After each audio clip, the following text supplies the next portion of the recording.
Okay. So, guys, last time, Echoes of Mesona, Run Fair 2023.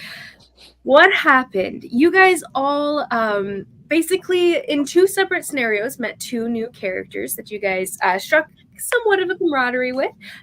Downstairs in the vault where Shy was taken prisoner based on a little impulsive plan by Karhala and Kanari, who convinced Sada, one of the sons, one of the brawny son, that Shy was actually supposed to be on the block being sold, so he should have been downstairs. Somehow he escaped, and so they dragged him back downstairs where he apparently belonged, even though he wasn't on their manifest. Sada didn't know it personally. And one of his brothers that he dragged with him also just didn't know the full manifest off the top of his head, since they had been collecting multiple throughout the weeks. Anyway, Shy brought downstairs, met Ty, who fell through, who accidentally stumbled through one of the traps set up in the vault and ended up in one of the cages next to Shy. They struck up a little bit of a friendship and tried to get out together, being stopped by the magical barrier that was keeping the cage, the magical barrier on top of the cage. So, once one of the other sons, since there's 5, there's multiple, this one being Yusef, the animal loving son. You guys never got his name necessarily, but he had come downstairs looking to open up what seemed to be one of the magic items that were on the block, this tapestry, somewhat of a rug. And he wanted to open it up. He'd been planning on this for a while, and as he was trying to get into the vault, he was like, oh dumb, he needed 2 keys, 2 amulets, because his wasn't enough to get the he needed 2 keys for the vault specifically. But he had to go grab a brother, so he was about to go do something or other of that to that effect, but Ty offered to help him pick it instead because he has that skill. So after a bit of back and forth, he convinced Yusef to let him out and help him open the lock, which Yusef thought he had the upper hand in this scenario because he knew something that Ty didn't, which was that the rug was a magical rug that kind of anyone who wasn't wearing one of their anyone who didn't have what the brothers had would be able to would start to sink into the rug itself. And so when Ty stepped out, he started to sink into the rug, and Yusuf dragged him over. He opened the lock for him after a few tries. I think it was the first try. He did really well. Opened that lock immediately. Vault swinging open, and the kid's like, okay, cool. And he kind of left you behind with a little bit of a shove because he intended to like just make you fall so you wouldn't be able to move through the slip while he was doing his own thing. You fall forwards and then start to drown in the sinking thing. So as this kid starts working on the tapestry and stuff, Shy realizes you fall forward, you stop talking basically, and that you seem to be in trouble. So Shy, in this big explosion of like, he's my friend now kind of situation, rolls a natural 20, breaks the bars open, and then a 27 to break through the cage, the force field barrier, keeping that was the secondary cage for him. Breaking through, running over to Ty, pulling him up after a few tries. He fails a couple times, but then he ends up sizing up as he goes into a rage and grows in size, grows into his hands and his head, and pulls Ty out in that at last, basically, where Ty's already unconscious, and then he stabilizes him, brings him up to, no, he doesn't stabilize him. He tries to, but then Ty rolls a natural 20 and wakes up with 1 hit point. So from there, they're both in the vault. Shy realizes what this kid's doing after Shy actually gets entranced by this powerful stone, this powerful purple stone on the necklace that everyone's been seeking so far. And after getting this mesmerizing, hypnotic suggestion from the stone itself that he needs power, that he needs this stone, he gets up and runs over to it to grab at it, but he's burned by the magical force field and shakes it off. At that time, though, he wakes up, he shakes it off, and he sees that the kid has opened the tapestry. Yusuf has opened it, and he's like, yeah, this is exactly what I wanted, and he's about to go inside, and Shy runs forward before Yusuf, Yusuf gets inside before Shy can run forward and grab him or anything. But at the time where Shy notices that there's some horns pulling out of the tapestry itself. He shoves it back down inside, rolls up the rug, and he's like, okay, that was a close one, basically, and carries the rug with him. So now Yusuf is presently in the rug. That didn't occur to me, that he straight up just took one of these guys hostage. Yeah, so this kid is currently holding him hostage. Hey, it was his decision. No. Also, he decided to go by Neek because it was very confusing you referring to two Ties. So. Oh, that's a good point. Neek. Okay, Neek. I'll try to remember. He didn't want to interrupt you. And so from there, rolls that up, and then you guys end up together working, and this is what I think some people weren't able to hear, was just Ty and Shy Neek and Shy working together to unlock all the cages and to help all of the caged individuals to escape. So in the process, you guys met Yvonne, the drow that was the warden of the unseen being kidnapped and sold at this auction. Met him and struck up sort of a bit of an ally through this guy, and freed multiple Goliath who ran off on their own ahead of you guys, and freed a little red Oni child, a little feral child who seems to not speak common nor really act like a normal person, like kind of wild child vibes. And also Patronus, who is freed. You guys got him out, bit of a brat. And Neek's Griffin, Timber. You guys were able to free everyone, turn the rug off, basically. Yvonne helped you guys with that, and step out of the vault. You guys had a bit of a run-in with guards, Patronus kind of not being the most stealthy individual here whatsoever, and you guys had to fight some guards, discovered that Neek... Oh, I totally skipped an important thing there. Yeah, Neek... in actually getting, okay, so rewinding before they actually free everyone, Neek had the whole mesmerizing and hypnotic trance thing, fell for it, ran forward to get it, runs forward to get it, knocks himself out immediately after fighting with Shy a little bit, but he burns himself through the force field, and then he goes unconscious again. Shy, trying to stabilize him, fails, and Neek fails two saving throws, and then succeeds his third one, barely surviving. Shy's like, okay, I'm not able to stabilize this guy at this point. There's no point, he can't do anything else. Looking around for anything that can help. The only thing that he thinks that can help, because he rolled a pretty bad intelligence investigation check for it. He grabs the Altris the Altris. I can't speak.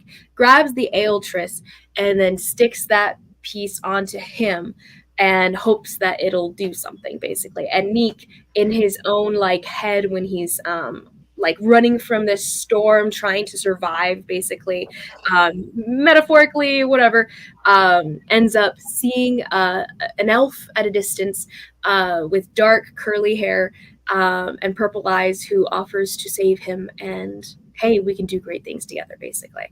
And Neek agrees, takes the hand, and the storm itself is completely disappears as Neek wakes back up again, and now the Altris has sunken into his chest, no longer hanging by a cord. It is now a part of him, of sorts.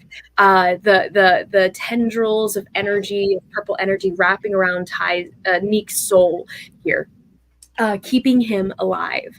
So with that, then they free everyone, and then they're out and about. Then they strike up a fight with some guards, and Neek basically kills them all almost on his own. Shy kills, I think, one, but Neek kind of boom, boom, boom, boom, boom around. He's faster, he's stronger, he's tougher, all the above right now. He's got purple pumping through his veins. So upstairs we have Kanari, Karhale, and Nala, Atep upstairs. So Karhale and Kanari having this encounter with some of the acolytes who notice Kanari's appearance and are like, she's not with us. Questions. One of them, who recognizes Torgrin, trained her in her katana wielding a little bit earlier in our game, and steps forward and is like, "Hey, you can't be here. What are you doing here? You need to come back to the cult with us," basically. And is about to kind of start up a fight with you guys. Karhale trying to talk it down, but it doesn't seem to help because outsiders are outsiders. And Karhale also having struck up a conversation with some of the Goliath there who had turned away from her because apparently her dad did something that really disgraced their tribe in the eyes of this northern, more wild, barbaric tribe in comparison to her home, the Torstendraki. So after speaking with Thavanoff and them and then having this encounter with the acolytes, you guys are about to come to blows, really. And then a young man, Atep, steps in with a little bit of mental telepathy with Kanari, who's basically like, hey, I can help you guys out, in a sense, with a little bit of suspicious wording here and there.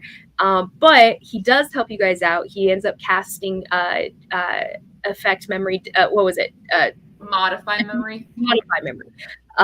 Modify memory on Torgrin and suggest to her basically the memory of an additional 2 members of the acolytes being there just in case you guys need it. So after successfully talking your guys' way out of that, you guys meet more officially. I forget what Atep might have told you guys. Do you remember what you would have told them as like your motivations for the present? I don't really think I had told them much. It was more Mm-hmm. kind of like, let's just move together. We're moving in the same direction. But I think the implication was like, I'm not after what you're after, so don't worry about it. Let's right. do what we're doing. Yeah. So, but you guys are all under the impression that you're all trying to steal something from the auction. So you guys are working together for the present. So as you guys go into the Great Hall, there's announcements being made about each of the items. They're about to go on to they're about to start the auction itself. But then the father of the Algivers realizes as he's as his son Kadeen is turning on the illusions per item to showcase them as his announcements are going, some of them are missing. Because downstairs, Shai took a sword and a tapestry from the Altris from the pedestals that were the magical illusory projectors, basically. So 3 of the items don't show up as he's going through, and he's like, okay, this isn't good. Let's go find out what's going on. Everyone enjoy the party. Bye-bye. And he drags a couple of his sons with him as they all go downstairs to figure out try to go downstairs to figure out what's going on. Although they go upstairs in the first place. You guys learn as you guys follow after them. You guys also notice in the crowd, Stonks, a previous character that you guys have encountered, is apparently also in attendance with the Assassin's Guild. You have Inala encountered Ariel, a servant from a previous estate that you guys are at, the Cian household. I'm 90% sure it's Nye. And you guys encounter the acolytes obviously are there. The Goliath are also there. I believe those were the main. And then there was Dirty Premier, one of the governors of the different wards within the city. Dirty Premier, Eric's dad, Hot Sen, who's there, and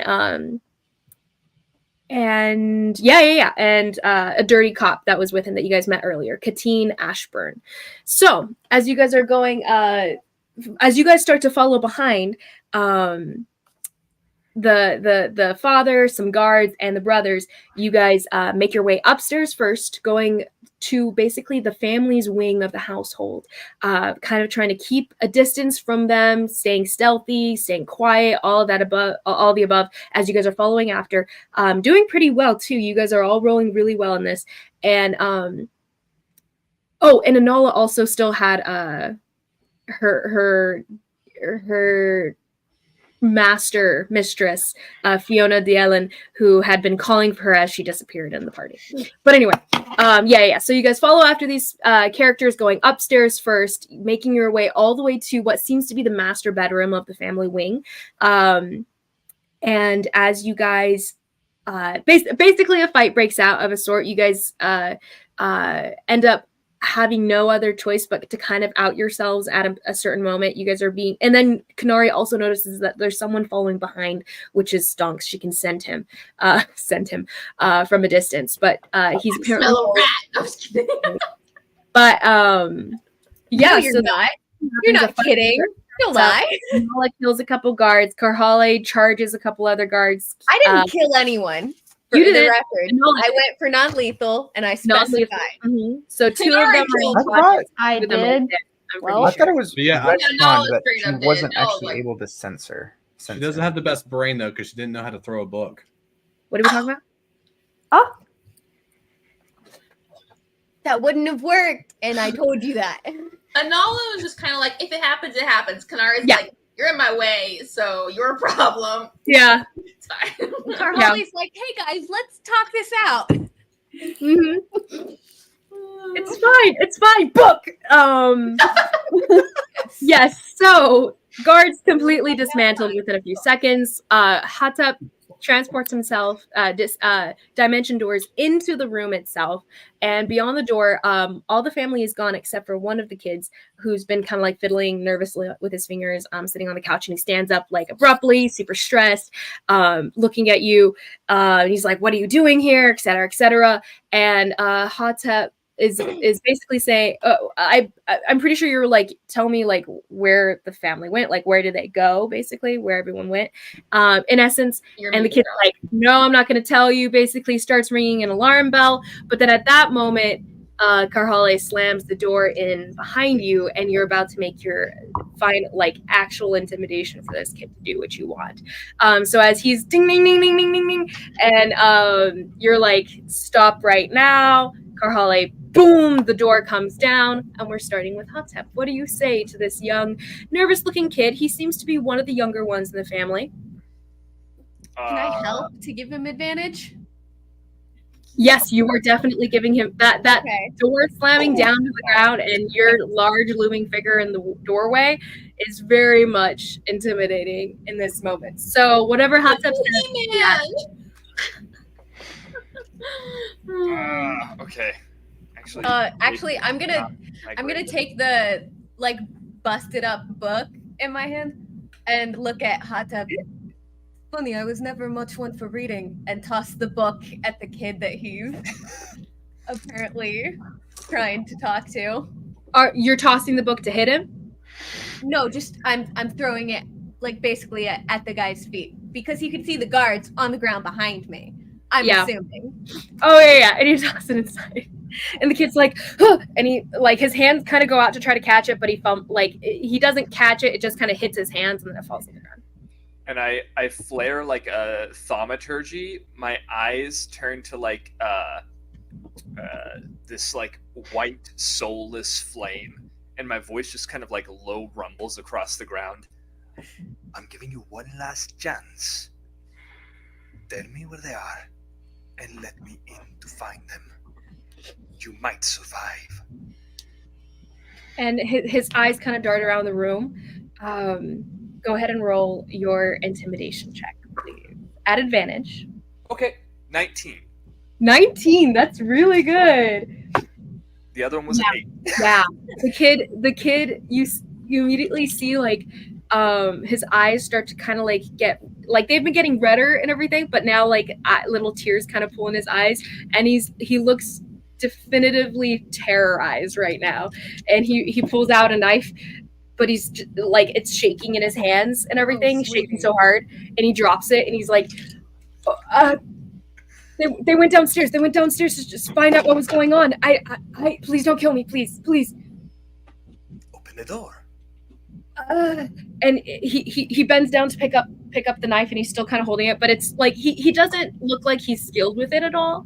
Like nothing about the way he looks or the way he acts right now makes it seem like he's been trained at all for anything. Although the dagger that he's holding looks beautiful, intricate, old, and everything. But he's still kind of holding it, and he rushes over to the side, and there's going to be a moment where he rushes over to your right, where you're standing at the door, you and Karhale. He rushes to your guys' right, but there's a moment where he looks at you guys, and there's like a shudder of fear, and he actually backs away and turns around and goes to the other side of the room, to the far side of the room, and he's like, he pushes aside probably some sort of desk. He turns a little bit of a knob that's in the wall. He does that. Can I just say, I'd be very careful about the choices you're making here, son. They might determine whether or not you live. He flinches, like, I promise, I'm just opening the door, okay? I'm just opening it. It's just there's 2 secret passageways, okay? That one goes outside, and this one is where they actually are.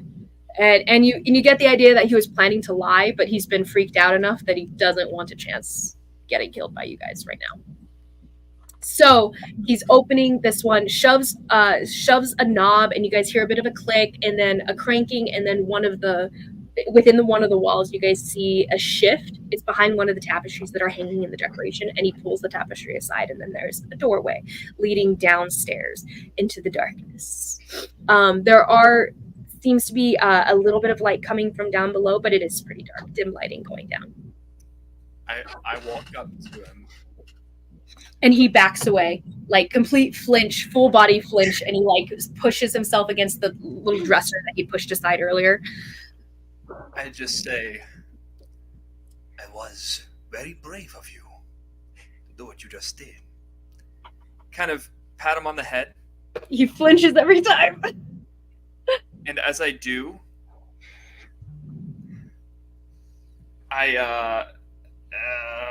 where is it?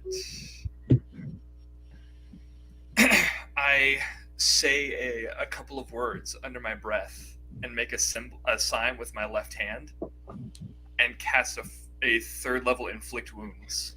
Okay. Why? I was going to have you roll initiative, but he's so freaked out that he is not like in any moment like going to be able to fight back at this point. Like he is too freaked out right now. I say 3 words. Go ahead and roll. What is you roll anything? Well, I would have to roll to hit. Okay, go ahead. A 3rd level spell on this kid? Would it be no witnesses? I was just gonna give him a bonk on the head. Fair enough. Backstory stuff. Like, I'm used to leaving without having been seen. Whether that means that I stealthed or I killed. Mm-hmm. I'm not gonna get the chance to stop you. So you reach out. I mean, if you want, Karhale, you can roll initiative with him if you want. Because you see him reaching out, and is this subtle spell actually? Is this subtle spell? No, I didn't cast subtle spell. Or I didn't use subtle spell. So he didn't use subtle spell, so you can see that he's casting something. This kid is too freaked out to react right now, kind of thing. Okay. He's like, I will roll initiative. This is just he's not a trained kid. He's a commoner, like level. Like he's not doing anything. I will roll initiative to stop him. Okay, so go ahead and roll initiative, Atep. All right. Mine's 15. Not great. That is a 10. Okay, so you see Atep reaching forward and like starting to cast this spell. Like you can see him like whispering the words, like moving his fingers, forming the runes in the air and everything as he reaches forward, patting the kid on the head, and the kid is just like closing his eyes, not even seeing what's happening right now. What are you doing? That's not. What is wrong with you? We said we wouldn't kill him. Where's your sense of honor? I continue casting the spell. I'm gonna bonk the kid on the head and call it a day. I'm going for a non-lethal unarmed strike. I continue casting the spell. He cast the spell at this point, Car. You would have had to stop, like physically stop him because he was in the process of doing it. Like out of character, I'm sorry. Like in character.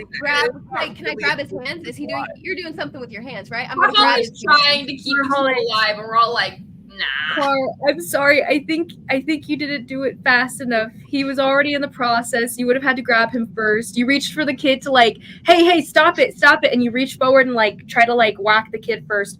But at that point, like this spell is already cast, and go ahead and roll to hit, Hotep.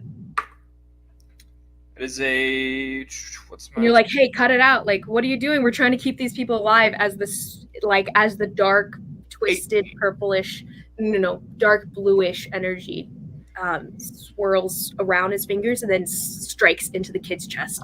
What was that again? It was an 18. Oh yeah. All right, and just this like eerie, like dark blue and white energy sort of like drips out of my hands as I touch the top of his head and just kind of like melts into his skin, and you just see his veins turn this like dark blue color as it runs through his body. And you can see the dark blue like as tears coming out from the corners of his eyes and down this inside of his face, dripping down as like his whole like skin turns more sallow, sinking in on itself almost, and then he collapses against the dresser and falls to the ground. I would catch him and ease the fall, just pat him on the cheek, say, all right, onward. And you, Carholi, still standing there like you guys hear the ting ting ting ting ting of the dagger that he had been holding very not skillfully. Josh, do you want my little couple shots to just be a villain campaign, and we can just go from there? We can all do it then. I thought I was brutal. You guys do still hear alarms going on downstairs, and there seems to be movement outside of the door. As Anala, Kanari, you guys hear steps, like the sound of rumbling footsteps coming from down the hallway back where you guys came from, down the stairs. As do you guys join the other two in the room, by the way? Yeah, I guess. I mean, Yeah. I'm not gonna. Okay. You guys do hear this coming up, so as you guys turn around and book it towards the main room there, right behind you, in Nala, you do see in Kanari, you get the scent as it kind of like comes down the hallway, but in Nala, you see like a darker figure staying at the far end of the room, kind of keeping a distance but following you guys. Like there's nowhere to hide at this point. Are there any bookshelves or anything in this room that I could have Carhali push in front of the door? Like, okay, as you run into the room, your sense is reaching out. Go ahead. There's definitely bookshelves in the room that Anala and Carly will see if you ask them, or if you just reach out your senses for a couple seconds. But definitely a couple bookshelves. There's a dresser that was before, basically the keyhole, like the knob hole, basically for the doorway. The dresser, I would say, there's a shelf nearby. She could definitely push it in front. She's not going to be able to push it if she's inside, though. It'll be, or she might be able to. She's saying to block Echo off. Yeah. Oh, in front of the front door. Oh, sorry. I thought it was a secret passageway. And I was like, I feel like you won't be able to really, like you could, but not fully. But anyway. No. Okay. So Yeah. that's what I was asking. I thought, was it not retcon that Kanari never sensed Echo? No. Or was that no? Kanari sensed it. Okay. Kanari sensed it. I thought he got too high of a spell like that.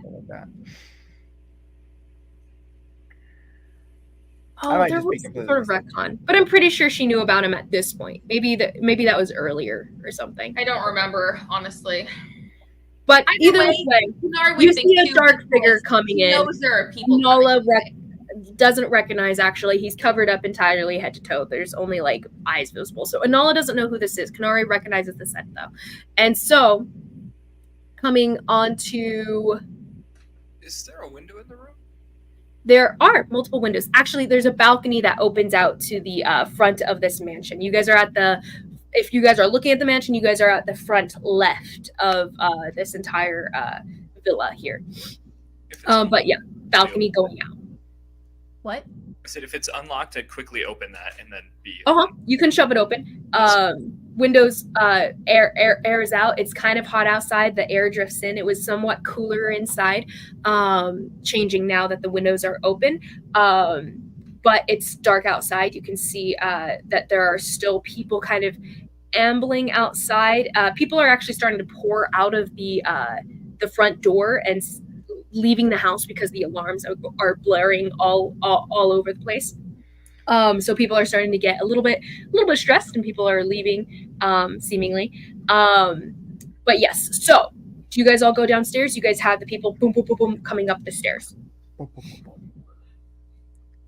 You're muted. You're muted. I'm trying to get Carly to push something in front of the door, but Yeah, I'll push then I will. Okay. Go. Easy enough. It takes you maybe like 12 seconds or so. You guys can I'll hear help the her. footsteps getting closer and everything. But yeah, you guys shove it over the door and everything, and then you guys hear a boom, boom, boom on the other side of the door. Just a gentle kind of like prodding at it, and as it doesn't open, there's like another kick almost against the door, but it seems pretty solid for the moment. So where do you guys go? Following somebody. Who knows where we're going? Shooting a glare over to Atep. You will answer for that. Let's go. Atep was, I mean, he was already like Already down the stairs. Yep. Carly, you say that into the darkness of the steps, a little bit ahead of you down there, but you guys all follow after. Then going down these steps, it's pretty narrow. It's probably about 3 feet across. The stairs, steep stairs, going down, down, down, down. First, you guys. Okay, so sorry. Is there anything that you guys grab from the room before you leave? Is my question. Is there anything sharp looking? Go ahead and roll me an investigation check, and this will be as well as you could find within a few seconds of glancing around and then writing down. Anything of like use, really? Like what for? That's poor. No, But I didn't find crap. what kind of use would you have in mind? I was looking Basically, for something sharp. like I could give you a whole list of like everything that might exist in this bedroom, but you guys give me like if there's anything you'd like to see, and then we'll roll for it to see if it's there.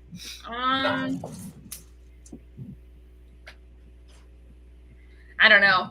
What would be useful in this situation? Actually, I would pick up another book off the shelf. Okay, you pick up a book.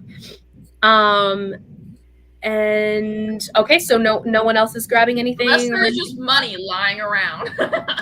Did you want to look for money? Probably not going to spend time looking for money yeah. now. Obviously laying out. There's just a whole pile right there on the desk. They're just so rich. There's just a whole pile of money. So. And Nala, did you want to look for anything? Quick hands. If there's like Loot the any son's body. paper, like stray papers lying around that like look important, maybe. Yeah, loot the Okay. body. So go ahead and roll me a quick investigation check as you're looking for different papers, information, basically. As you glance around, your eyes immediately fall toward some file cabinets that are near one of the shelves. You said investigation. Mhm. 29. Okay, Ooh. nice. Your eyes immediately lock onto these file cabinets and what looks to be an apartment that looks like you're like, oh, that's probably a secret drawer. That's mine. And so you rush back, turn the cabinet around immediately, and go ahead and roll me a quick Another quickie. thieves tools check as you yank the little apartment open, but it's got a little lock on it. Still quick pick. And she does this within like a few seconds. You guys are all about like, is there anything around here? And then you guys start to move toward the thing, and she rushes over, pulls it open, tick, tick, tick, tick, tick, and then yanks it open, grabs all these, if she gets it open, we'll see. So would that be sleight of? This would be your dexterity, adding your Okay. proficiency modifier. Because you are proficient. Hold on, math. 30-20. Okay, yeah. Pops open, papers, grabs all the folders that are inside, stuffs them into your pack, Nala, and you're good to go. Is that all you wanted to do as you guys are coming through? At this point, there's a few seconds, and Atep is definitely down the stairs, about to turn a corner. Did you want to loot the body? I know Kanari mentioned it. Kanari, did you want to loot the body? As you're Sure. I will rummage through his body as I run by. Okay, super quick check. Go ahead and roll. What is it? Investigation or perception? Investigation. Investigation. 15. 15. Okay, you're rushing forward, and Nala rushes over to the file cabinet, yanks it open. As she's picking the lock, you kind of just pat. You find a little coin purse. You yank it off of the belt and everything. Snap it off with a little dagger that had fallen next to the body. You pick that up. Snap cut the purse off. Tuck those away. The dagger itself, as you grab it, you hear a stuttering, please don't kill me, and a little off-putting. You put it down, you put it into your pack and everything. You grab that. The only other thing you notice as you're padding through as like random knickknacks, you find like a little notebook, and namely a necklace that's around his neck, an amulet. I'll take the necklace. Snap it off of his neck. Tuck It that away. was awful. Canary does it, but Yep. And do you take the notebook as well, or do you leave it? I'll take it. I'll just take it all. Just shove it all. Shove it all in, and then you step up. You hear the remaining please, in whispering What in your mind of as your fingers kind of brush the dagger as you stuff the little notebook into the bag. But then you step up, and once you separate from it, you don't hear the stuttering anymore.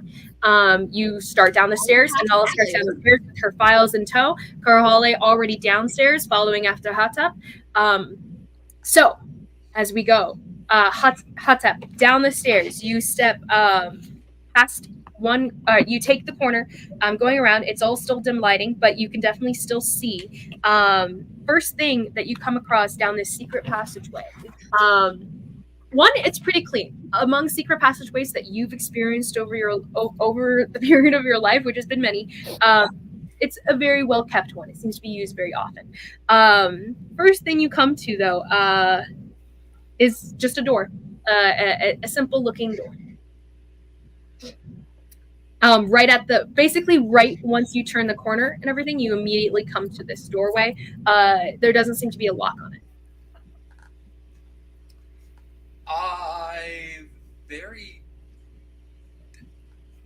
Does it seem to be trapped? Like, this just feels weird. I know it's probably not, because they just went down it. There's the likelihood of them having time to enact a trap.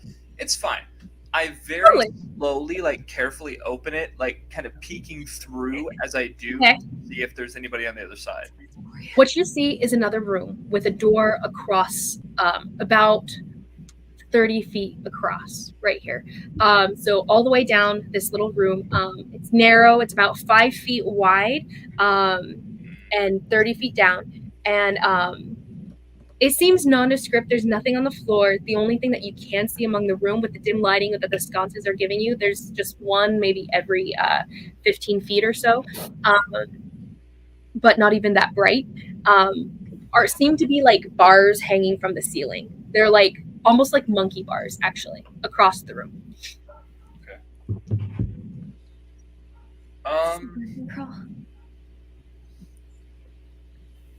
I would. Oh, how much room is there between the bars and the actual ceiling itself? Between the bars and the actual ceiling itself, there's a good. Let's see. Hold on. 6 feet. Jumps. Okay, so it's probably 12 feet up. Okay. And so 12 feet up, and then you said how far is the ceiling? Or actually, the ceiling. Sorry, go ahead and roll me a perception check for your casing of the room as you're peeking through it. Sure. Okay. 14 plus.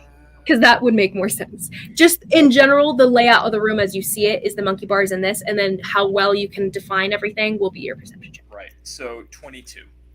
22. Okay, good. What was the exact question again? It was how far the monkey bars were hanging? The bars and the ceiling. Oh, bars in the ceiling, only about 3 feet. Each bar is basically like a little, I don't know, a U, but a long U, a wide U. Does it look like it swings, or is I would say it's hard to tell from where you're at. Sure. It could, but they look like metal bars. So your assumption, not so much. Okay. But maybe they're metal bars that swing in their placement. You're not sure. The holes that the bars disappear into seem to be just solidly around it, but it's also dim lighting. I would say it's hard to tell for sure, but metal bars, you think they're stable. Okay. And then, I mean, obviously, within like looking at the room, is there anything that looks like it could be a trap? This feels with the 22. Looking around, you do see what look to be runes written all around the floor of the room itself. You're not sure what they do, but you can see these magical runes just basically like baseboard written all over the room. Sure. Okay. All right. Any on the walls? No, none on the walls. Then I would like to, from where I am, kind of like almost like tic-tac across, but using the bars to like steady myself and pull myself through, because 5 feet's a long way to go. So kind of like cross between like a tic-tac and like trapeze. Okay. This in actually, let me see which one's actually better. No, actually, never mind. Athletics is better than acrobatics for some reason. Okay. My acrobatics would be. Let's just monkey bars it out then. Okay.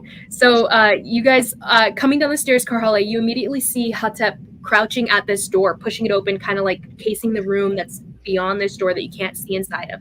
But then he opens it wider and then leaps up to the first monkey bar here, landing on it, and you hear the metal clang of body meeting metal as he swings from it a little bit, and then he reaches for the next one. Atep, go ahead and give me a strength, an athletics check, please. Sure. Trying to see if I have any spells to aid. Nope, don't. No worries. So as you leap up to grab onto it, you don't see anything change within the room. There doesn't seem to be any reaction to you landing on this bar here. I will say with your 22 still of perception though, as you land and you kind of like glance back over your shoulder, you do see what looks to be a little bit of a behind the door, which the door kind of blocked your view of this initially.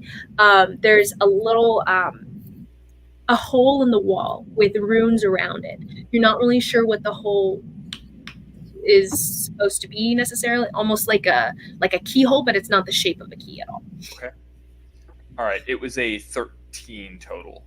13.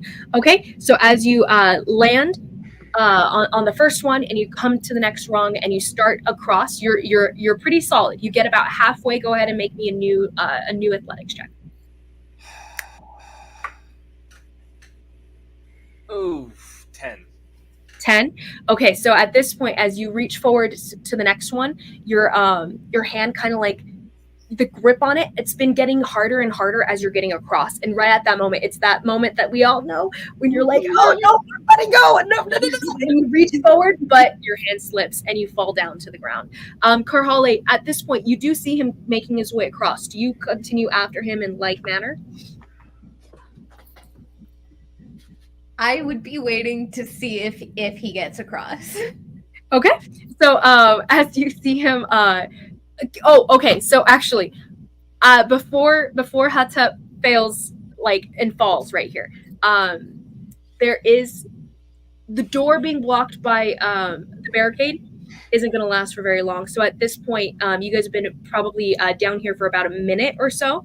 At that point, you guys do hear the sound of a giant thump, a giant crash coming from upstairs as you guys are all kind of down here. And Kanara, you hear that mainly. Everyone else can hear the thump, but you hear the crash. You're like, would we have been able to close the secret passage behind us? Or no?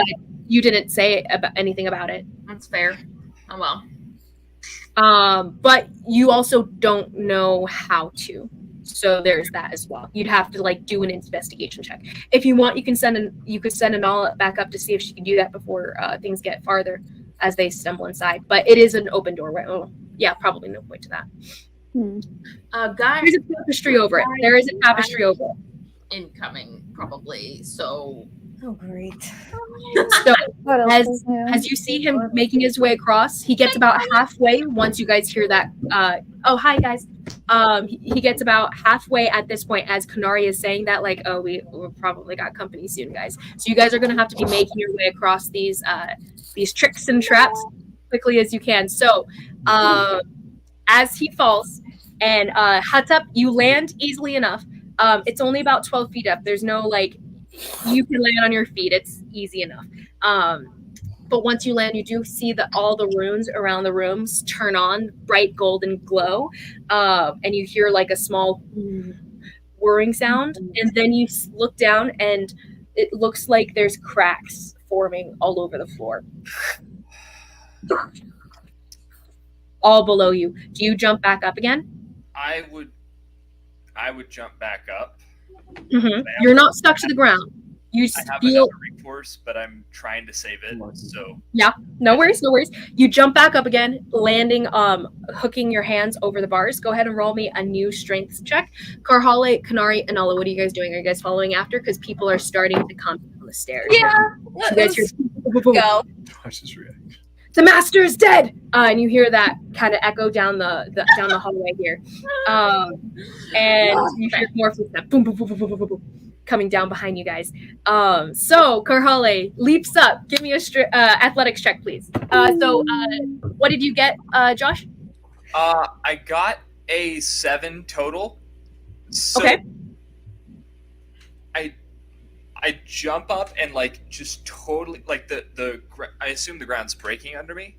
Yeah, it's all cracking below you.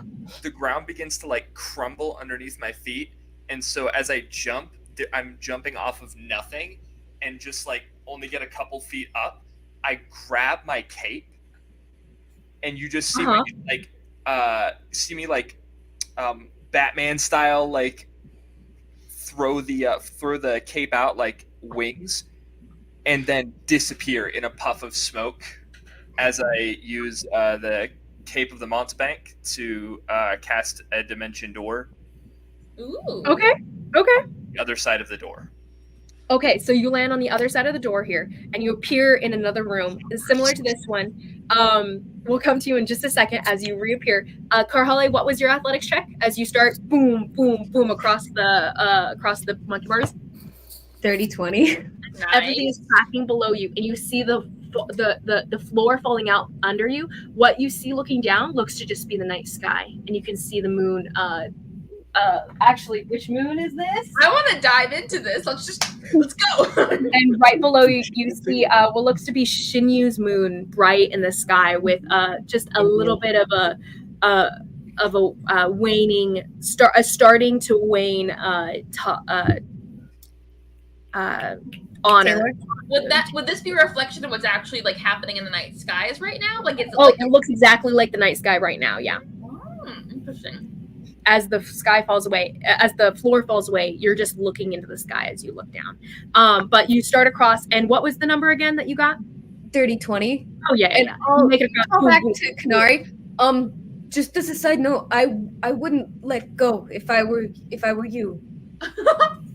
There's a little bit of space right next to the door where you could land, but it's only enough space probably for you, Karhale, by the way. So you're gonna have to open that door into the next room. Okay. Immediately when Kanari gets there. But Kanari, you're right behind her, so go ahead and roll me an athletics check as well. Can I DM either do some sort of like Y'all are really gymnastics staying on the bars, Yeah. or climb on top of the bars and like Naruto run, like hopping on them, so I can do acrobatics? It's only like 3 feet up necessarily, but you could totally like crawl through it acrobatic style. Like, yeah. So you can leap up, grab, pull yourself up, and then start crawling across. Okay. Go ahead and give me acrobatics check, please. Okay. And then Anala coming up behind. Do you want to do the same thing so you can do acrobatics instead of athletics? 21. Yes, you're good to go. You see Kanari just kind of like pull herself up, very calm front, and she just like crawls across the like army crawls across the bars here. Enola? No. This is what Kanari does. She grabs the bars and then she swings it so her legs catch one like a couple bars down. Oh, and then flips back and then like kind of like does like a yeah. backwards, No, like, I totally. I have that visual. I love that. Watching. Enola, what do you do as you hear footsteps coming behind you? And you hear the master is dead. We haven't intruders. We have to go. And you hear just the continuing sounds of people behind you. Although it isn't Talon, so you can't quite understand that. Kanari understood that. Anyway, get a continuing. move on, Enola. I mean, yeah, I follow them. I'm not gonna. Okay. As you leap up behind, go ahead and roll me an acrobatics check as you start rolling behind. At this point, Atep, you appeared on the other side. As Karhali, you saw him fall and then wrap himself in his cape and disappear in a puff of smoke. As Karhali lands on the other side, Atep, in the next room, what you see. This time, you're looking almost a reflective version of the initial room that you were just in, except there's no monkey bars on the top. And what you see, though, is the door itself. The doorknob is, like, low on the ground here. It's, like, it's close to the ground. It's almost, like, only 1 foot above the ground here. And the ceiling itself, it's about 25 feet up above you here, and you do see similarly runes all the way around the room. And as the door is presently closed, you can see the same hole on the wall to your left here that would be covered as the door opens inward,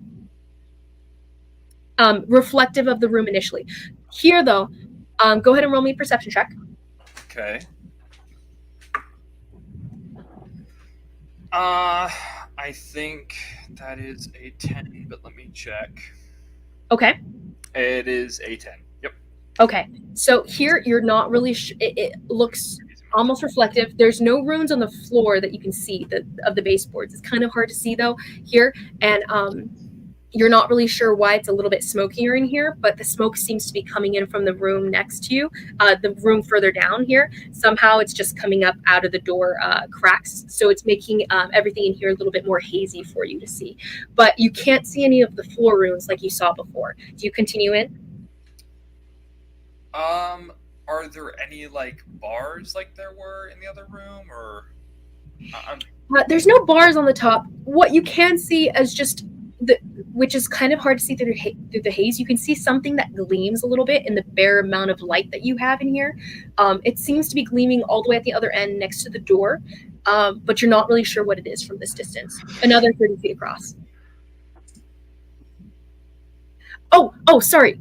No. What you do notice above you, there's no bars. There are metal spikes, though.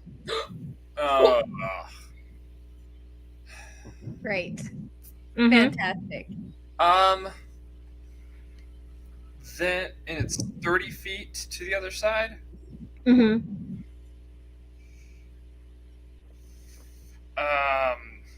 Wow. Okay, so like, so essentially all I see is that it's a smoky room with spikes on the top. Yeah, a bit of a smoky room with spikes at the top, with a little bit of a gleaming thing on the other side of the room that you can't quite make out from here. At this point, as you're considering, Karhale lands behind the door. You hear a thump on the other side of the door, and then Kanari, you're coming upon the end here. Anala is right behind you, kind of. What was your acrobatics check, Anala? A natural 20 with a total of 29. Oh, yay! You see her, like, basically, there's a moment of like swinging similar to what Kanari's doing, but like halfway through, she just does a flip to make the other half of the way over, and she just kind of flips through the air. Just it's beautiful. It's really beautiful to behold. Kanari doesn't notice it though. Yeah, Kanari She just hears like rushing wind behind her a little bit. I'll describe it to you as I'm doing it. Did Canary, you don't fart, worry. Anala? I just. I'm presently swinging around. I'm doing a front tuck, 360 in the air, blah, blah, blah. Anyway, Karhale, you get to the door, though. There's only enough space for you. Do you open the door into the next room? Will it open? Do you try it?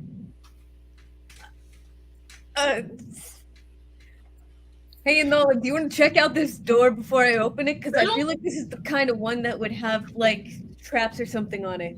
At this point, Kanari's right behind you, about to try to get onto the floor, and Enola's right behind her, trying to get room for one person on There's the floor. only room for one person Put on the the shortest person. Can I in just, like, front of the jump line. back onto the bar and let Enola take my spot? With I feel like Enola's that's natural so 20, I'd say she can maneuver her way around you guys to get to the front of the herd there, purely because of your natural 20. So as she's been like easy, making it look so freaking easy to get across these bars here, you see her swing around you and Kanari as you guys are both hanging. Karhali, give me a new athletics check as you leap back up. For me, 12. 12. Okay, you're hanging on, but it's not quite sturdy. You're like your hands are a little sweatier from your initial trip across, I think. And the floor is looking mighty sky-like at the moment. Enola, you swing up, jump down to that threshold, and you're at the door. What do you do at the door? Go ahead. What do you do? I mean, I'll open it. No, I said check it. Okay, I'll check it first. Okay. She opens it. I'll check it first. Okay. Make sure to tell me that for future reference. If you say you open the door, you open it from here on out, okay? Open it. It'll be Go fine. ahead and roll investigation check to check for traps here. Investigation or perception. You're close enough to investigate here. But Atep, you are inside. What do you do? Did you decide on as you were considering here? Assuming that this is kind of almost like a round-based mode, like kind of 6-second increments as we're going through, I'm still stalled, kind of like trying to examine this. Could I use another action to repeat a check? Okay. Yeah, no problem. Go ahead. New perception check as you're looking around at the room and you're taking the time to actually take it in. Yeah. You're standing on the threshold, yes, right? You're not getting any closer to the room. Yeah. Yeah. Okay. 18. That's a lot better. So as you're looking around this time, and you still see the spikes, the haze itself is, you're starting to be able to like grow accustomed to the haze itself. And you can see at the far end of the room, there seems to be what look to be runes around I think it's a green hewn emerald here.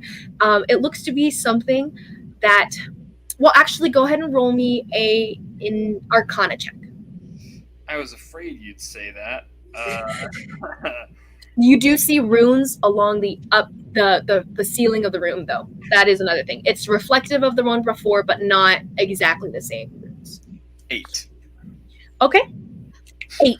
So as you are trying to examine what the stone could do or trying to figure out what the runes might say, because you can see them a lot clearer now from this side of the room, you're still not really sure. You're not exactly like it's not something you've studied before personally. Arcanically inclined. But you can tell it's definitely something magic-y from this end of the room. Some sort of magic. It's some sort of trap, and it occurs to you that whoever built these rooms were intending to be able to like get past them themselves. So assumedly the family members themselves were the ones that created this. So Does the necklace I have do anything? That's what I was just thinking. Who knows? Ooh. So as Enola, you are presently checking for traps. Go ahead and what did you get for your investigation check? 24. Ooh, yeah, the door is a normal door. There's nothing going on here. You can open it. Okay, cool. Yeah, so you swing that open, and as you push the door open, Atep in front of it has to push, like there, it comes to meet against Atep. Do you shove it open? Because you can't get through with Atep being right in front of it. I would make my presence known and say, basically just warn, like, hey, only room for one here.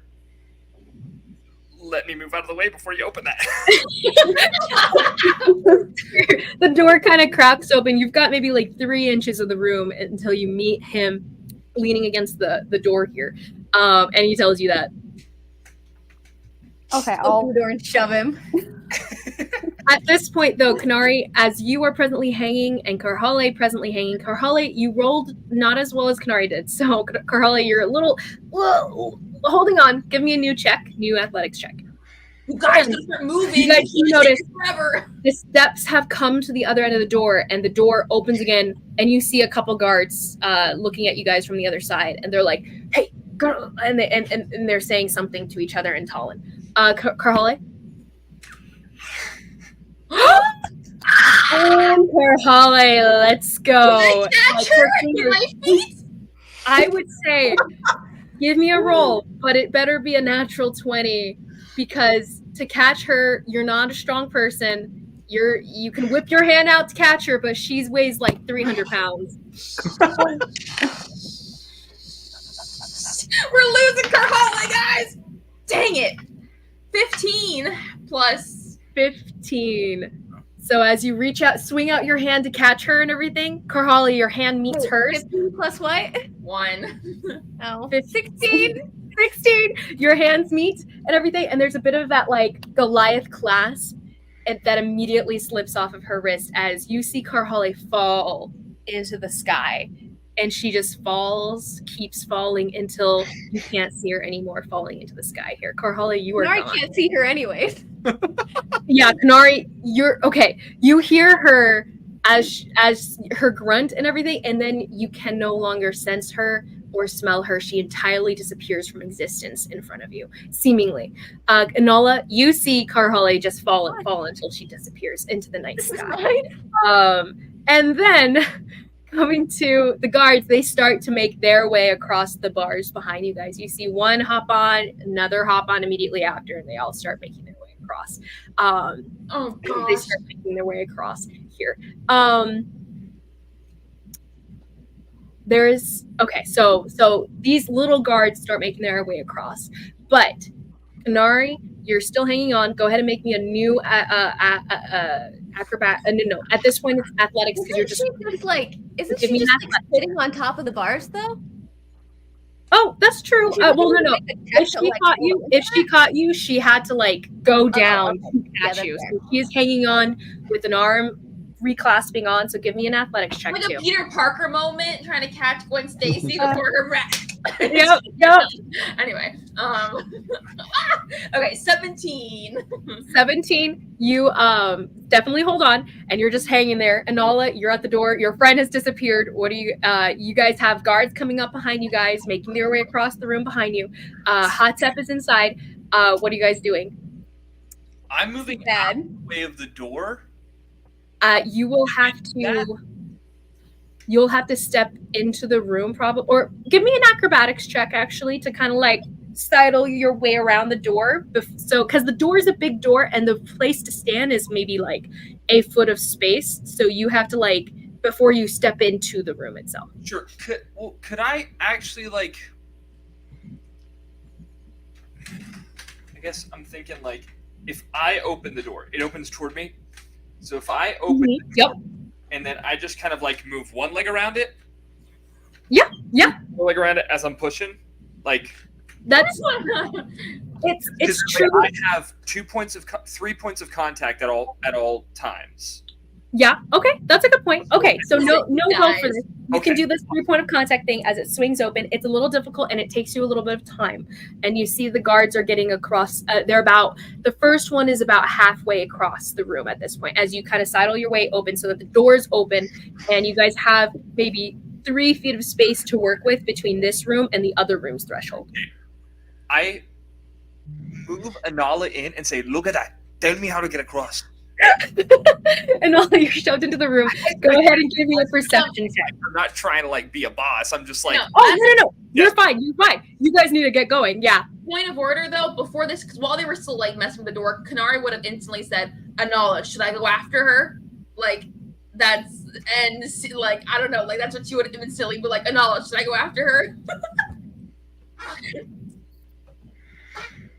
She doesn't give me an answer. Okay. I don't know. I'm so overwhelmed. There's no answer as things are continuing. Anala, what are you doing? Do you roll perception check? Sure. There's so much going on. I'm Well, honestly kind he of points lost. it out to you, and I'm sure he actually described it to you. So instead of the perception check, he point. No. Still roll a perception to see if you can see the haze. That's the main thing. 7. 7. Okay, so as Atep, you point to the across the room. Like pointing it to her. Mm-hmm. Oh, okay. So like describing it to her, kind of like giving the. Yeah, Okay. I just want her to like investigate to see if there's like. I want her to put the pieces together that I perceived. Is what I'm really trying. Okay. So as you give her this rundown, go ahead and Nala, give me an intelligence check. No, Arcana check. As he's giving you this description of the room and what's going on, and based on your experience with traps and tombs and your archaeological adventures and everything, give your best guess. Go ahead and make that roll. 13. 13 Arcana check. Okay, with the transition of information, it was going to be a little bit harder for her to figure out since she wasn't the one personally seeing it. So honestly, you're not sure what the runes on the other side, even though you can't see them from here, you're not really sure what those runes must say. It might be easier for you to find out if you were looking at them yourself.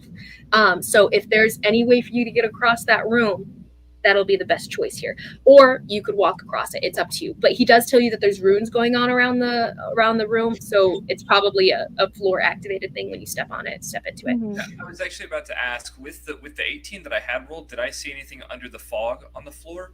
I can't remember if you said that or not. Weirdly enough, the haze, and you can smell it's definitely smoke. It's not risen up. It's gone down. It's laying on the ground. It's keeping. It seems like the ceiling is clear. Okay. I think we need to crawl across. I think. Mm-hmm. What could go wrong? What could go wrong? At this point, Kanari, at this point, as you guys are like, we probably got to crawl across. Karhale, you fall, and you fall, and you fall. It's almost an ending until it ends. And then you slam into the floor, into a hard metal floor. Boom! And there's this echoing in this large chamber. As you open and blink your eyes open, you're looking up at the top, like just a small metal ceiling. It's maybe like 5 Oh, hi, Mark. 6 feet from you. And you sit up and you're looking around the room and you're in a cage. And there's an empty cage to your left. I knew it! And Out of curiosity, is the cage open? this cage is actually presently open. The door is swung open right now. You are welcome. And you are presently looking at what looks to be, well, the same description of the vault from earlier where Thynicus fell when he fell through his personal trap earlier. Okay, so not knowing there's any, like not thinking, because I know what's going to happen the minute I step out, but I would not know that, and I would not have any. All you see is a green rug. Text to think anything of it. So I walk Probably down. It's empty all around you. As far as you can't hear anything really right now.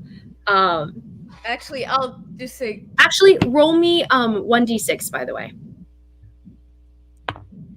4. Okay. You take 4 bludgeoning damage from slamming into the bottom of the cage. Right. That's not fine. super hard. The fall itself was more of a magically imbued fall and more than an actual long fall. Okay. Is anyone out here? No answer. Okay. So I will step out of the cage. You step out onto the green rug, and as your foot meets the fuzzy rug, not that you can feel it, you're wearing shoes, nothing happens. And you kind of crouch your way out, standing up straight, looking around, crack your back. Do I see? Because I know I'm in the vault. Do I see anything that looks interesting? You can see that the vault door seems to be open. You can't see inside right now. Can I look in it? Yeah, you walk over. No, I want to see if the Altris is there.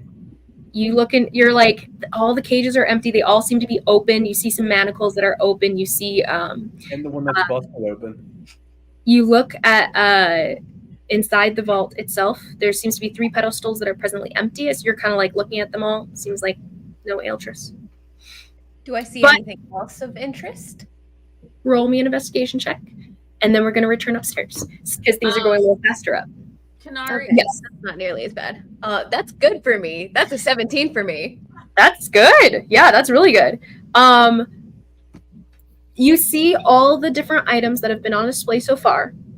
They all seem all the artifacts seem interesting. I'm looking for something small that I can just grab and like shove in my pocket real quick.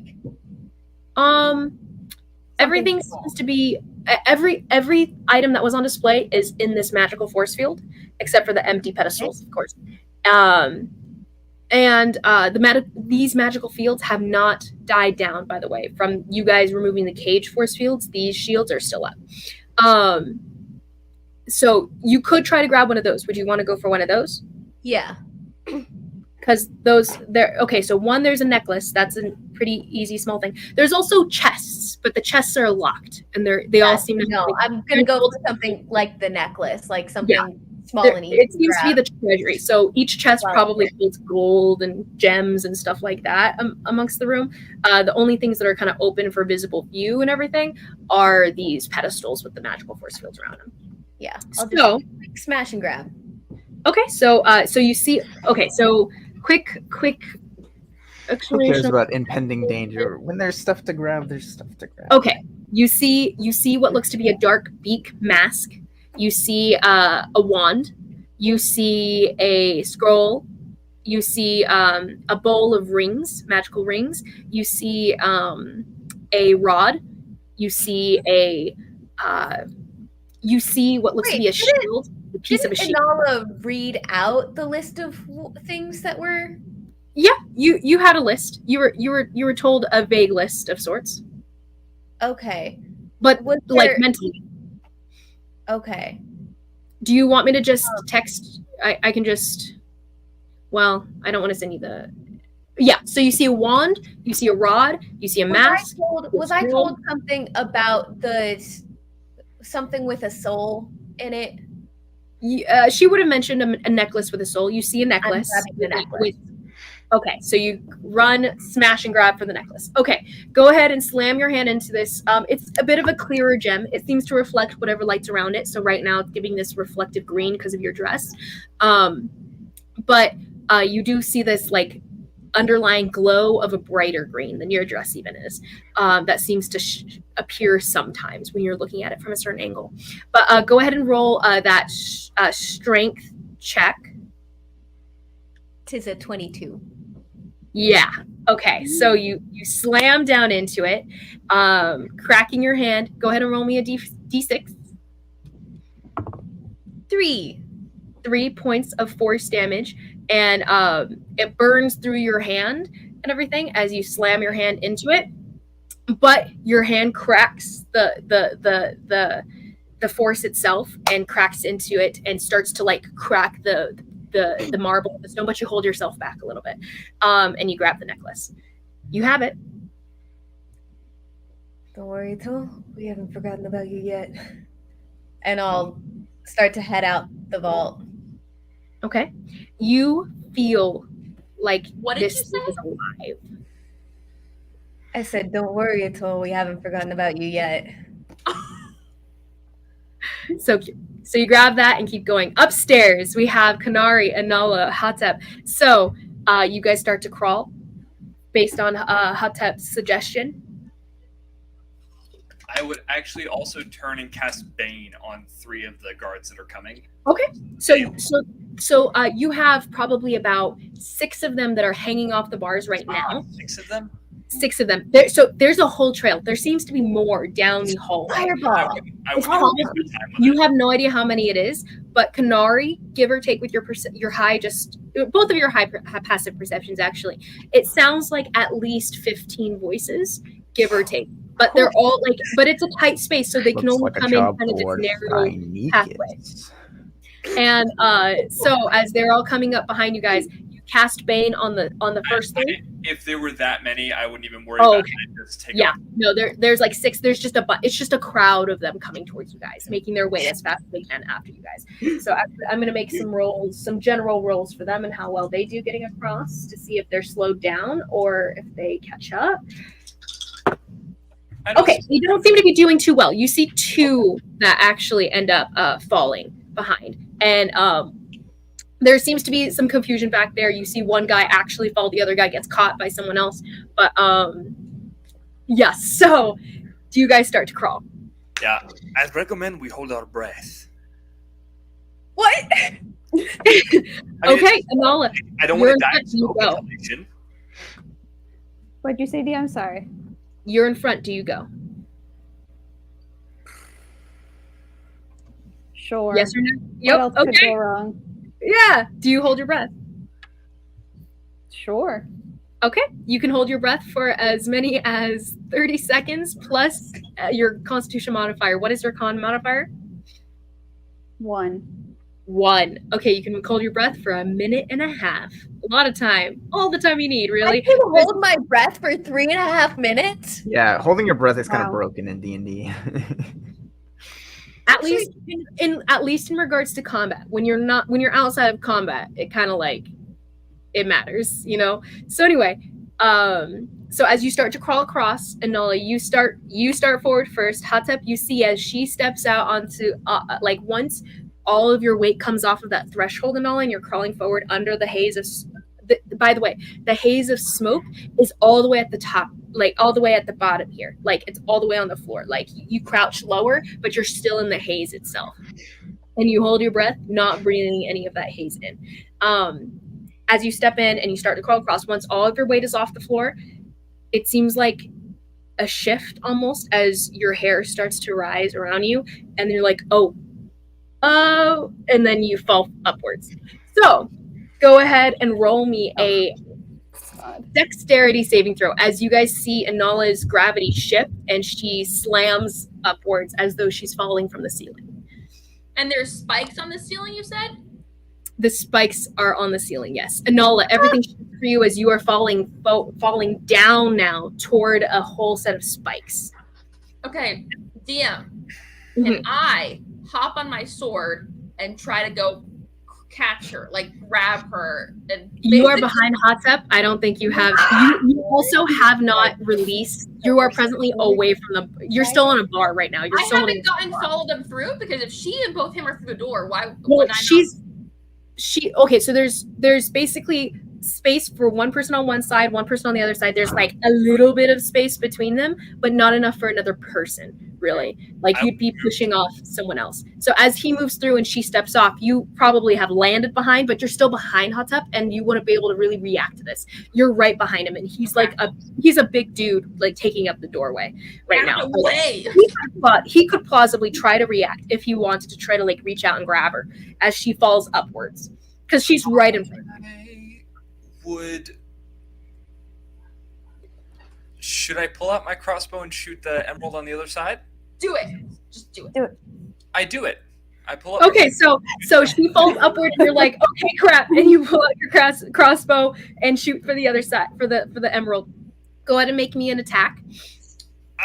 Please roll up. Please roll My dex saving throw is 18, by the way. DM. 18. Okay, so you maneuver your body to where you slam into the ground, but your body is like you kind of curl yourself into like a shape that dodges every single spike as you hit the ground, which is the ceiling presently.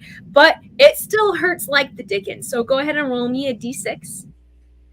It's actually presently 20. So go ahead and roll me 2d6 as you slam into the ground. But you don't get pierced through. 9 total. Take 9 points of bludgeoning damage as you hit your head, and you hit the side, and it's bruising all over.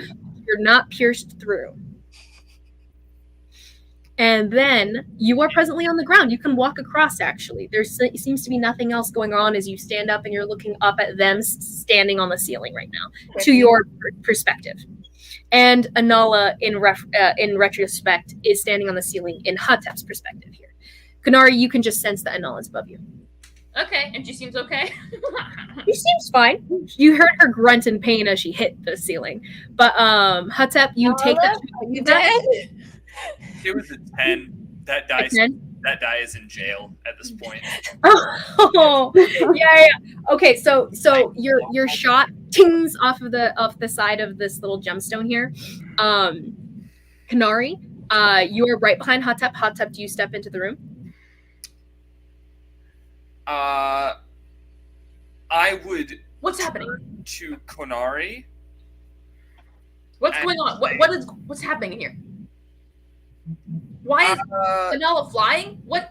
No, I think that if you crawl under, it sends you to the true floor, which is above us. Okay, so we just crawl under and go to the floor, right? Yes. Is there any? Do I sense the spikes above me? You can't. No, you can. No, you can't. Okay. What's the downside? I'm not sure what happens on the other side. Could be perilous. Fine. Here, I'll pull out my sword and get on. I know why she's laughing. That's all. I get on my sword and I hold out my hand and say, "You want to ride or not? Let's go." What? I pulled out my sword. I got on top of it, and she's presently on the. She lays it on the ground and she steps on it. Was not my fault. Kanari wouldn't think about it. Okay. You go ahead. Okay. Good luck. And she'll start flying across to the other side. Wearing the pendant, which out of character meta, I hope does something. Oh, so you're still wearing the pendant. As you start to fly out, you feel the pendant not react, not do anything as far as you just wearing it, and you seem to everything shifts as your body starts to fall upwards off of the sword because you're presently the sword's below you and it's above you. Sword. And so as your whole body shifts around and you start to fall upwards and everything, you reach down to grab onto the sword itself and everything. Go ahead and roll me a acrobatics check to see if you can hold on to your sword. 24. Really good. You even grab the flat edge and then the hilt and stuff, so you're not cutting yourself as you're doing so. But you're hanging off of it as you kind of pull yourself back up the other direction now. So now it looks like she's flying upside down to you, Hotep, as the sword itself is floating amid this gravity messed up place. She's just upside down. At this point, the guards are getting closer. I was about to say, is she close enough at this point that I could run out and try to grab the sword and float with her? I offered you to ride with me. I mean, you could definitely reach out. She's still close. How would I know that the sword actually flew? I didn't know what was going to happen to you. I said I thought you were going to do the. I thought you were going to do the whole Do you trust me? And he said no. Hard pass. Of course, I didn't trust you. So, Hotep reaches out to grab for the sword. Do you step off the threshold to grab onto the sword? Well, I was hoping she'd be close enough I could kind of hop and jump. Oh, yeah, you could definitely hop and jump. Go ahead and roll me in this case, acrobatics check to grab onto that sword or athletics. Acrobatics or athletics. Okay, 15. Okay, so you muscle up, land on the sword. Kanari, your whole equilibrium is thrown by the extra 100 and some pounds thrown into this thing, and so you make a new acrobatics check as well as you're balancing on it, and then I would try and steady her to offer as well as you can. Yes, but as you reach out to grab it, as you're hanging, with her, so she's upside down to you right now. You grab onto it, and then your whole equilibrium shifts, and you fall upwards as well. So you immediately trying to soften the blow, but then all of your weight shifts downwards and you swing up below. So now give me a dexterity. It should have been a save for you earlier, Kanari, but you still would have done well. A dexterity saving throw as you're thrown upwards. 16 DM. 16. you keep it. You're balancing. It's not as harder for you as all that anymore. 14? 14. Okay, so you swing upwards and you're barely holding on. You're like your hand does slip to the edge though as you're trying to hold on, That's and your fine. hand gets cut up by the edge. Go ahead and roll a d4, and you take just slashing damage. I will take that over the thing. 4. Okay. Lovely. Damn As it, your hand just kind of like slices on the edge, and it hurts so bad, but you're holding on. The knob for the door is that way. All right. Point. And he points, and Kanari has no idea where she's going. That's not helpful at all. Anala, you see them hanging above you, like you see this whole like scenario happen as it does with them all like flipping around in the air, and you're like, okay, that's discombobulating. As they're doing that, can I, Carly, are you still, I guess, are the three of us still wearing our, I know I'm wearing my earring. Are the Oh two yeah, of them? I'm wearing mine. Can I check in on her and be like, Carly, are you alive? You're alive, right? Please tell me you're alive. There's no answer. Oh, Mm, I think there's too many floors between us. worth a shot. guys, we should all just have gone through the floor there. It would have been so much faster. Well, we don't know. We don't know. You don't know that. Yep. Yeah, we don't But the know. other I thing know. too is I you never would understand have that. you never would have gotten to us either. We would So just- funny. Carly's just alone now. I was running out the vault, so maybe I'll. You got to the vault again. That's cool. Guys who fell down with her, right? There's a couple guys that fell down. Yes, we're coming to that. So as you guys look back, the guards are getting closer. They're probably about 2 rungs between you guys before a guard is getting to the threshold at this point. Okay. You Well- do see another one fall though, but most of them are doing okay. I'm booking it across, like in the the opposite side from the doorway. Came. Okay.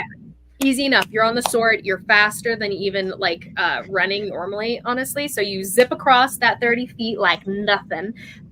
You get to the edge to where the door is. The door handle is lower on the ground, so you have to be higher up than so in regular gravity, it was close to the ground. It was about a foot above the floor. In unnormal gravity, it is about a foot above the ceiling right now. So you have to fly to the top, which is very nice that you have this sword to get to that doorknob. Do you open it? Yes. No, you're on the ground presently. You have to like kind of just run across, like little jog down the spike system, but it's easy enough. Like you're just walking around the spikes. They're like cones. Yes. I will just open the door. You turn it, Done not with this crap. leaving it open. Aren't we all? Nothing happens.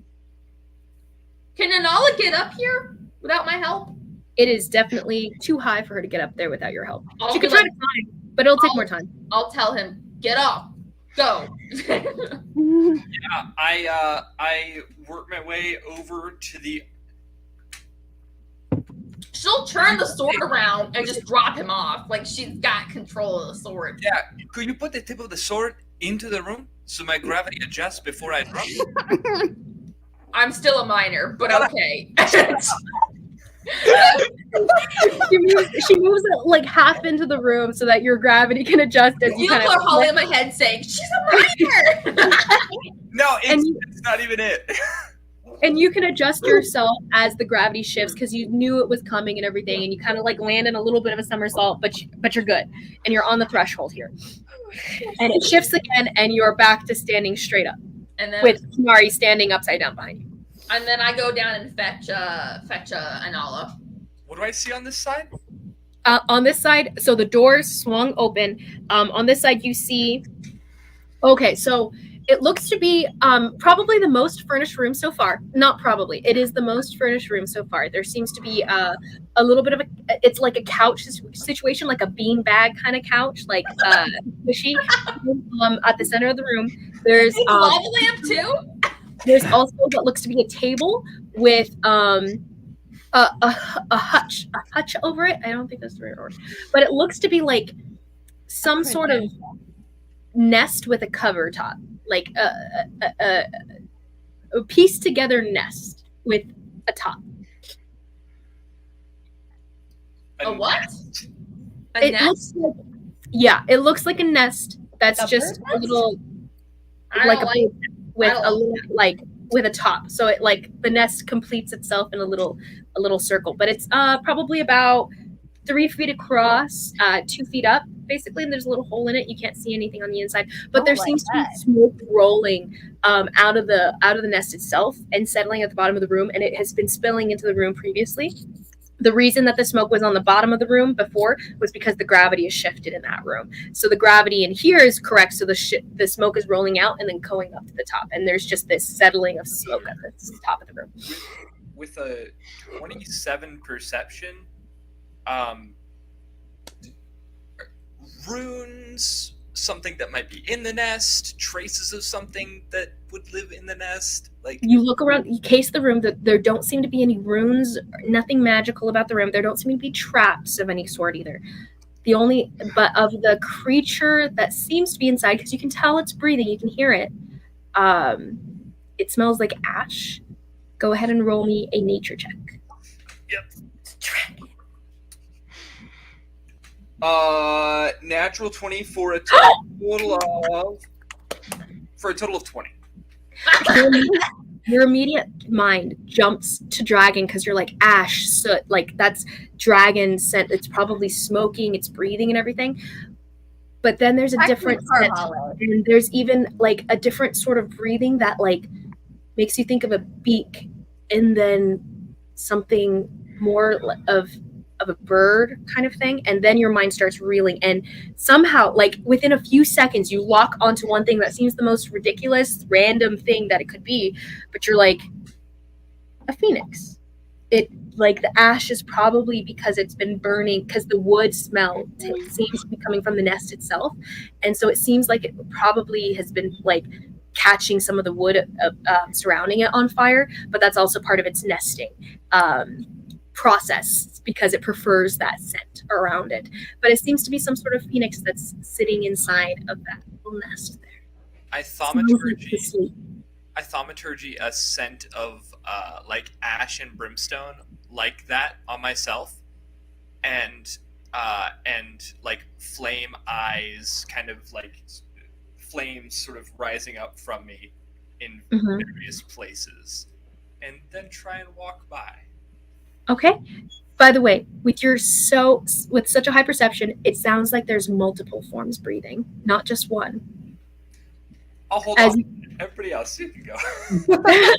So, Nari, you step in. You sent the same thing that he does of the ash and everything. But further beyond that, you're right behind him, so you can't see into the room. You don't see you can't see. So all you can sense is the ash coming off of the room itself and the smoke that's coming out of it. Right behind Inala, you're holding on to her as you guys are balancing on this threshold here. It's a little bit of a balancing act here, but Atep seems to take a step in the room and nothing happens as he starts to move in, but not quite fully into the room yet. But there doesn't seem to be anything magic going on. He doesn't seem wary of that, by the way. Inala, as you guys are stepping into the room too, Inala, you do notice the what looks to be another little like hole in the wall to the left, right outside of the door where it swings open, similar to the room before and the room before them and everything. It's not the gemstone that was in front of this last door, that gemstone that was gleaming in the dark haze and everything. It's not that. It's literally just a hole with runes around it on the side of the room. The size of my necklace, maybe? You can't see. Ha! Okay, it's fine. I know. I don't understand it, do I? You're not sure what it is, no? You can roll an investigation check if you'd like. Sure. But you'd have to step into the room to do so. You can, like, you see it around the side of the door, but you have to actually step inside. Corey, you see that Atep has, wait, what did you do to yourself, actually? You surrounded yourself with flame? I used thaumaturgy to put up a couple of effects where I smell like that scent, that like fire ash scent. Okay. And then you can tell that eyes kind of thing. Got you. You can see that you can smell that he now smells like ash and brimstone. Kanari, same thing. Are you guys speaking at all? Like, do you tell her anything about what you No. I would whisper. Mind You're telepathic. Yeah. You know, two of you are I'm just like, telepathic. finally? I don't know why you guys are ever talking with your mouths when you have that. Maybe just get some practice, you know? Yeah, but in this scenario, I would be using telepathy. I would mind link with Kanari and say, "Are you familiar with Phoenix?" I think that's like a drug or something. Let me explain. No, too much. Let me see. It's a bird. Bursts in the flames. Super cool. What about it? There's one in here. Can I pet it? I wouldn't advise it. DM, do I know anything about them? Roll a nature check as you hear.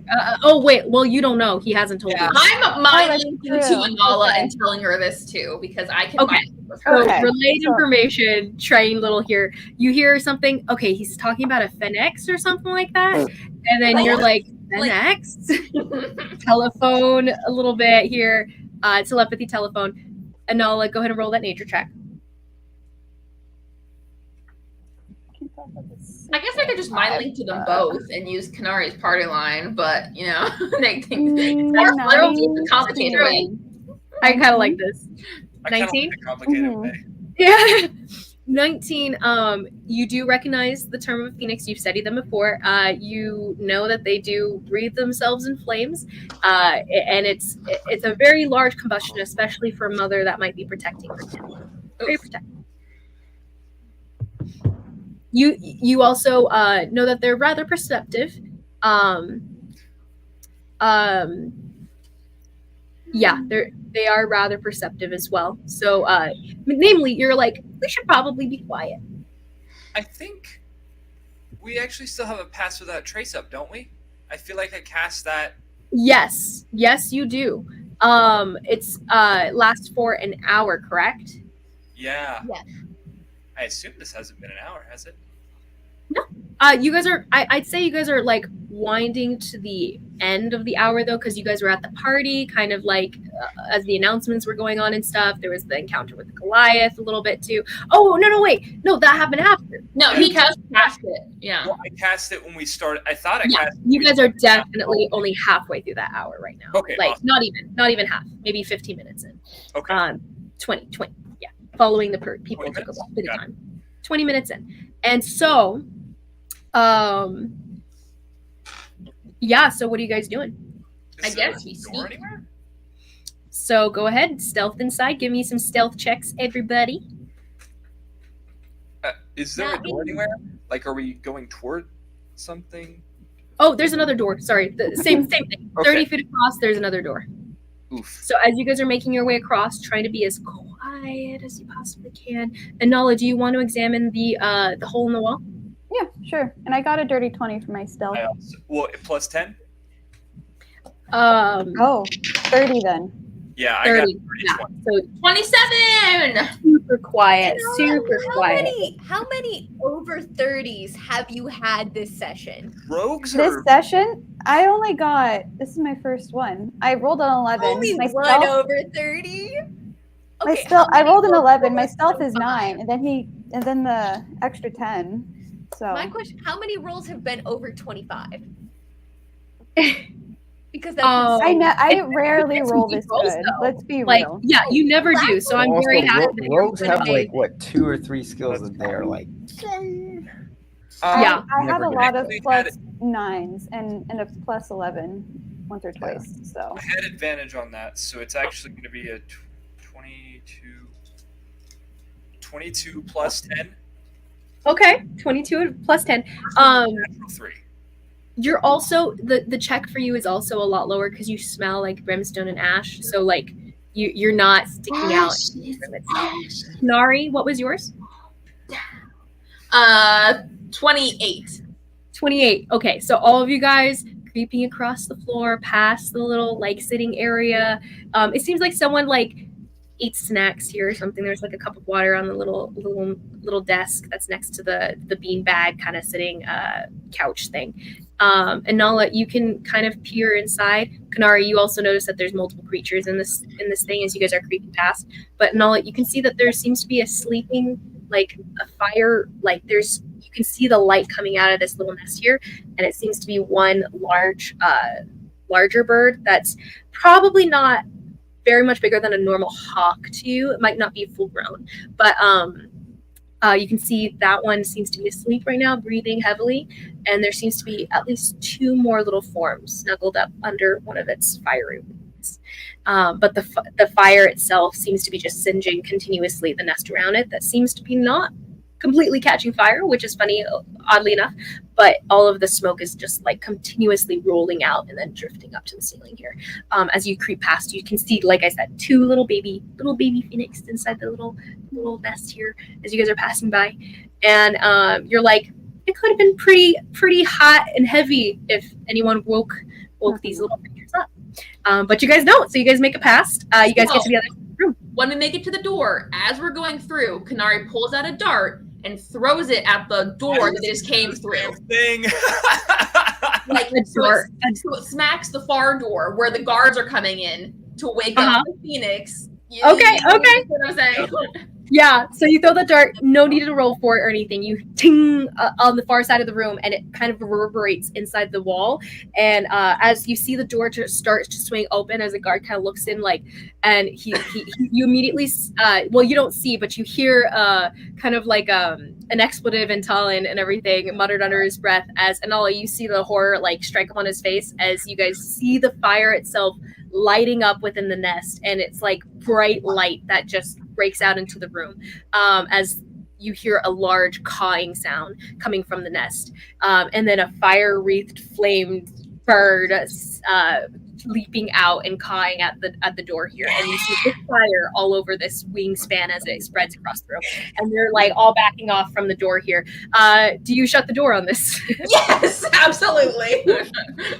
So as you turn around into the next room here, you guys have step into what looks to be it's actually reminiscent to you, Anala, way back when, of that one challenge room in the Talendrian temple down in the Durugma Wilds, way back there with those trials and stuff where there had the different goblets made of different materials and stuff.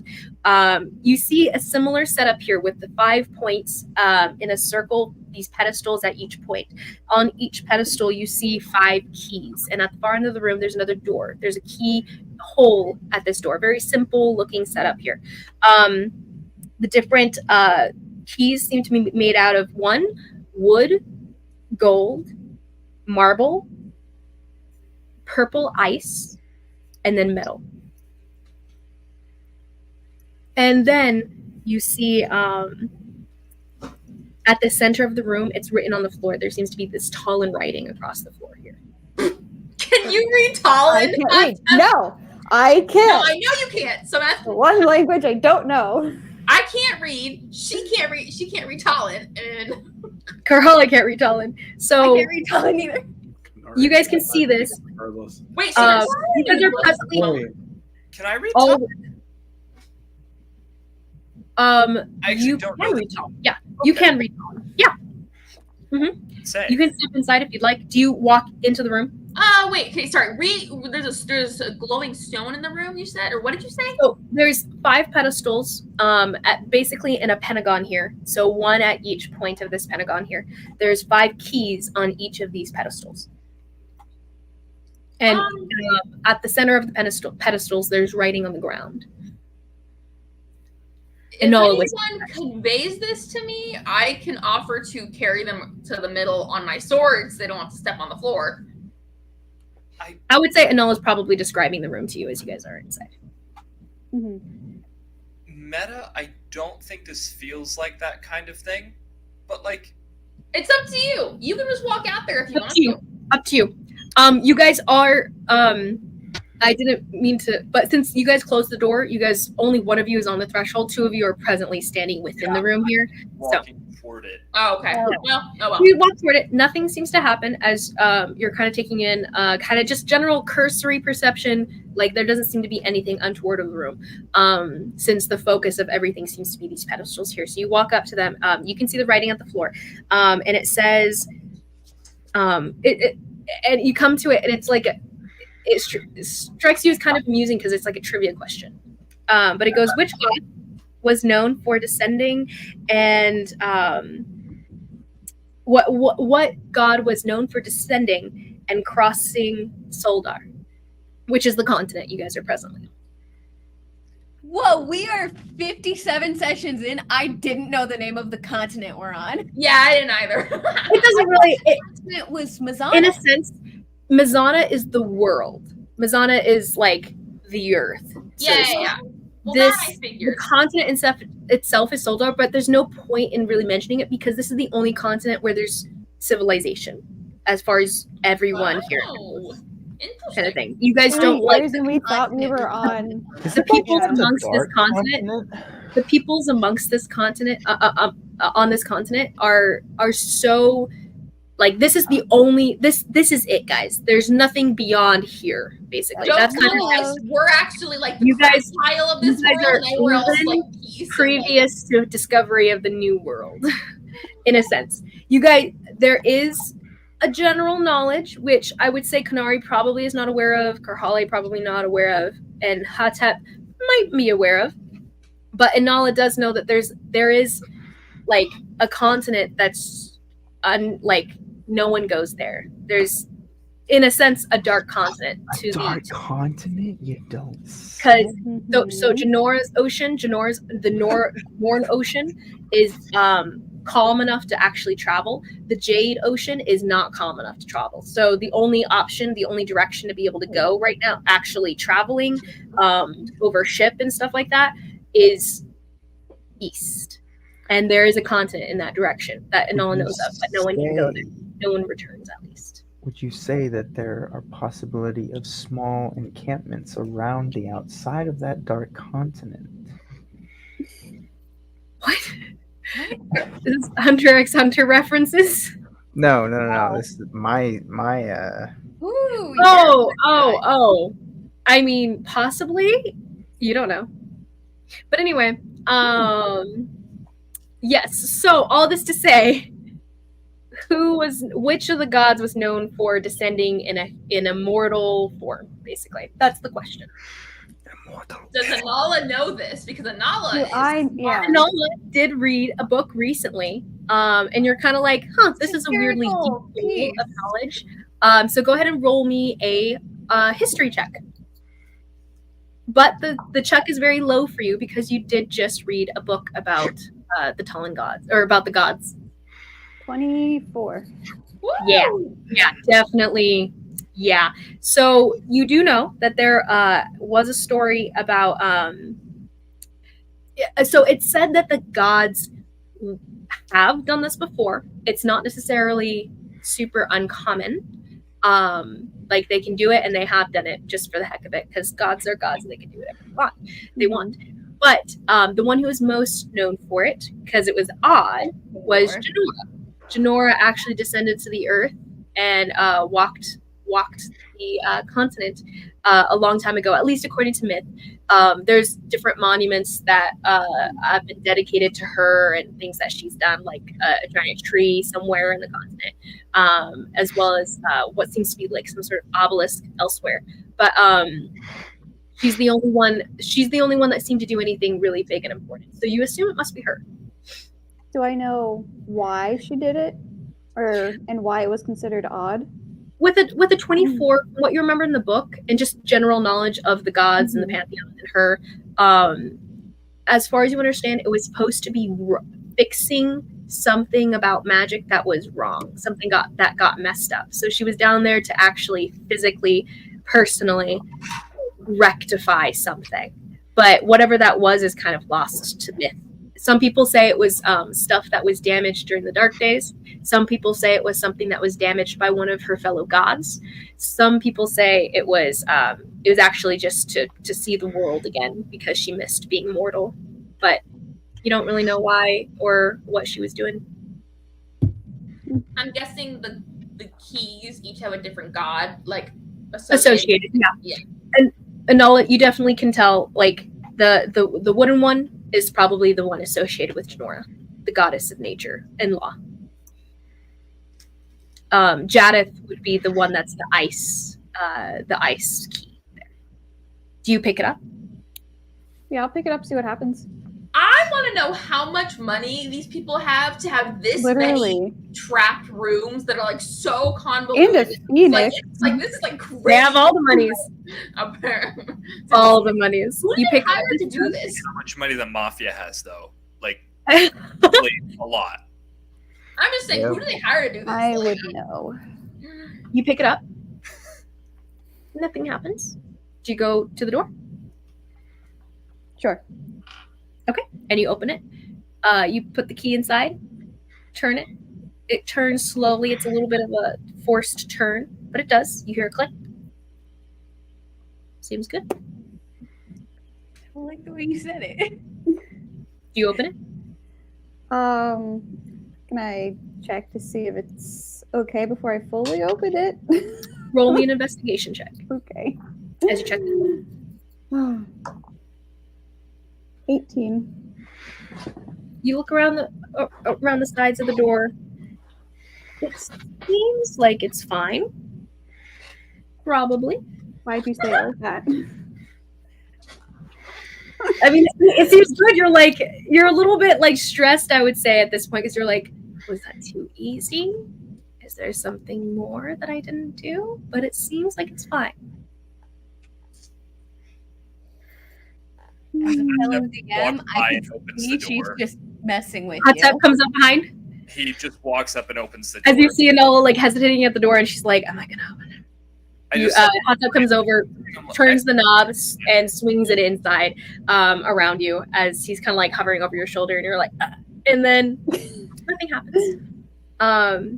And the door swings open, and you're opened to another room. So going downstairs to Karhale, you're stepping out of the cage and everything. You go inside, slam into that to the force field, and you pull out this necklace. Do you want to grab anything else that is on display here? You do hear, by the way, everyone can still hear like the general underlying sound of these alarms going off. Mm-hmm. So as you can still hear that from here, there doesn't seem to be footsteps coming towards you necessarily. I'll try to smash and grab the rings too. Smash away. Or ring. You smash into. Go ahead and roll me a strength check. Gosh. Okay, that's 14. 14. I'm sorry, athletics. This has always been athletics because I had Shy be doing. Oh, they're the same for me. Okay, so you slam your hand into it, and you're thrown back as the magical force reflects at you. So go ahead and roll me a d6, 2d6. First one, force damage. Second one, the slam as you hit the wall. 10 total. Got you. So yeah, you hit the wall, slipping down, and there's a bit of a squeak as your body kind of like slides down with the silk dress and stuff. Your dress is a little bit ripped at the edge here. All right, we're not gonna do that again. And I'm gonna I can like turn around and like see there's the exit somewhere. You can step out of the vault and you kind of look around a little bit. Empty room. You can see at the end of the vault that there is a big set of double doors that seem to be open. Okay, I'll head out of those. I do have a quick question. Yes. Because right whenever me and Shy ended, we were right outside of that room. So would we necessarily hear her when she fell? She hasn't really said anything. You guys are like all the way down the hall, turning the corner, going up the other way. Oh, okay. No, actually switch to them because so Karhale, a giant 300-pound stone woman just got thrown against the wall, and that would be pretty loud. I would say we were quite a ways. We went through a lot of stuff. In a sense, it was you falling from a bunk bed. That kind of sound. It wasn't like a super long way. More so like it was a sound and it echoed into the vault, but you guys are pretty far away. You guys are like 2 hallways away. And also actively doing other stuff right now, talking and stuff too. But at this point though, to Ty and Shy. Nothing really to Carholly as you're stepping out of the room and everything, and you're kind of like trying to be careful about it, but also there's no one I'm around. just gonna You're make like my way down okay, the and you hallway. start making your way down the hallway. You see dead bodies though as you step out of the room. You see I am going two to. scars that seem to be ripped into Are there any pieces. weapons? Like there's also two that are still. I think you left a couple alive, right? I left two. They're incapacitated. Yeah, they're presently. You see two that seem to be breathing, and then the other ones are dead. Weapons, my love, please. Weapons, as you look around, Are there any? you see the weapons that are being carried by the guards themselves were past tense. One. Okay, so you pick up a short sword. There's also a short bow. Yeah, I'm good sword. That's Okay. funny. That's cute. You grab a little short sword. It's more like a dagger for you. You tuck that away. Do you grab multiple or just the one? There's 4. Do you step into the guard's room? Because there's a room that seems to be like there's a separate room that they came from in theory. Because one is fallen outside of one of the rooms. I'll just peek into it. You peek inside. You can see within the room what looks to be basically just a common room for the guards here. They're just sitting and chilling. There seems to be dice on the table. There's a little bit of silver in a little pile near some of the dice. You see some cups, a jug of what looks to be ale, some snacks that seem to be like half eaten on one of the desks inside. Nothing really well set up necessarily, except you do see what looks to be a chest, an open chest. Actually, it's just kind of sitting there, and there seems to be stuff kind of spilling out of it. Like what kind of stuff? Well, you see what looks to be.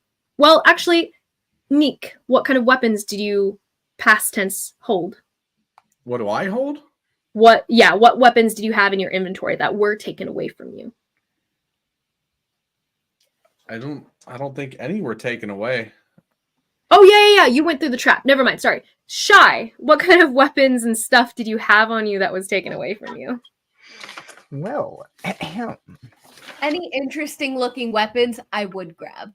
Or anything just that looked interesting to me. Also, wouldn't she see like blood footprints like walking away? You do see a long rapier, by the way. Like a sleek, dark metal rapier with this beautiful, like, intricate design on the hilt work. Dang. I'd grab that too. Oh, okay. It looks expensive. I'll take it from you. Yeah. You kind of like tuck that into your belt as well as the short sword. Shy, what inventory did you have that would have been taken? So you see a sword on there. It's pretty big sword. Heck yeah, that's what I'm taking, and that's what I'm planning on using if I come in. Shy. It's not. You're not talking about the other sword, right? You're not talking about the sword that's presently not in the present form, right? Yeah, that's. So you see, there's a staff. Oh, a staff. And there's a good catch on that, Dan. There's a staff and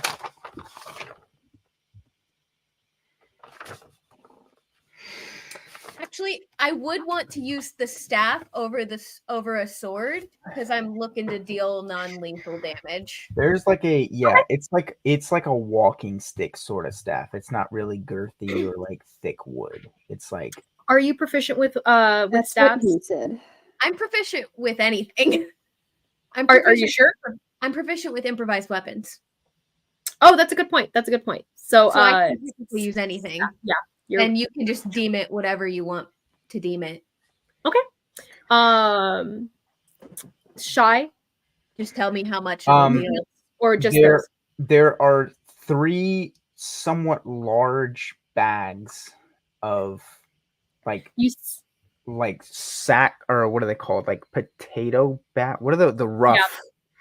The burlap? Burlap. Yes, sacks. 3 burlap sacks. That if you pick up feel decently heavy. And they're almost like it feels like there's like rocks or sand or something inside of it. You can also see that there's a couple sacks that seem to be like moving a little bit. There's a little bit of like movement. I'm not gonna touch those. You take this. No, I'm not going to touch those. Okay. I'm not gonna. I was looking for weapons. Yeah. No worries. Or anything. You, anything you of open interest. you open the heavier sacks that you see. Yes. What does Okay. she see? In the first one, you see what looks to be dried fruit and seeds. Just a ton, just like thick, and it's dense. Okay. What about the other one? You see what looks to be dried meats and also more seeds.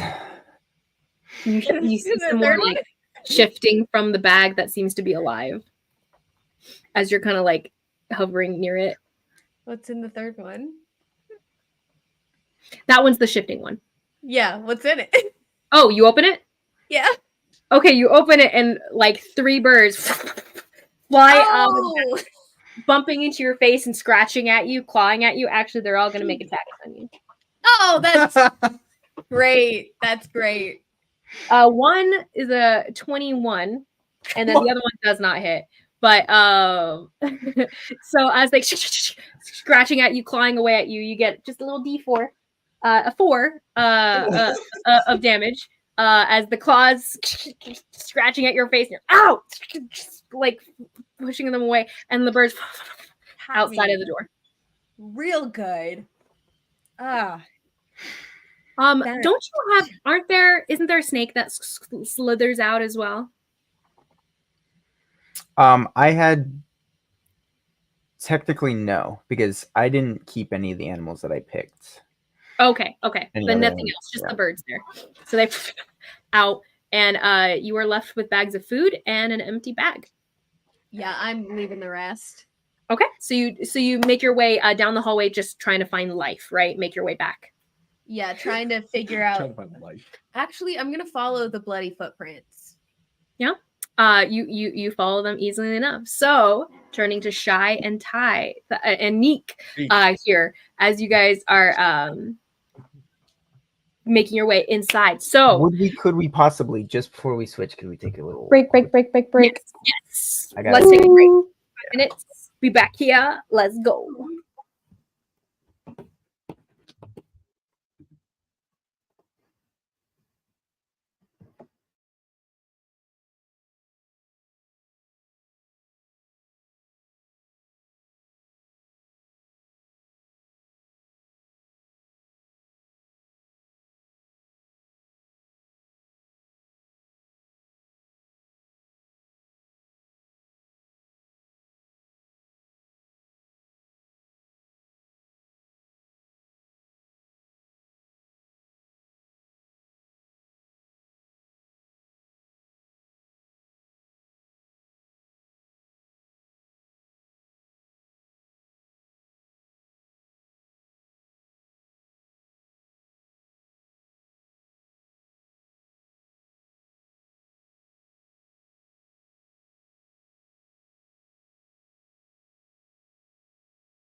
Asteria.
Boo.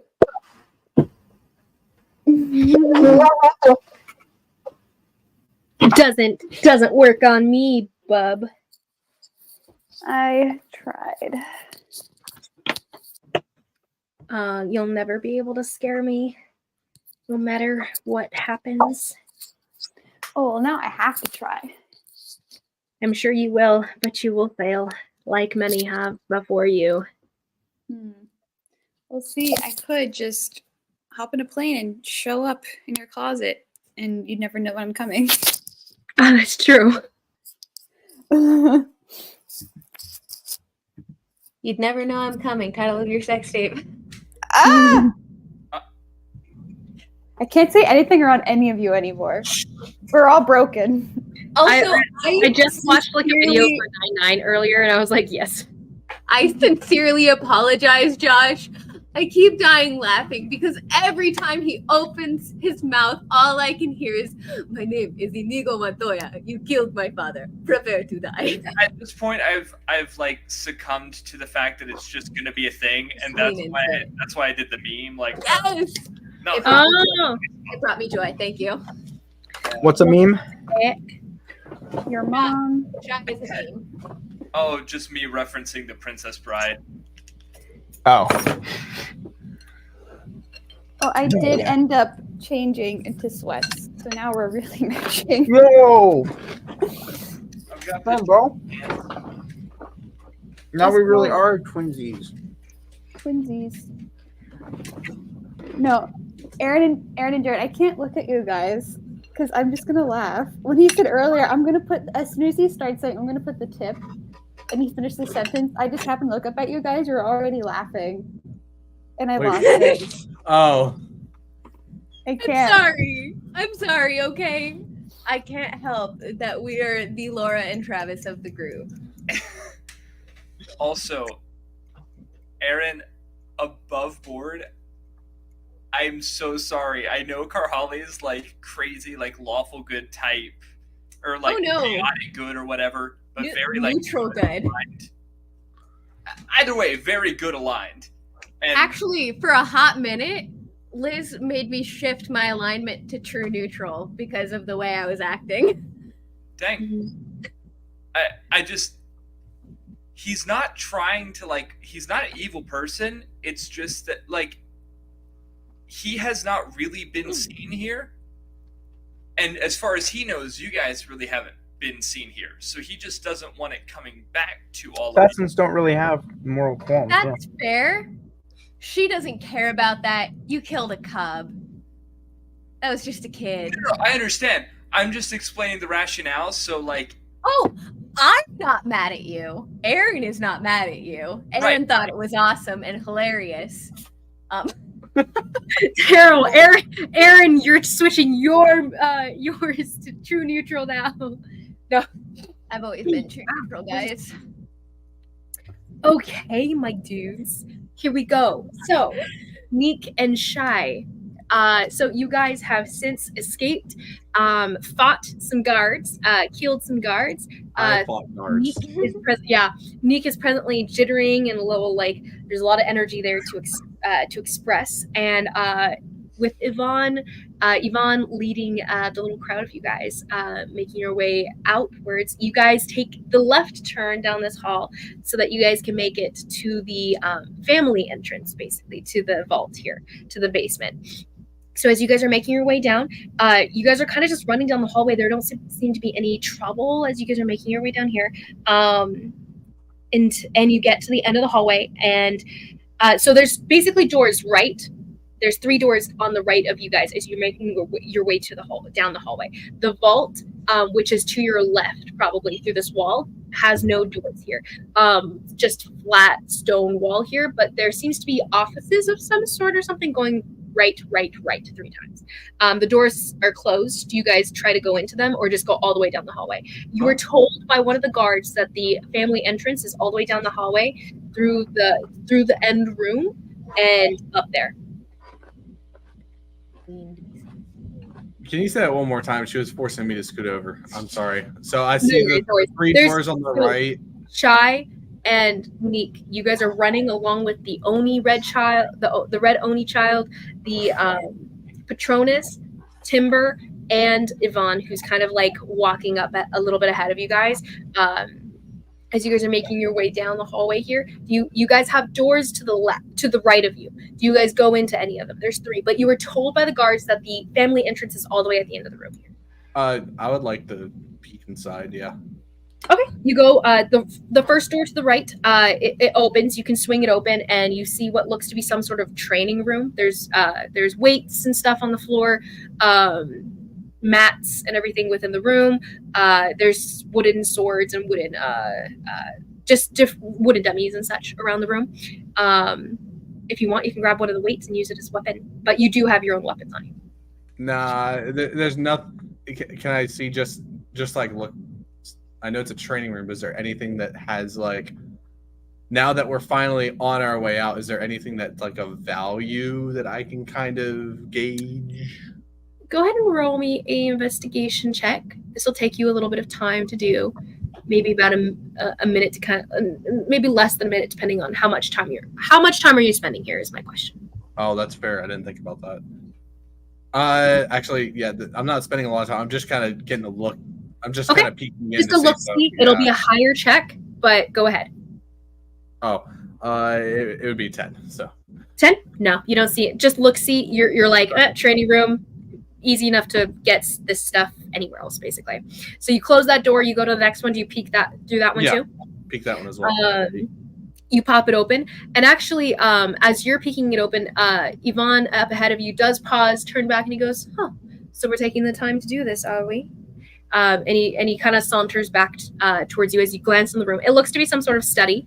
There's shelves and a desk at the center of the room. He goes, "Are we spending time? If so, I can help look for something of interest.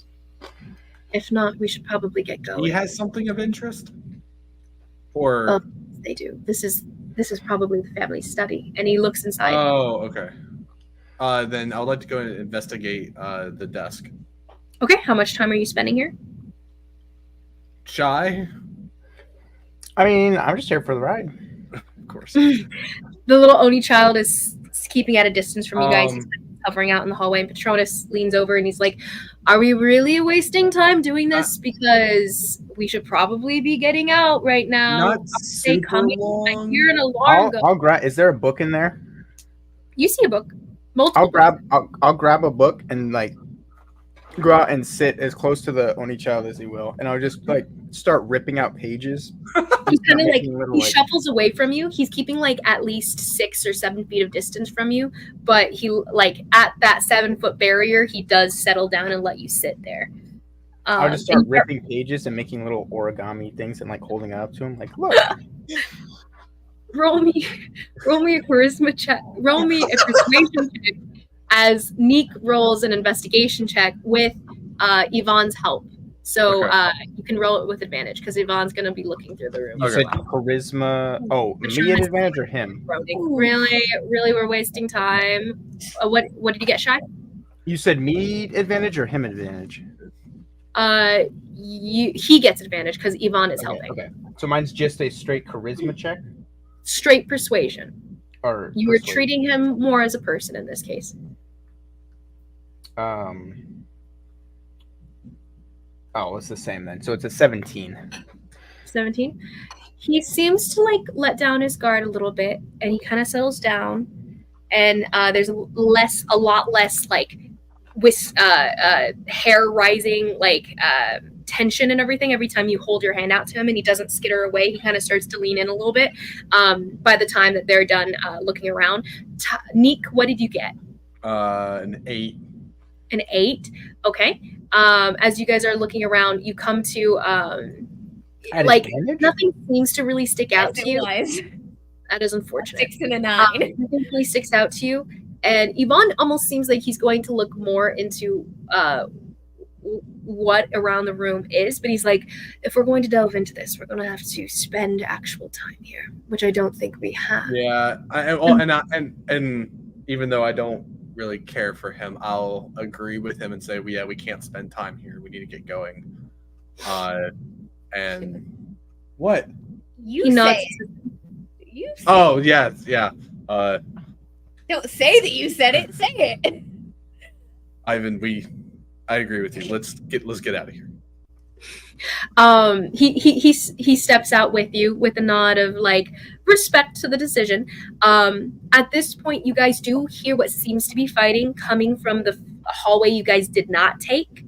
That was supposedly to the other entrance to the basement. So you also into the hallway here. You guys can keep going. That's the same hallway that the giants that we let loose ran down, correct? Yes. Okay. Then we're going the opposite way. Yes, you guys are going to the family entrance, which is the direction you're going right now. So as you guys step out of the room here, after you see that Shy is presently like within about 5 feet of the kid. He's getting a little closer every time Shy is interacting with him here. And the kid seems to be less tension filled and everything until you guys step out, and then he like hackles rise again and he backs off from the little group here. But yes. I was gonna say, can I like hop on Shy's back and like try to give him some more like of the meat that I gave him the first time, just to try to calm his nerves a little bit more? He skitters back, but then as you're holding it out and he already tasted it and he already didn't die from it, he does like eventually scoot forward, snatch it out of your hand, and skitter back again. And he eats it voraciously. And then you guys see his hackles rise again, but instead of like at you guys that he's presently near, his eyes like go down the hallway, and he skitters actually like far away from you guys, and he actually starts to run past down the hallway the way you guys came. Yeah. Oh, great. His eyes look down the hallway the direction you guys are going, and then there's like alarm that like strikes across his face, and then he turns around, turns tail, and runs. Okay. I'll run right at. As soon as he bolts, I bolt. You bolt with him, or you grab the same direction. Well, I mean, eventually I'll try and grab him, but I'll. Okay. As soon as he runs, I'll bolt. I want to go. I can't believe I want to do this. Okay, we can I'm gonna go and investigate why, like the door. Like I want to try to look and check and see what's You going look down on. the hallway to see what he looked at and freaked out about. Yeah. You don't actually see anything right now, but as you turn your attention down that way, you can hear the barest sounds of movement coming from over there, as well as this barely audible voice. Roll me a perception check. Where is that? No, it's not. I've got bad vibes. I feel it. I can feel it. So this is a 19. 19. You're trying to you're focusing your attention that way. You can hear the barely audible voice, and you can hear what seems to be the voice of. There seems to be about 5. Oh, frick. Do I recognize the voice? You hear. What was the rest of what she said? Because Roll me a history check. No. Yeah, roll me a Is history that a check. she or a he? You've encountered them. Yeah, A boy. This was a male Okay. voice. Oh, what was the second part of what he said? This was in Talon, but you do speak Talon. So, wait, do you? Neek, do you speak Talon? Languages. Right. Oh wait, yeah. No. Never mind. You don't understand what this voice is saying. that's common? No. How does no one speak Talon in this group? No, I Hata don't. does. You do. I mean, I know, I do, At but that point, I don't really need to roll because I wouldn't even understand. Yeah, you wouldn't need to understand. Nope. Okay. You can just barely hear this voice. It sounds vaguely familiar to you, but you can't place it. Not really. Does it kind of sound like the sun Timber? that we encountered with? Patronus. No, not Patronus. Not Patronus. Does it sound like the sun that I helped unlock the vault or whatever that piece? Roll me an intelligence check. And then Timber, you hear him his hackles rise a little bit after your eyes cast down that hallway, and you see Timber actually starting to back off. And you've never seen Timber be afraid of anything, which this is actually probably the more unsettling thing of this 16. That Timber is skittering back, and he's fighting the urge to run as well. You can tell he's staying here, but he actually is turning his body in that direction, wanting to go. And there's a bit of a low sound that it makes, almost like a rumbling growl. Not quite a growl coming from this bird though, but you can hear him it's the sound of alarm, and he wants to leave. Ooh. You so said I rolled a 16. Oh, 16. That's actually a lot better. You can recognize that it sounds vague. There's a familiar undertone to it. The sound, the cadence of it is similar to the voice of of one of the brothers that you met. Is there any way I want to turn and talk to Yvonne? And am I kind of disgruntled towards him and actually call him Yvonne? Do you recognize any of them? You see him around the same time that Timber's hackles are rising. He seems to get a little bit more tense too, and he's like, perhaps we should hide. And he grabs your shoulder, and he grabs at Shy. You're a little farther away, I think. He has to reach forward and tug at your shoulder a little bit, and he backs into the room behind him. I am Shy's running down. Oh yeah, you ran after the Oni kid. So you ran off. So they disappear around the corner. You're pulled back into the room, Neek, and Timber. Okay. Do you drag Timber into the room? Yes. He's a bigger bird. The griffin is a little big, but you squeeze him through the door. It's easy enough. He can squeeze in. But he is definitely taking up a majority of the space within this study here. And he's pushing some of the books off of the shelves and everything, trying to make space for himself and everything. I want to tell Timber to act like a statue. Act like a statue, Timber. And he kind of. He will do his best. It's actually pretty good. He freezes up immediately, and he stops moving. And Yvonne looks at you with a bit of a quirk to his brow. And, but he also quiets down. You guys quiet down. They're gone. Patronus is inside with you. He pulled Patronus in. Patronus is like, wait, what's going on? Why are we hiding? Shut up. And Yvonne puts his hand over his mouth, covering up. He already learned that lesson. But there are sounds coming down the hallway. You know what? Yvonne's going to turn to you, and he's gonna whisper very, very quietly into your ear. They're already, from what I could hear, they were already aware of our presence. So they're going to come down here and realize that we're probably hiding in one of these rooms. But they don't. But they wouldn't know that, Ivan. They wouldn't know that we're in here, right? They don't know which room we're in, but they know that we exist and that we're nearby. It'll take at least 2 tries for them to find us.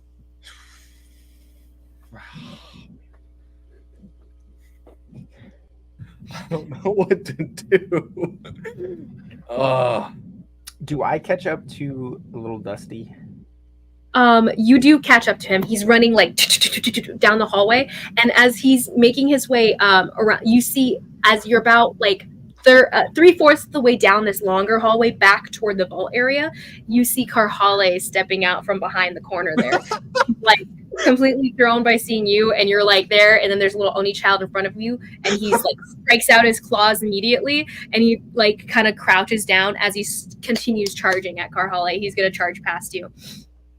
In theory, yeah. So do I get to a point where I can like scoop him up? Oh, go ahead and roll me contested athletics with the kid to see if you can catch him. Ooh, athletics, okay, buddy. Yeah, okay, buddy. Oh, and it's a natural 20. Yeah. Yeah. Oh. You're like, Get it, bro. And right at the moment you see Karhale, do you tackle the kid or do you just grab him and pick him up? No, I just scoop him up. Yeah, you scoop him up, throw him over your shoulder like fireman carry. Yeah, and you're like, hi. Yeah, no, that's literally what I was gonna say. Like and I'm like, oh hey. And he's clawing at your clothing and stuff, and you get claws marks all over your backside, my dude. But he doesn't really have any clothing though. That's true. He's like Karhale. You see Shy barely clothed at the moment. He's wearing like classic cartoon like perfectly placed loincloth, cartoon style. And you see I don't have the time or emotional energy to deal with this. Wait, how'd you get down there? How'd you get out of here? Oh, well, we just broke out. Wasn't that? We need to go. Oh yeah. We need to go. What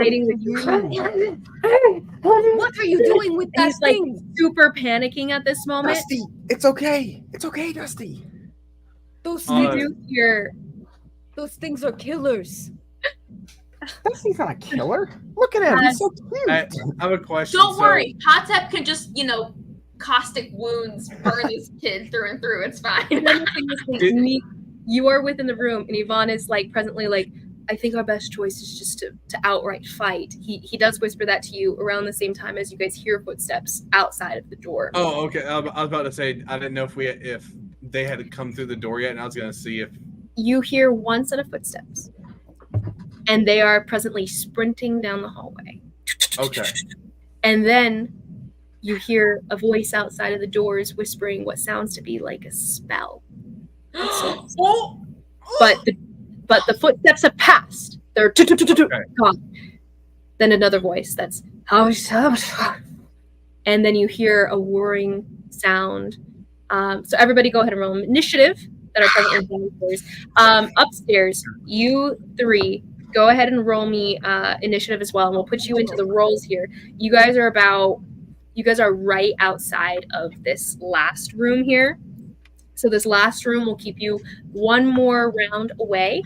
You'll have 2 rounds before you can make it down to where everyone's at presently in a meta. How far behind would Karhale and I and you are 1 round away. Okay. So we're still rolling for initiative now. Yeah. Then. Everyone's gonna just roll for initiative all at once so that like I can just add everyone into the mix, and then you guys have 2 rounds before you can enter the fray, basically. Okay. I got 14. 14? Okay. 14. 30 to 25. 30 to 25. What did you get, Meek? I got 25. 25. I did. You have a +10 to your initiative? Yes. He's hyped up on some Altris. Hyped up on some purple juice, baby. Yeah, that purple juice, baby. Shy, what'd you get? Shy was 9. A 9. What's your dexterity? 14. 9. 14. Okay, you beat this one. 9 Shy. What did you get, Inala? Oh crap. 18. 18. That's where I thought Okay. she was gonna be like 35. Yeah. And then Symbolic, Hey, sorry, I never sorry. roll this good. 22. Like that many times in a row. 22. I don't know about you. Oh, what's your Dude. what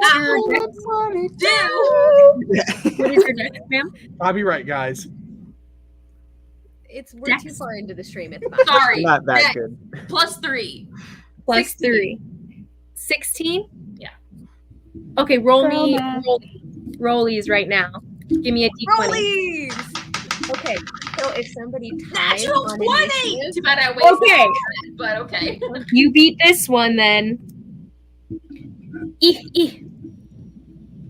Okay. Konari. Okay. So then Atep, what is yours? Onari. 13. 13. That's actually pretty good for a caster. I get to go first. 13 Atep. And then I believe that's everyone. So I'm just last. Do I need to roll it for my griffin? oh I yes, didn't- roll for timber. Do no, I? he doesn't get He doesn't your- get he doesn't get any bonus No. initiative, right? He gets a +2. 16. I have a griffin right here.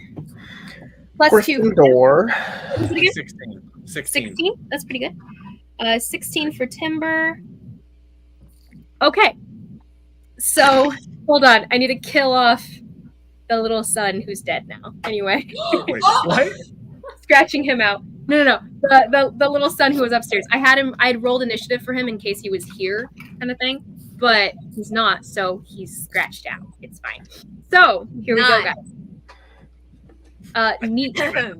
Like a Okay. You hear the beginning of what sounds to be a spell being cast, but you Yeah. react before that.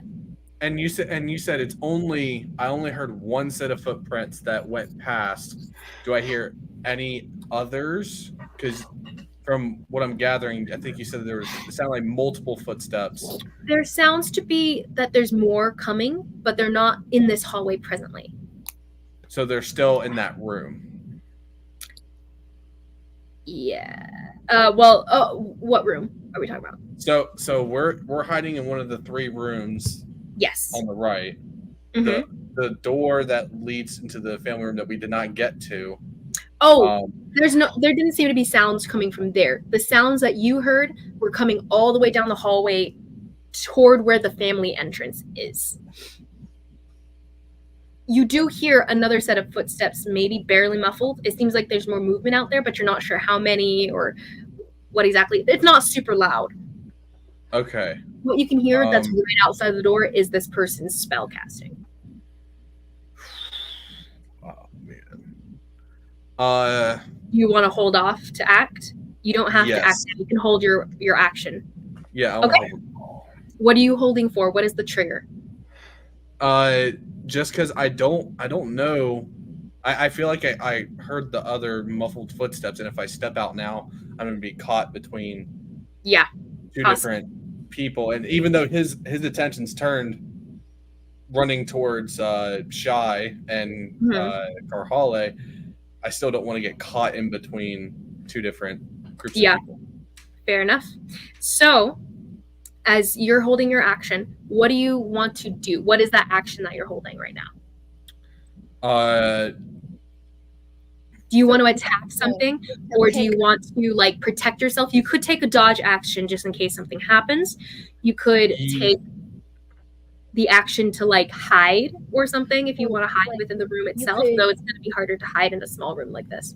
You Okay, could okay, choose, okay, I you got- could choose to attack once the door opens. I was gonna say, can I want to get on top of my griffin who's standing like a statue Climb on top of by him. the door, right? And so whenever someone comes in, if I don't know who they are, Mhm. I'll have him like Charge. yeah. Okay, Charge. so you whisper that to him, and he'll react once he can. And so he's going to charge if he sees someone coming through the door. Do you have an action you want to hold, or are you just sitting on top of him, going to let him charge? Do you have like a bow or something you can throw at them?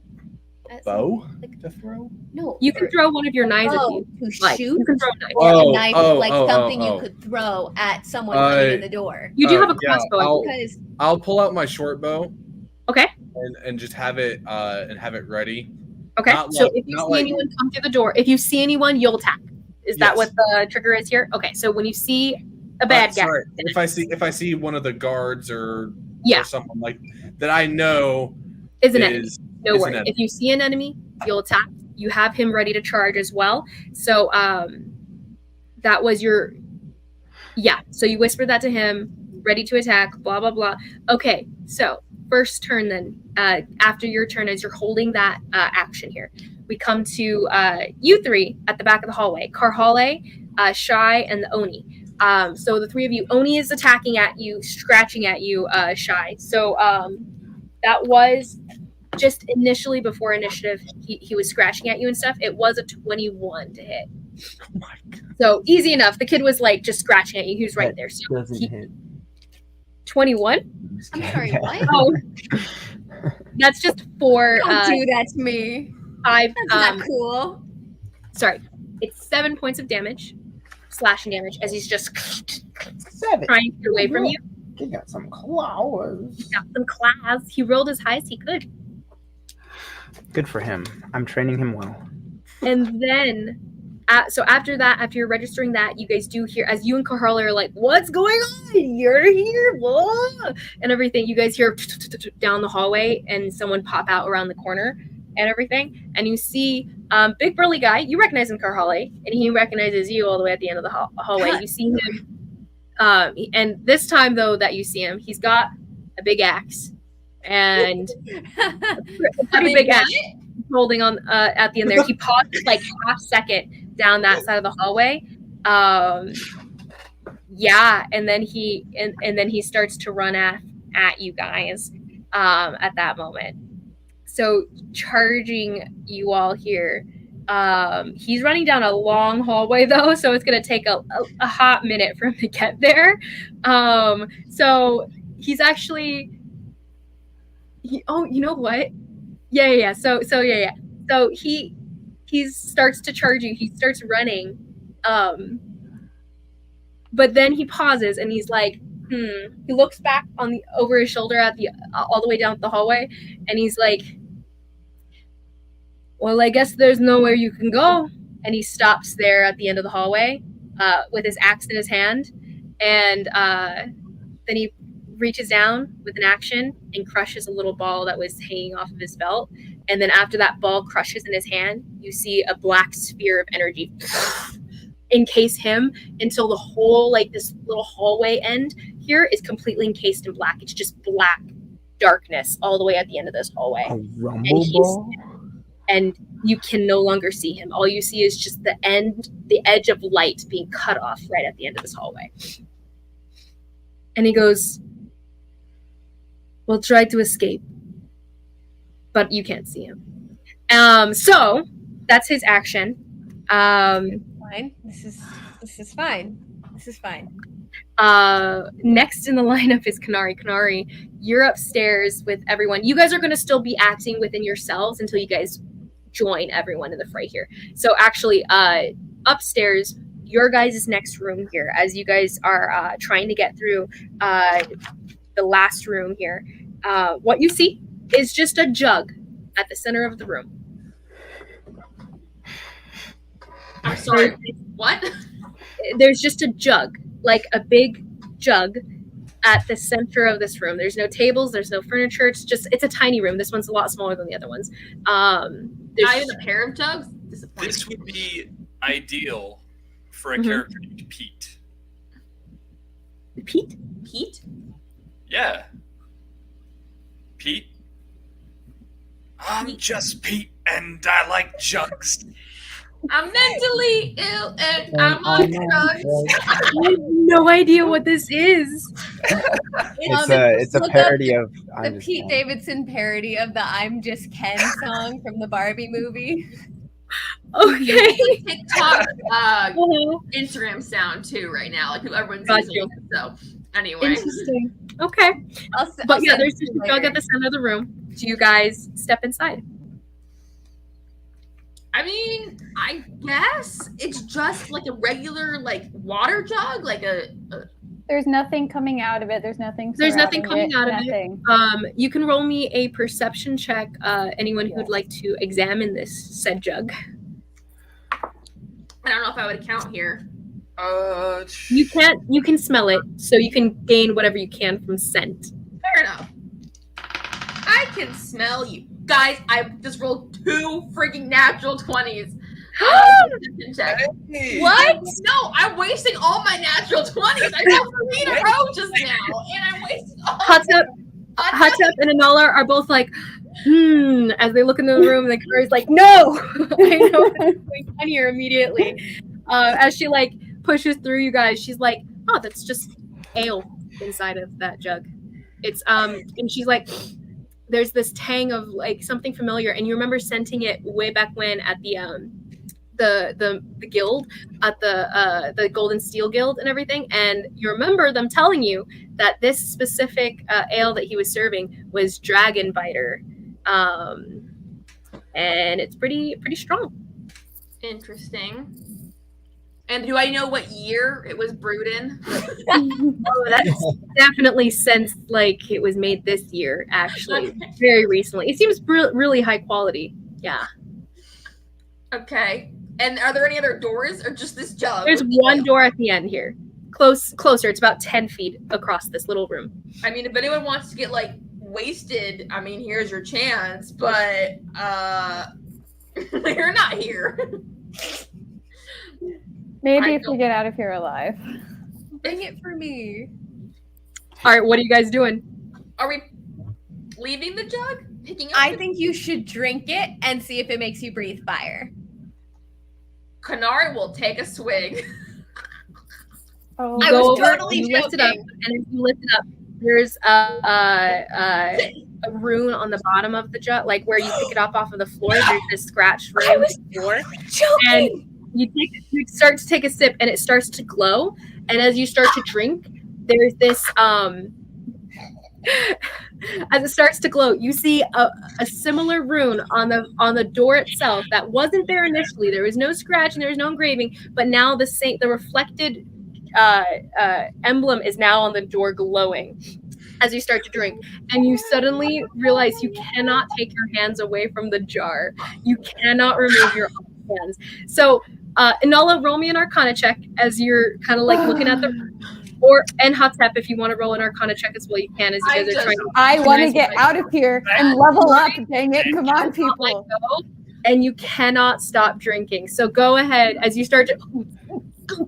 It's like you're drowning yourself in this jug right now, waterboarding yourself as you're swallowing it all. Go ahead and roll me a Constitution saving throw, Inala. Could I just give 21. the help action to her instead of rolling on my own? Oh, yeah. You guys can try to like talk amongst yourselves because you're like, it looks like a something thing with the something history. And Inala? 21. 21. Did you roll with advantage? 21.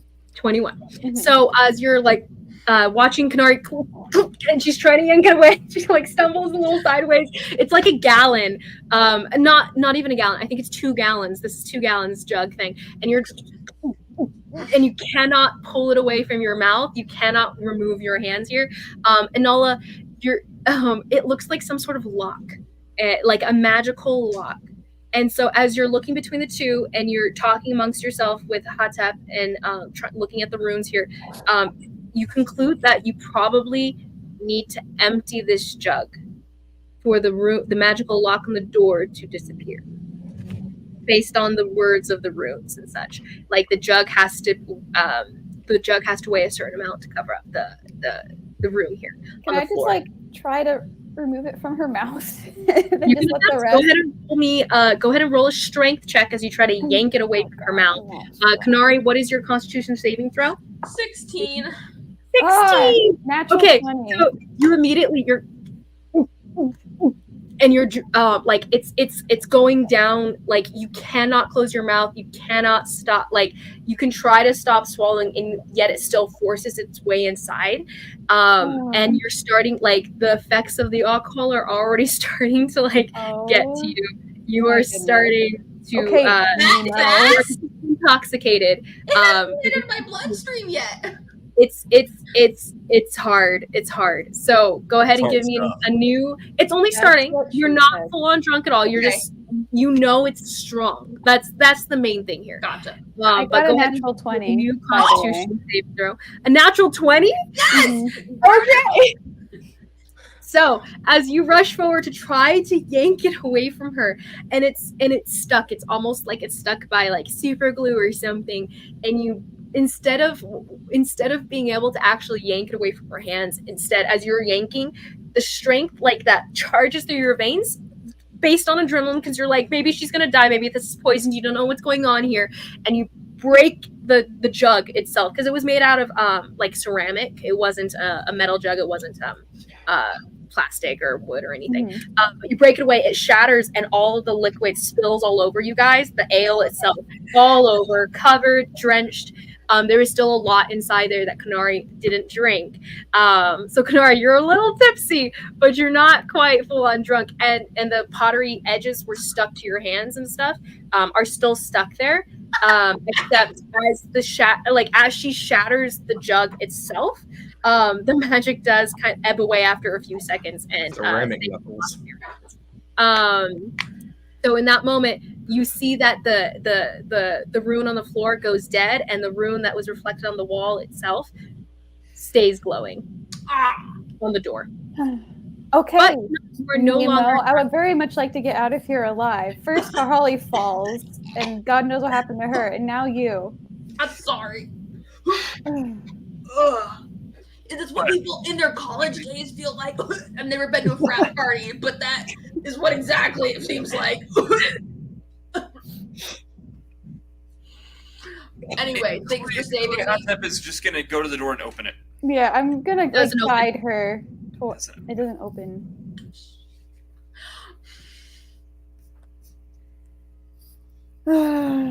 It seems to be not locked because there's no click, click, click of the door. The door handle seems to go, but you can't pull it. You can't push it or pull it. All the rooms get stuck in. We get stuck in the room with a jug.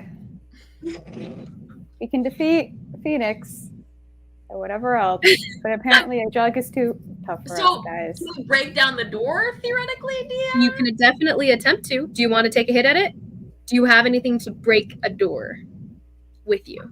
I have my katanas and I have my staff. And her ceramic hand. I would say my ceramic hand. You can start trying to cut at it, but a katana is a light weapon, and the staff also pretty like you're not going to be doing very much damage very quickly. Okay. I mean, you can start attempting, but it's going to be like carving a hole into a door, like an actual door. Yeah. With a katana, which is not the kind of weapon you would use for that type of tool. No. And Nala, you have picks. You have. Can I try that? You can start chipping at it, but that's still going to be a chipping kind of situation. Does anyone have something bigger, like a bigger weapon, like a hammer, like a mace? A mace? Okay. What's up? 19 strength. So let's go. Ooh. Okay, you guys see Atep swing a mace off of his shoulder, and he takes a whack at it. Go ahead and roll to hit. Yeah, sure. Here we go. Hey. I have a +8 to hit, and I rolled a freaking 2. Dang. Okay, so the door. Would it still hit the door? Hits the door. It hits the door. Yeah. You don't miss. This is more.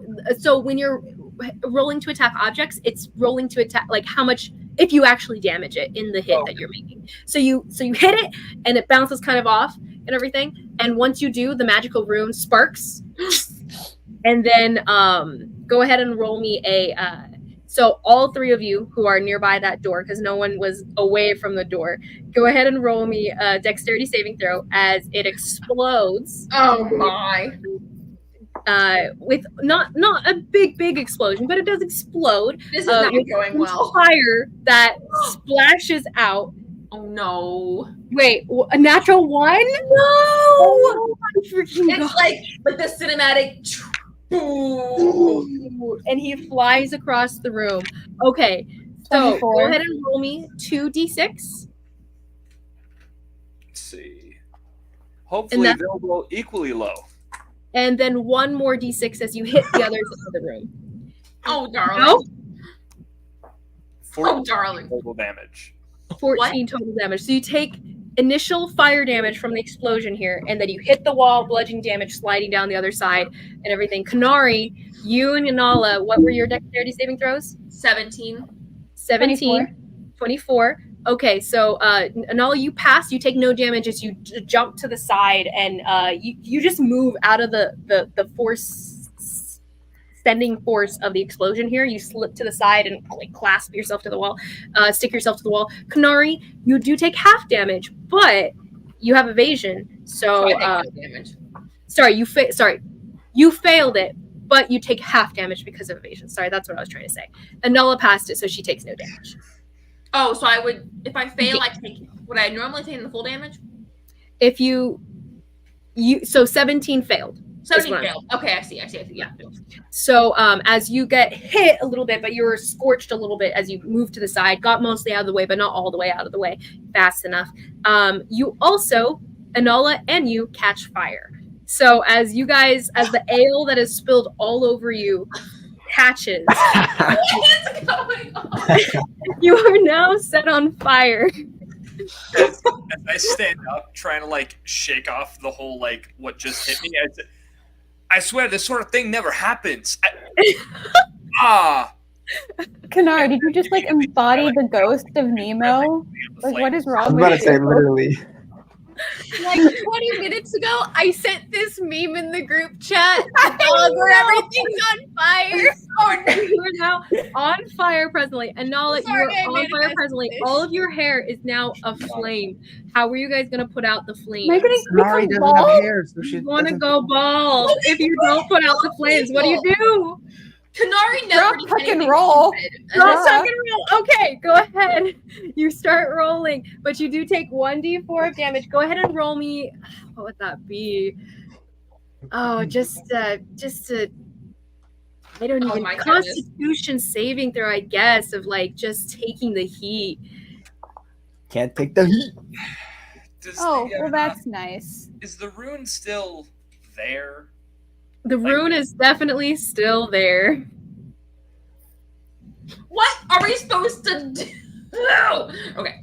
I didn't expect you guys to break the jug. Well, I don't know. That's by the way- us, you mean Kanari? Also, I'm I got a sorry. 2. I got Enola, a 2. Enola, Okay, it's magic. I got a 2. You If can I figure out become the bald, runes. I'm You gonna can, be you very can figure out upset. how to break the runes. You can figure out how to break this spell if you guys try to like tech magic-y it kind of thing. This is like it's a spelled thing, so you can try to break it. But what's it called? So you guys put yourselves out. What did you get on your Constitution saving throw, Enola? 2. Oof. Okay, so you're gonna take another additional point of damage. It takes a little bit longer to put out, is the main thing. So you take 6 points of fire damage. Kanari, you take How much am I rolling? Constitution saving throw. Oh, Am I bald? 10. Okay, you My only take 5 points of fire damage here. You guys shake it off. Anala, you are definitely sporting more of a half shave at this point. Good like chunk of hair is gone. Like you have like We'll be like twins. side shave here going on, and then like you have this chunk of hair on the other side of your I have head. Beautiful. No, long you'll do red a full, hair. And it's now- singed at the ends. You're probably going to be left with maybe like maybe chin length at this point with how long it took to put out. And so you're finally patting it down. The smell of burning hair is in the air. Kanari, your clothing was set on fire too. Both of your clothings were set on fire. Your cloak is not damaged, Anala, but Of course, yeah, someone who's so bald your takes less clothes are all damage. worse for wear right now. Your acolyte's garb is definitely half burned off and not passable for like regular acolyte wear anymore. Dang it. Okay. And so you guys are like finally patted out. Took a minute, and you guys are still inside the room. Okay, so that was basically the 2 rounds there. Go ahead, make another attack at the door, Atep. Nola, do you want to try to work on the rune? Try to outsmart this stuff. Yeah, Go I was ahead. gonna say, I'm not gonna make another attack. We'll make an Arcana check on the rune itself. Can he help her though? I got 22. Are you skilled in magic? 22? Are you skilled in Arcana? I'm not proficient. If that's Yeah. what you're asking. Neither am I, but I got a 22. So I should have asked you before with the help action before. But 22? Yes, that's good. So yeah, I forgot about that. But no, you're fine. I didn't think of it until just now.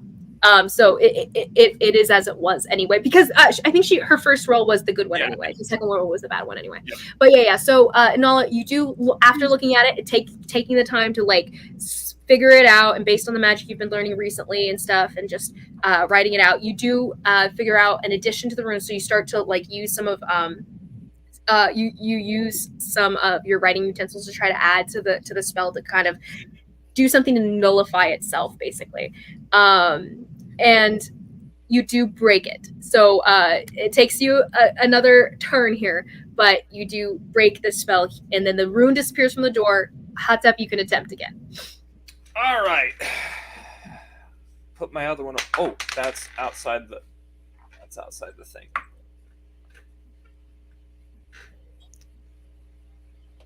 Everything is be.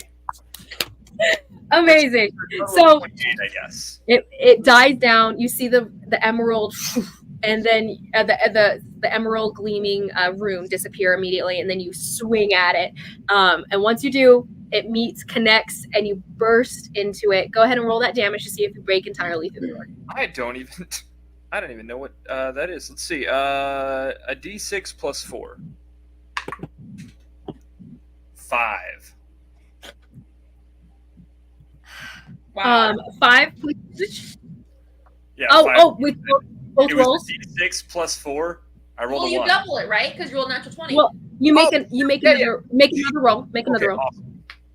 Awesome. Then 9.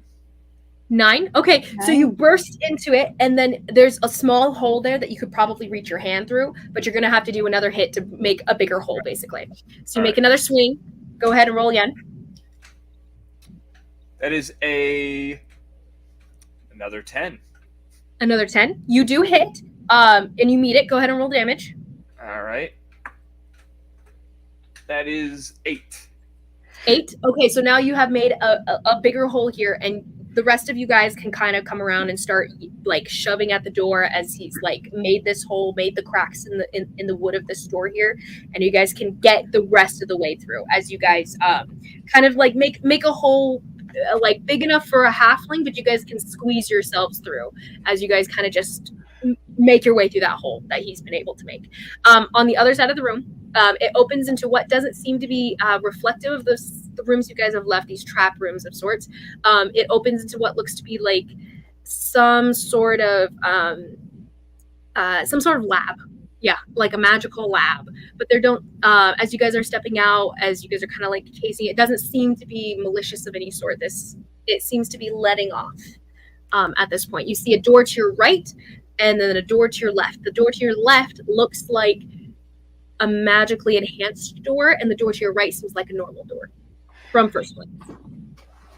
There seems to be like runes and like extra special metals. Oh my gosh. Door to the left, but there's a door to the right. Rooms. Before we do anything, I just say, does anyone have anything for? And I just kind of like gesture to my body that is like less than half of where it should be.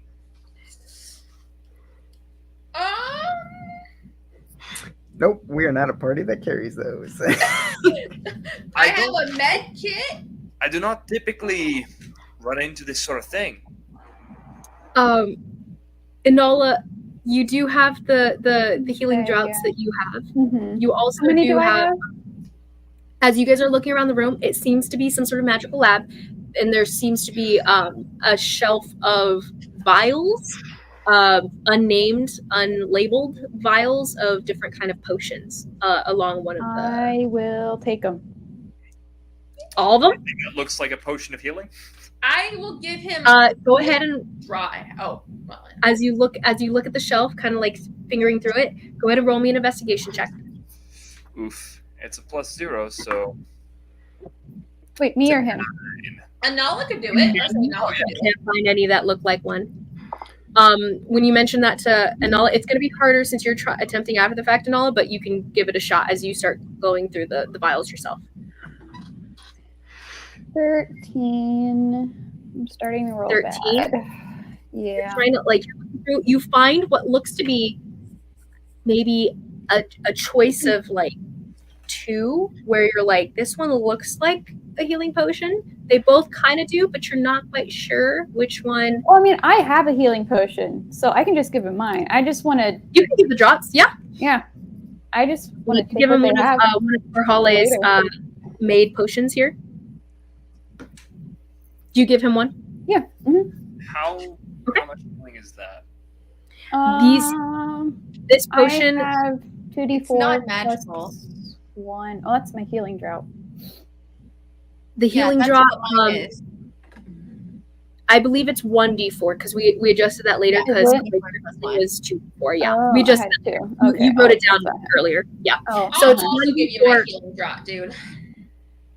1d4 plus 2 plus another 1d4 plus 2, I believe, right? Also, Yeah. I'll give him my healing drops as well. do we just have one each? Because I should probably take one. Yeah, After I mean, my hair will grow back. Oh, I'm sorry. I had a lot of Make sure to save some long, droughts for flowing hair, oral shy sprout. like Sorry, little sorry. hair, and now I just you have, do. Enola, there seems to be multiple potions on this shelf that seem to be like they look like healing potions. You're just not for sure if they are what they'll do. Your bag. Yeah, I'll just put them all in It's my like bag. I don't University of care. Proof. It's like you knock all the potions down. Keep in mind, Not all the you're gonna have potions to in one. find a potion bag. You don't have Oh. a potion bag. They're all gonna crack and jingle around in your sack if they're just loose in Can the I bag. look for a If only I potion was here. bag then? Can I look for something like that then? Yeah, you can look in the room. Investigation check. I mean, Really quick. Adele's got 6 candlesticks up her pants, so I'm sure she can right. find space for these. Hotep, right. you roll your healing, right? Yes. Cool. Kanari, did you roll your healing? I didn't take You're not healing. taking it? I gave it to him. Oh, I okay. gave him the healing. That's what I thought. Okay, cool. So Never mind. I rolled both. 23. 23. Okay. Mhm. So you This is do not- find a bag that can hold up to 18 vials. Woo! I and will you be stick- taking that bag. Okay. Do you take the time to just stuff it full? Well, what? So then, what other doors are in this place? You said there's 2 doors. Magical door, regular door. Magical way. The regular door seems to be going back in the direction of the master bedroom to your left, coming out of the traps area. And then to your right, it seems to be going further deeper into the household. And there seems to be any way to unlock this magical door. The magical door, go ahead and roll me. Inala and Hotep, who can see, go ahead and roll me insight checks. Discrimination. I'm sorry. No, it's fair. Rolling bad. I'm rolling for nothing, but that was 17. Okay, 17. And then Inala, you got what? 6. 6. Okay, Inala, there's nothing you really take in about the room at large. Hotep, it seems to be this is a magical lab for someone to do their magical stuff in, basically. And that room that goes off into the next, whatever it is, this magical door seems to be a part of this room and like the purposes of this room. So either there's another lab through there, maybe there's a treasury of magical items in there, who knows what's in there, but it's not to exit this room. The exit is probably the regular old door because that's probably just deeper into whatever is going on with this room itself. So if you need to exit this room, you can go out the normal door, which, as far as you know, the vault, that could imply that is the vault. It could also imply that you need to keep on going. Yeah. when you say a magic door, like what are we seeing as far as rooms or You can see what looks to be a gemstone at the center of the door, and there's magical rooms that surround it in this circular. And then there's no doorknob. It seems like it's opened magically. If you want to roll an Arcana check, you can. I might very quickly ask Anala if she knows what it is, but I mean, Anala, do you want to check Arcana check? Yep. Roll an Arcana check as you kind of look at it and you start to kind of trace your fingers over the runes here to read it. I'm a very perceptive guy. I'm not a very intelligent guy. 13. 13. As you're reading it, you're like, it seems to have something to do with magic. And it occurs to you that you probably have to cast a spell on it. You're not sure what kind of spell, but the gemstone probably absorbs it, and that's probably the way to unlock the door. Okay. You're not sure what kind of spell. You're not sure what level of spell either.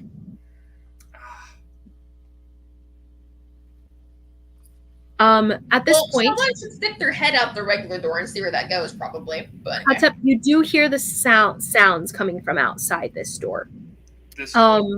Yes, you do hear sounds coming from outside of this door, as well as sounds still coming in from the traps hallway. Eventually, there seems to at this point they've probably gotten past the Phoenixes, even though it was a little bit of trouble for them.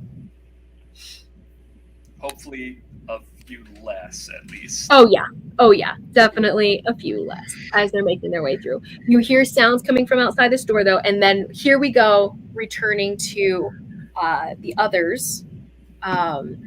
Let's not return yet. We'll come back in just a second. As you guys, do you stick your head out, though, Atep? Not out the regular door. Okay.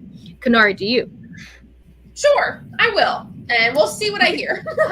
You open the door, perception check, go ahead, as you don't see anything opening the door. 17. 17. As you open it just the barest amount to listen through, you can hear what sounds to be maybe a few guards, give or take maybe 5 voices. One of them older, and then as well as the sound of some sort of explosion happening further into the hallway. Okay. At this point, I'm also gonna try the earpiece and ask her Holly if she knows, like, where is she? Like, you try the earpiece. Are you alive? And you do hear an answer. So returning to, are you here? Are you alive? As you open that door, you do hear an answer. Karhali, you hear this eventually as this fight is taking place. So what are you guys doing within the next 3 rounds before you hear that? Oh, it'll be 3 rounds before I hear that. You should have told okay. us that. It's murky. I'm trying to keep it straight myself. Hey, Shai, is any of this yours? And I'll gesture to the weapons I'm holding. Not really, no. Kick some ass. The little Oni kid is Jen, still flailing on your shoulder, Shai. Hey, Dustin, hey, I need you to behave for like 10 minutes, okay? So you can go hide over there if you need to, but we're gonna take care of this, and then I'll need you to come back, okay? You let and go I'll of let him? him down. Yeah. Okay. It is his turn anyway, so he takes off and around the corner and takes off to hide. So next is going to be I look Shy. Don't even think about going after him. After who? The kid that just ran away. Timber's holding his action. Yeah, we have to Yvonne fight is back gonna first, hold obviously. Yvonne is going to hold his action. He's going to crawl to the back of the room. So he gets behind the griffin and gets behind you, and he gets like far away from the door as he can get. Karhale, what are you doing? I would like to raid. And I'm gonna run into the dark. And how wide is the hallway? The hallway itself is only about 7 feet wide. Okay, I'm just gonna take a wide swing with that short sword. Just Mhm. take a wide swing through it and see if I can feel where he is. And I'm Okay. gonna make it a reckless attack. Go ahead and make a reckless attack. It's at advantage, but it is nullified because of the darkness. You cannot see him. Yes, I'm aware. Mhm.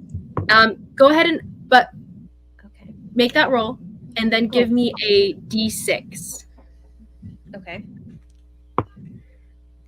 The d6 was a 3, and the reckless attack is a math 15 to hit. 15 swings through the air. Nothing. You can hear maybe breathing around you, but you can't tell. Like, it's hard to tell where it's at. You're not Canary. Runs through it. That was Yeah. close. I'm gonna So, yeah. How deep is the darkness gonna You be? can't tell. Oh, You're okay. in darkness. You cannot Okay. see. You are pitch black. You can't see your hand in front of your face. In that case, I'm just gonna keep going. So you run through? Yeah. Okay. You can't So see you me. I step, can't you see you. step in and you step and you run through. Go ahead and actually he's gonna make a opportunity attack on you because you stepped into his melee and now you're stepping away. Oh, So- I can make 2 attacks. You can I'm make an 2 attacks. idiot. Can You I are an still do idiot. that? Nope, it's too late now. You stepped out of his range. He makes oh, he has advantage because you can't see him. And that's still Wait, does he have advantage? He can't see either. he can see actually. What a jerk. Well, I shouldn't have told you that, but I can't help myself apparently. But whatever. He doesn't have a disadvantage on this attack. So Well, I mean, that's kind of logic. Why would he do that if he couldn't see? exactly. So all this to say, he has that's 8. Crap. Where's his sheet? I should have pulled that up before I rolled for him. It was a pretty low roll though, so you're probably safe. Baddies. Monsieur. Okay, that's a 13 to hit. Does not hit. Okay, so you feel the air, the whistling in the air as this giant axe slashes through the air, through the darkness at you, and you're like, oh, I heard that coming, and you duck, and it slides across the top of your head, but you feel it brush against your braid as it comes through, and you're like, you feel a little bit of a loose threads coming out of the braid that's curls over your head. Come on, And big guy, I expected more out of you. You take a few more steps, and it seems to be about 20 feet across of the darkness that's spreading out in this hallway here, and you break out of the darkness into the light, into a new hallway, and what you see is another figure all the way at the end of the room. You haven't really experienced him except for on the stage. You remember him, the magical looking robed son, who's presently hovering about 20 feet in the air. Right near the ceiling here. He's hovering in the air, and he's presently casting a spell. You do have a second attack, but you are far away. Can I throw that book at him? Oh, sorry. I'd say you actually didn't have space to get out of the darkness here. I'm so sorry. You were still in the darkness. You don't have enough foot movement because you would have run 45 feet to get up to him. At least, and more than probably 45 was to get yourself into the darkness here. So you actually weren't able to get super past him. We'll say you broke like far enough out of his melee because you took the opportunity attack, but you're not out of the darkness yet because you didn't have. Sorry, I thought Ty and I came up to the edge of the darkness. Like you guys are. During our last. No, we're all the way down that. No, he was. You're all the way on the other side of the hallway. Just here. kidding. Okay. Yeah. My so bad. no, you're good. I wasn't making the math myself here, but so you don't get out of the darkness. You don't see the other side of the room. You have one more attack, but you have no more movement, and you're out of melee with the other guy. You cannot see anything. Okay. Okay, so that's the end of your turn. Yeah, that's fine. This is fine. Okay. Next is Patronus, who also hides deeper into the room. Yes. I was just gonna say, Shy, come on, we need to get out of here. Is Shy with her? Yeah. Why is he fighting us? Who is he? I feel like you should Shy, be less you're concerned on about deck. that and more concerned about the fact that he's trying to kill us. Well, I mean, you swung first. No, he did. Are you in the darkness discussing this with him? No, I'm calling Yes, out. sir, you hit me first, actually. But That's next true, is Shy. because you Shy, what are you missed. doing? That's true. You did miss. I'm gonna look back. Do I see? So the Oni kid ran around the corner then? Yeah, he's gone. You can't see him. Do it. Don't you? I'm gonna frickin' just leave let me. a big like charge, and I'll like start like running down the corridor. I guess. Toward the darkness or away? Toward the darkness, yeah. Okay. So you turn around very sadly, and then you start Oh, you raging? Are You gonna No, I'm rage? not raging. You Boo! run into the. Or- You get all the way to the. How? What's your movement? When I get to the edge of my movement is 40 feet. 40 feet. Okay, you get right to the edge of the darkness here, and you step into it to where you cannot see anything, but you can't get any farther in. No, I'm not gonna step into it. I'm stepping right out. Okay, you're right at the border here. Yes. So.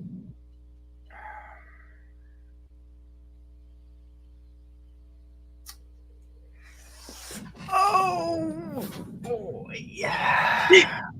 What are you doing? So correct me. So this is just a dark. It's not darkness around him. It's like just darkness. This is magical darkness. You're not sure if it's around him or if it's just in this hall. You're not But sure. it's like enveloped the hallway. It's not like enveloped. It is enveloping the hallway. Okay. Yeah.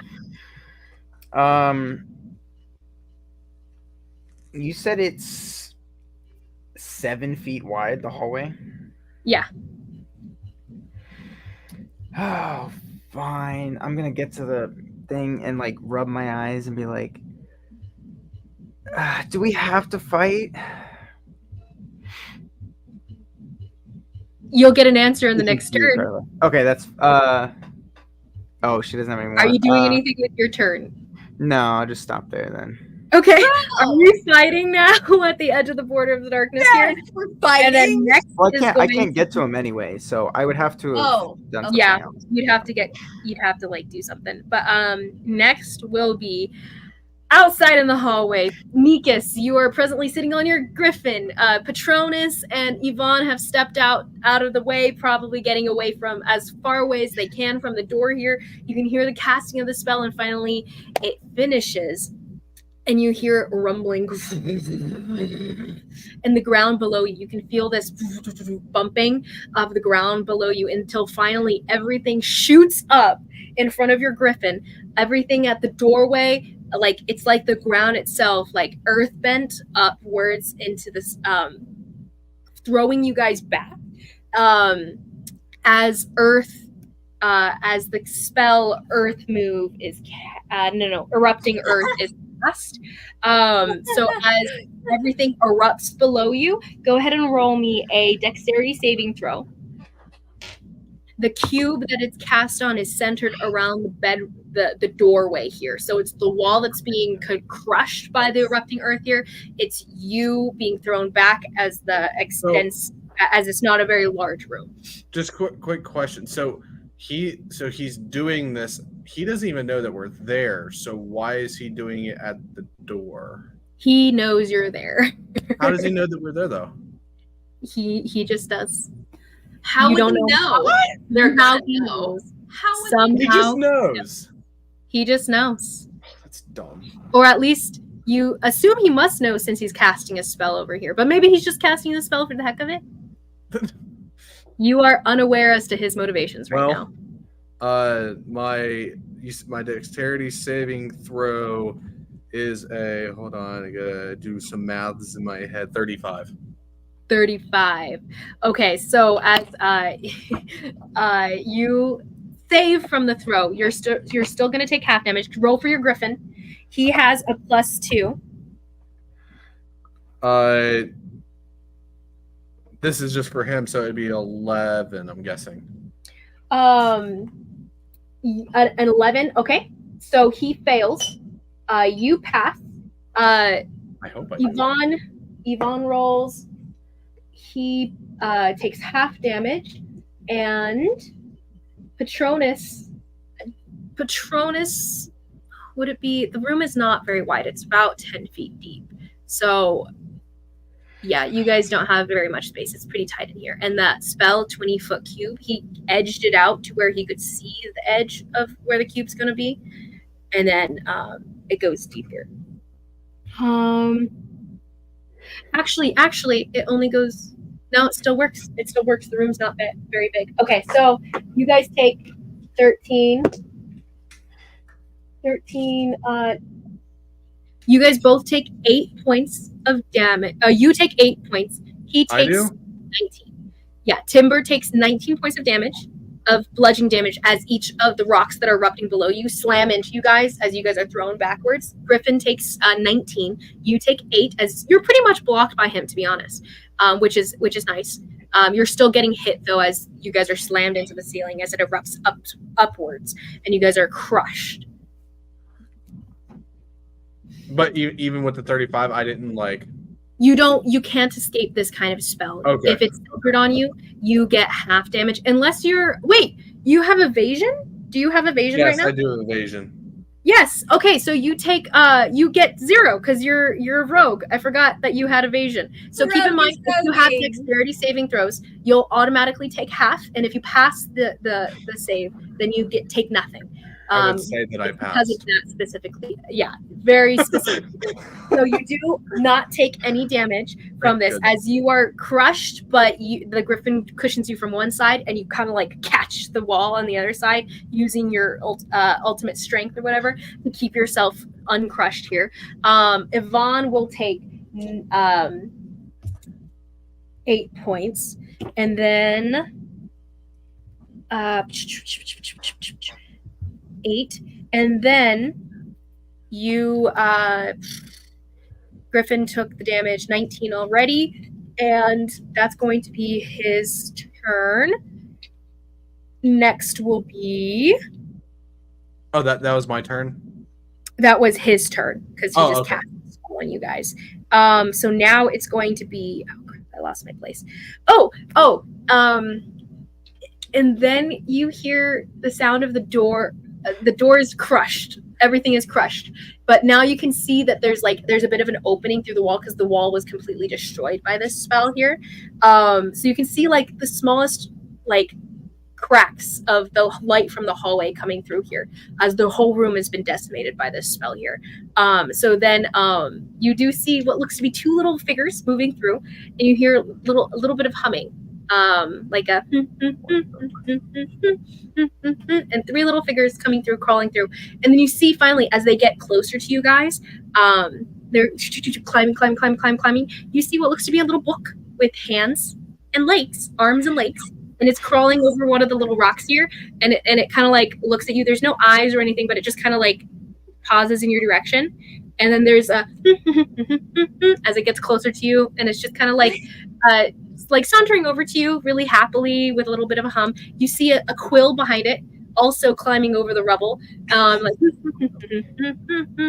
the little hands and legs. What in the Alice in Wonderland? They're fast. And then you see what looks to be a little like an inkwell behind the 3 of them coming in as well. They're just crawling through. And both of them, they continue still humming as they come toward you, and you're like, am I hallucinating? Am I dead? I don't, like, you're just so confused. And the griffin kind of like snuffles at them and is like growling under its breath at them. And you see Yvonne kind of pulling himself out of the rubble from behind, and he's like, I'd be careful with that as they get closer to you. And the 3 of them come over. One of the book comes up next to you and then slams itself into the side of your head. So go ahead and roll. They actually roll. This book slams itself into your head, and then the little quill jumps up and then dives into you point first, stabbing at you. And then the little inkwell comes over, and he doesn't actually attack you. He actually just sits there, climbs and starts to climb on top of you. He just climbs up your body until he's on top, and then the little inkwell spills some ink on you. I can use can I use my uncanny dodge to have the melee damage? Yes, you can if they attack. If they hit 6 to a hit for the book, the book slams itself into you. A 6 to hit, does that hit? What do I roll? I forgot. No, it's your AC. Does it hit your AC? Oh. What's the number? No, it does not. No. Okay. No. A 6, as you move, you're so confused, and that it slams into you, and you're like, move your head out of the way, and it hits the rocks behind you, and you're like, what? And then the quill throws itself at you. Does a 10 to hit? No. Okay, the little quill, you kind of move to the other side, like just moving around the little creatures, and they both hit, and there's angry hums now. But the inkwell does spill itself on you, and you get a little bit of doused like ink running down the side of your face, just black ink just dripping down you. And yeah, that's their turn. The guards. As at this point, you can hear what seems to be the sounds of someone sending orders. They're like, send 2 after Sada. We'll keep 2 here with Kadeen. No, 4 after Sada, and we'll keep. Yeah, send all four of us after Sada, and the father will stay here with Kadeen. And so then you hear like footsteps going down the hallway here, and next, they'll take their whole turn getting all the way down that hallway. So next is going to be Unique. So at that point, they would be down by the darkness, correct? Yep. Oh wait. Oh no, that's 3 rounds. They're not all the way there. They're not all the way down there. But they're like what I'm trying to get is they're past my door. They're past your door. Mm-hmm. Okay. You can't see them. You can just hear out in the hallway. There's the barest like crack. There's the barest space for you to crawl through. Your griffin, though, is going to have to fight to move the rubble to get through to the hallway. Okay. I'm trying to think. Now with all this, Kanari, you're still out of there. So next is going to be Sada. So I'll plan out what he's doing. But next it will be. Do I hear any any other voices that are to my right out of that and down that hallway that were down? You can hear an additional voice. It seems to be an older man's voice, but just one more. As far as you can tell, it seems like maybe 5 people are down here, including the mage.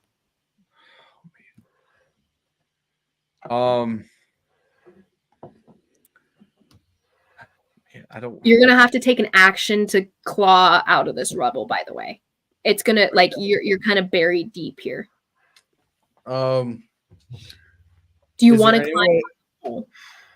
Yeah. So, is there any way I can climb to the door area? The door is gone. Presently, you're in a pile of rubble, and there's like the cracks at the top of it where you can climb up there and to slip your way out back into the hallway. But now this whole room has been reduced to rubble, basically. Do I have to crawl into the hallway? You can start digging if you want, but it's going to take a long time to dig. It's basically just a hill of rock eruption, like earth bent below you and shoved upwards. Oh my word. So is there room at the back where Patronus and Ivan's at? The room, they're going to be. Or is it just the whole room? Out. It's the whole room. This room is not that big. Oh, the whole room has been destroyed here. All of you guys are still alive. Oh, Patronus. Yeah, I guess. As far as you know, Yvonne's still alive. You don't hear anything from Patronus. Okay, well then I need to go.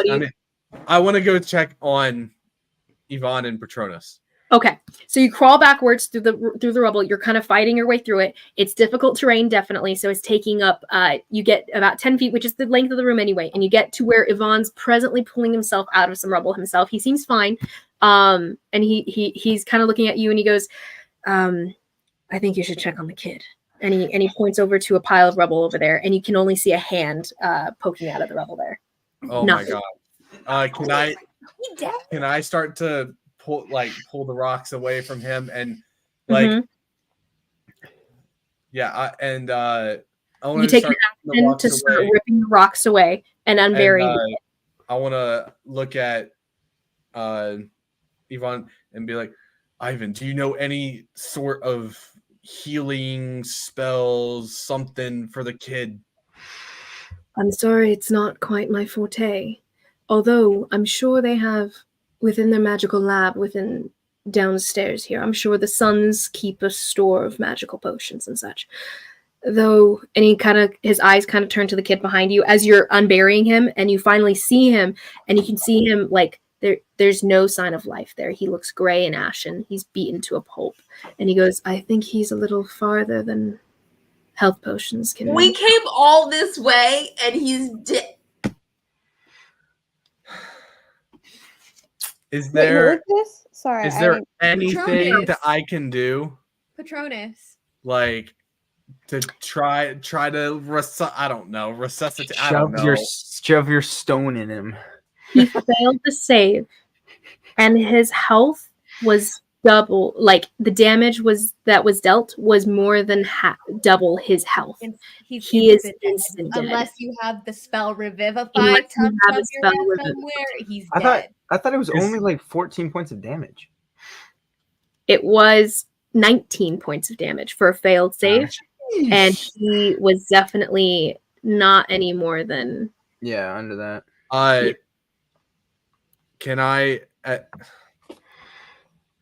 as much like in a like kind of last desperate the only thing I think, can I just like try to reach at my chest to try to pull There's this moment of you like it saved you, it could plausibly save him. Go ahead and roll me.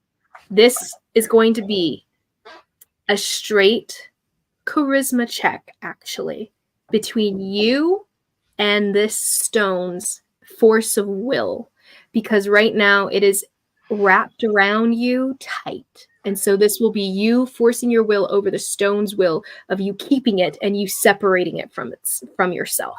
So or we can do either, whichever's better for you, either charisma or a wisdom check. So wisdom check being doing what's better and what you know is better, what you need to do right now. Charisma check being what you want to do right now and forcing your will over the will of this stone. But it's going to be a straight check. Which one do you want to do? As you're fighting the will of the stone that wants to stay with you. It doesn't want to be parted from you. It needs you. You need it. I'd say charisma.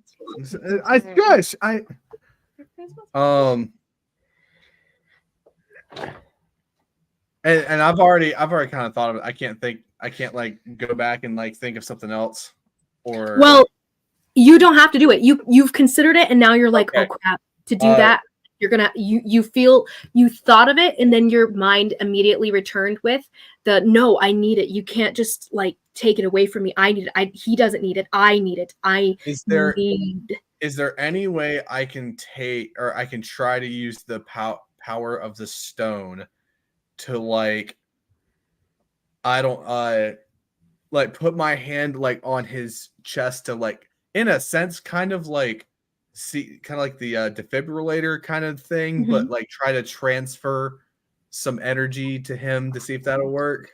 As far as you know, you're not familiar with this stone yet. You haven't spent that long with it yet. You're not sure if you have that capability with it or not, but you know personally you don't have any spells like that or spells in general.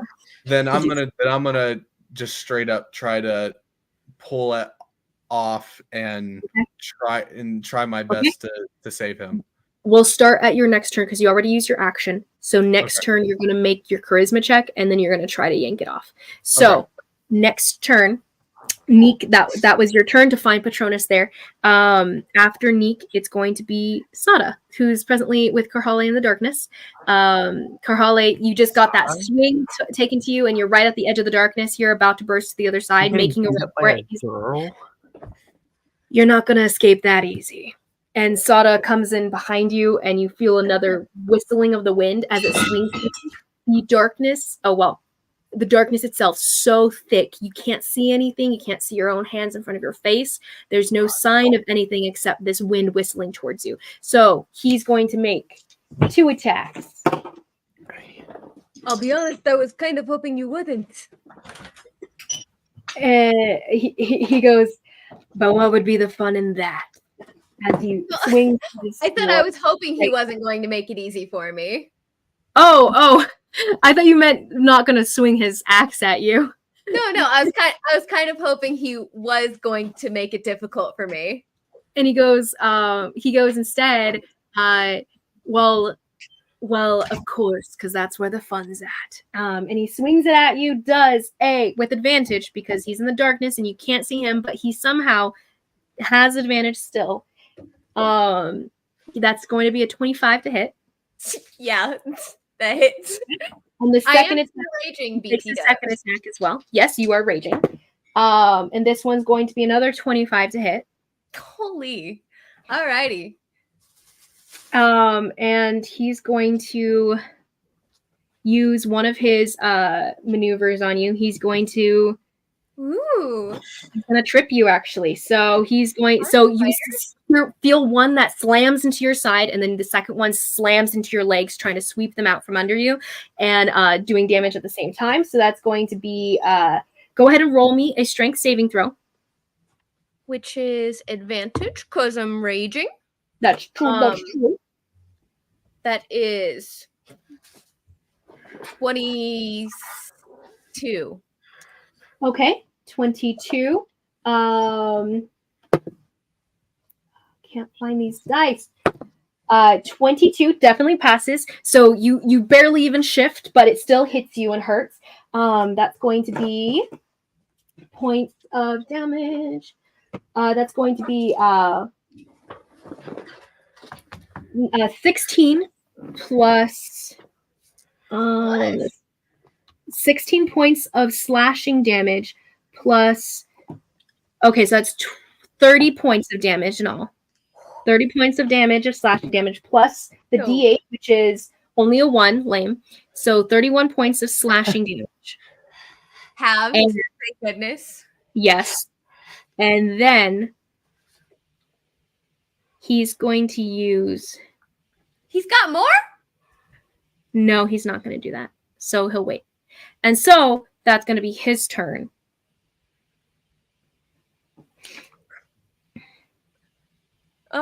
Hey guys, this might not turn out super well for me.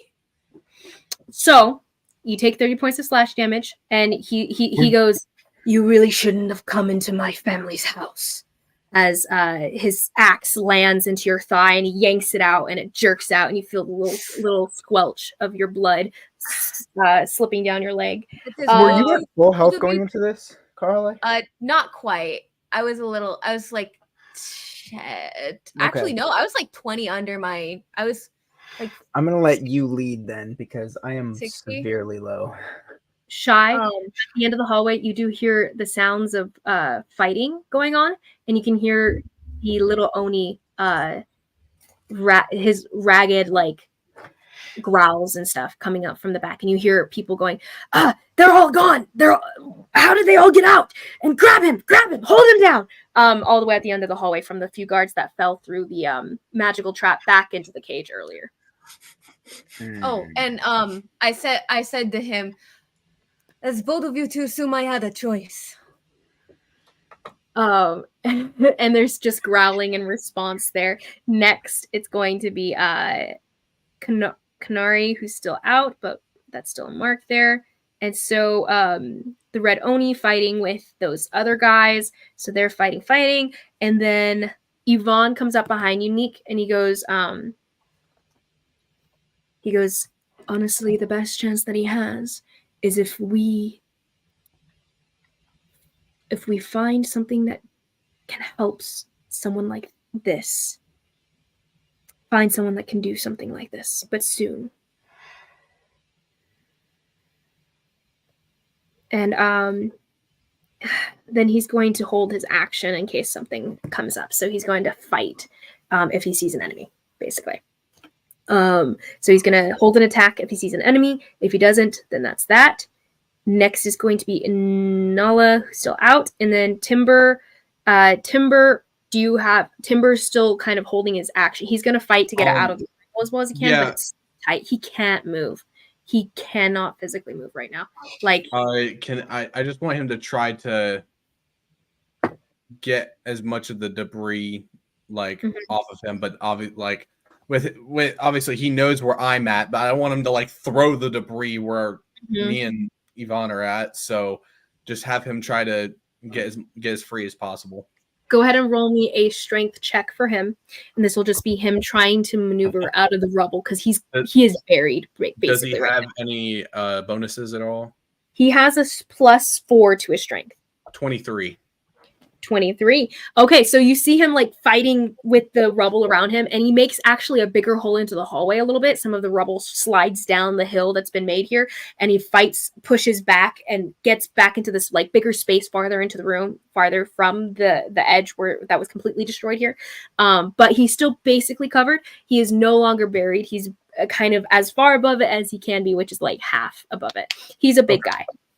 And so he's presently out of it, and he's kind of angry and not happy right now. I'll just look over him and try to calm him down. Timber, it's okay. It's okay.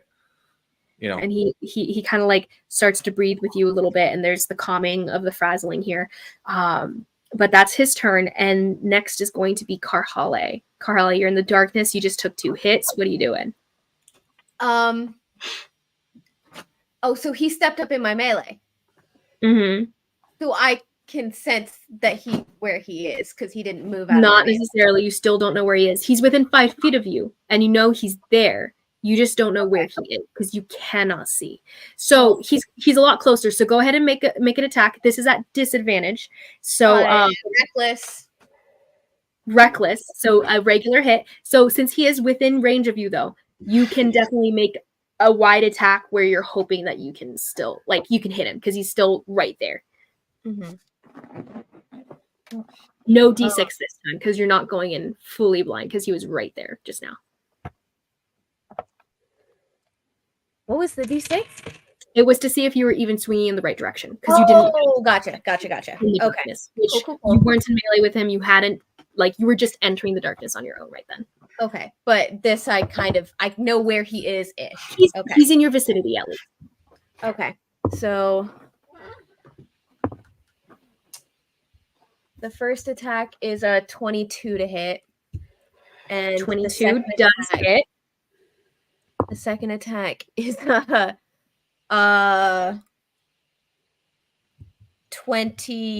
to hit. Ooh, both definitely hit, and you hear. Were they at disadvantage? Oh, they were straight rolls. Never mind. Yep. What am I? I was using. Actually, what was I using? Actually, I was probably using the short sword. Okay, short sword is in your hands. D8, D6. Really? All right. So that is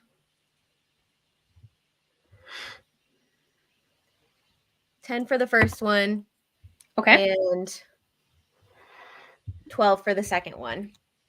Okay. Wish I had my glaive. You said 10 and 12, so 22 in all? Okay. Any bonus action, man? I'm going to use the rest of my movement to get the frick out of there. I know it's going to be an opportunity attack, and it's going to be okay. Okay. So you pull away, and he's going to, no, you don't. And you step. Get over here. Get over here. That's a 12 to hit. Does not hit. Not very good on his part. Sad boy. And he's like, ugh! As the great axe swings past your back, and you can feel the wind of it brush through the back of your neck, but you pull away from him as you step out from you. Come on. Oh, he has advantage. Oh, that's right. Still bad. That's a 14 to hit. Does not hit. Nice. Yeah. So still effect. I expected more from you. Why don't you come out of the darkness and fight me like a man? And so next is going to be him saying he does go, I'm trying angrily. And then next is going to be No, I was saying like I'm leaving the dark. I'm trying to leave the darkness, and I was saying you should just leave the darkness and fight me, fair. Oh, he goes, you don't deserve fair. But next is going to be Canary, and Canary, like my feelings not yet. So, sorry, it's Carhale. So it's okay. So you step out of the darkness, Carhale, with your full movement. You can get another 40 feet in. You can see about 2/3 away from you down the hall, a little bit past your movement, hovering there is Kadeen, who's presently with his hand out towards what looks to be rubble of a room to your right. It's in the center, kind of the center of this long hallway here, and his hands out toward it, and he has this kind of like malicious grin on his face a little bit. More of a malicious smirk, we'll say. It's pretty settled. His glasses are on. His robe is gleaming. There's like eyes in this robe, by the way. They're looking towards you, and you can see them lock eyes with you. Maybe 100 eyes that are all over this robe. Just all the eyeball irises turn toward you once you pop out, and then his head turns toward you, and he goes, more friends. You really should have stepped into. You really shouldn't have stepped into our household. You really should have kept these locked up better. Well, I doubt you're going to be getting out of here alive. So, and he turns his hand toward you. But you get up to about 10 feet in front of him before 10 feet in front of directly. Are there any other doorways that I pass? Yeah, there's one more doorway to your right before you get to the rubble. Instead of going towards him, I'm going to tuck into that one. Okay, so you open it and just kind of put yourself inside there so he can't have a visual on you? You didn't just hear what just happened with the other room, right? She doesn't actually know. She just sees the rubble of the room right now. I'm just tucking She didn't hear it? She heard it. She heard this Oh, that's right. You're in the darkness. I forgot. I'm sorry. You push yourself into the room and I'm just tucking into the threshold so he doesn't have a visual on me because I know you did see 4 more guards, by the way, that are they're closer to you actually. So they're right there where you pulled out of the darkness, like not close. They're still about 20 feet away from the darkness itself, so you have space to get to that room before they're like running presently, and you're like, oh, dodge into the room kind of thing. This is going not well. And so you kind of duck into the room, and all the guards are like, another one, as they're running towards you. But that ends your turn, ma'am. It does. Okay. Fine. Next is Father, who I would say you probably didn't have a visual of since you had all these people that you saw immediately. Father goes, boys, I want you to make sure none of my items leave my household, and get rid of these intruders immediately. I do not want to bother with holding them further. And he seems to be just kind of slowly making his way down this hallway as he pulls off his outerwear robe, kind of leaves it on the floor, folds it a bit, leaving it on the floor, and then he pulls out of his pockets 2 silver gleaming brass knuckles kind of thing. And he kind of like rolls up his sleeves, and there's just like bulging muscles there, and he's like older man. He starts to stand up a little taller, and he's just like ropey guy. Like he's not super big, but he's stout, like more like Shy Sprout's kind of like stocky build and everything. And he pulls out the brass knuckles, and he goes, Kadeen, go take care of whatever is further down. And Kadeen turns to him and says, yes, Father. So the father starts to run, and he starts to make his way down the hallway as well. But he doesn't have enough movement to get all the way there, so he's just going to take the action of dodge, sends an attack at him, And he's just going to make his way down the hall. Next will be Sada. Sorry. Next will be Kadeem. Wow. Sorry, so many people. Anyway, Kadeem's gonna start floating in your direction, Car Hallway, and he's going to he has to see you for that, so he's not going to do that. He's going to tell the guards, get out of the way. He does hear that the ringing of the alarms are going off because they didn't set those off, actually. So they would have already sent some of the guards back. You only have 2 with you because they would have, once they heard the alarms coming from where their brother's at, they would have sent some guards back up to him. To be honest, maybe all of them. So 4 of them, never mind. They're not running towards you. They're not there in front of you. They're running back towards. So they're running backwards past the father, past Kadeen, and Kadeen's making his way towards you. So he's going to float his way towards you. He can't make it all the way there. And he's going to hold an action. He's going to hold his action for when he has, with a certain trigger. So he's going to hold an action for now. His turn ends. And does he have anything going? Yeah, his turn ends. And he's going to he does cast a spell. Does he have to? Okay, so he doesn't have to see you for this. So he's going to cast his 5th level spell. And you hear him whispering outside, and you can see, you don't see this, but there's these movements of his hands as you hear the verbalizing of this spell, and then finally you feel this tug on your arm, and it's a tug on all of your body, like an invisible hand reaching around you, grabbing you at all sides. Not even a hand, it's just a force that's grabbing at you. Go ahead and roll me a strength check, contested with his magical spell ability. Okay.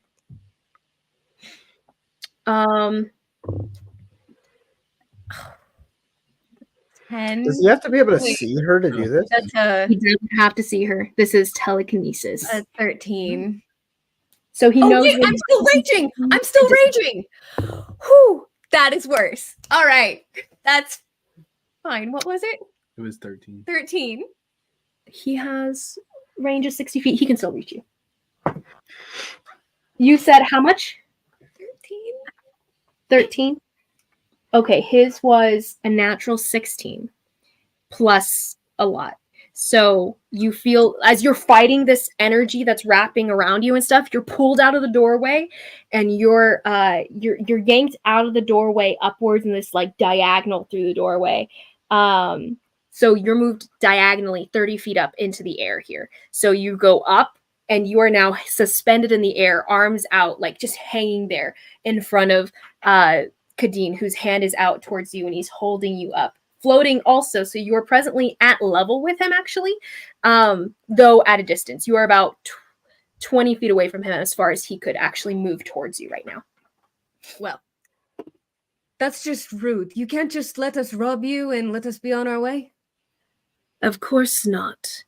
This is our home. You step into our territory, and you think you'll just get away with stealing our artifacts? No. Actually, about that, I honestly didn't think we'd get this far. So, as far as I'm concerned, I'm still winning. And he'll go, kind of like smirks at you. We'll see if you keep that thought up. As he starts to like close his fist. But that'll be the next turn, because that was his initial action. So next will be as an attack. Well, it was his action to move you, in essence. No, does it count as an attack? I don't believe so. But what purpose are you just for the sake of my rage? Oh, no, he he did not do damage to you. I would say, well, target of a spell of sorts. Yeah. It was like a grapple check. Yeah, it was like a grapple attack. Yeah. Just I'd making say sure it's still for the going. You're angry because you're fighting at it and everything. Yeah. So next is going to be Kadeen. Oh, the little creatures. Josh, you're muted if you're saying something. I was just gonna say, isn't it taking damage, not just being a thing for an attack? I thought it was you had to take. I believe it's if you're. It was my if understanding someone attacks you. making an attack. You don't have to hit. And he doesn't have, and she doesn't have to take damage. I believe I could she be just wrong. has to be tapped. No, Yeah, it's taking damage. I thought It I is thought taking it was damage? Your rage ends early if you haven't attacked a hostile creature since your last turn, but she had. Or taking damage. And Okay, she- yeah. I did attack You did a attack. hostile creature last turn, but Yeah, you're good. cool. Or taking damage. So Cool. good for future reference. Then you do have to take damage. In general. Okay, so next though is going to be the little creatures. Neek, you have 3 of them that are all like they come back again towards you and they start trying to like attack you and like hit you and everything. And so that's the little 3 of them. Okay, first we have the ink. The inkwell comes over, and this time he actually does swing at you. That's a 21 to hit. Yes, it hits. That's going to be a d4 plus 3. Oh my gosh. Where's it at? 5. And then the next one comes over. The little book slams into you.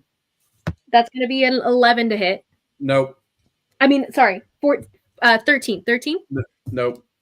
Okay, and then the other one definitely misses. So you kind of like bat away the other 2 as the quill and the little book slams into you and stuff.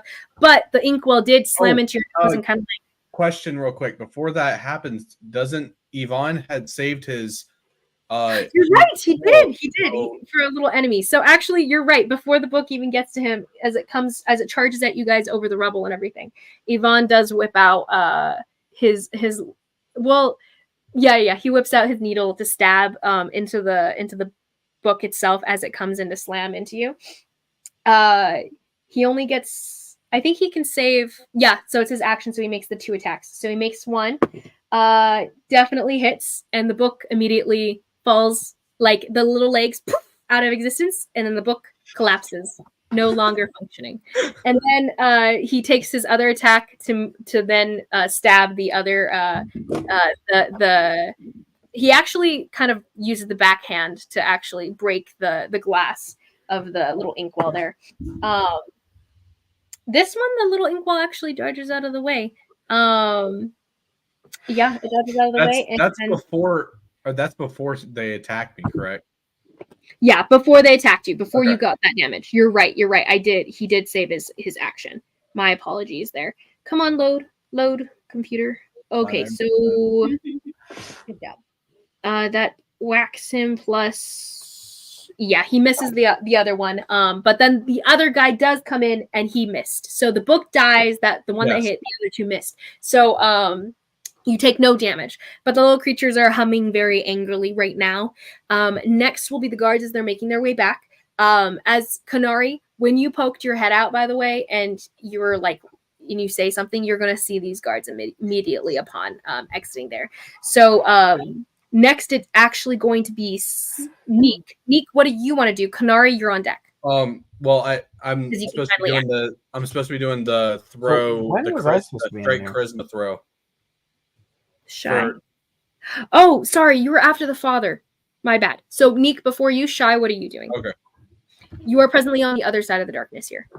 So I didn't see any of what happened with Garhale, right? Mm-mm. You can't see the other side there. You can hear her talking though on the other side of the hallway. You can hear her saying this to Kadeen. Yeah. Okay.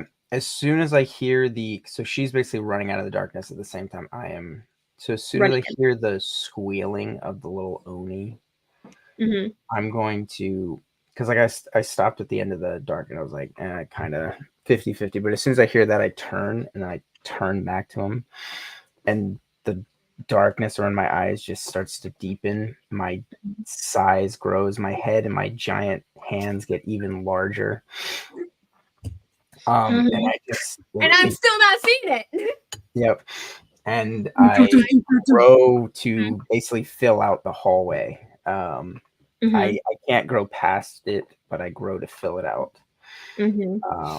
Crouching down there. And in this state, I would say my head and hands are even more abnormally out of character, like very, very distinguished from the rest of my body, very awkwardly large. The hands? As rage enfolds me.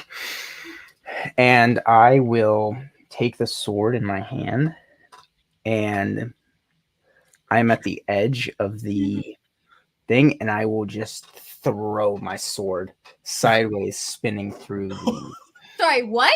spinning through the black. Go ahead Sorry, and make what? a ranged attack here. So go ahead and roll. This is going to be based on your dexterity score instead of it's strength because of my rage. Because of your rage, you can just. Oh, you're right, because your ability. I forgot. Okay, go ahead and throw that as you chuck it and it starts spinning through. Roll me a d6 as you don't know where he is within this darkness. Well, I was intending to throw it this way so that it would cover the entire. I mean, the sword is not 7 feet long, so it's still based on if you're sending it in the right direction. Fair enough. That is a 5. 5? Okay.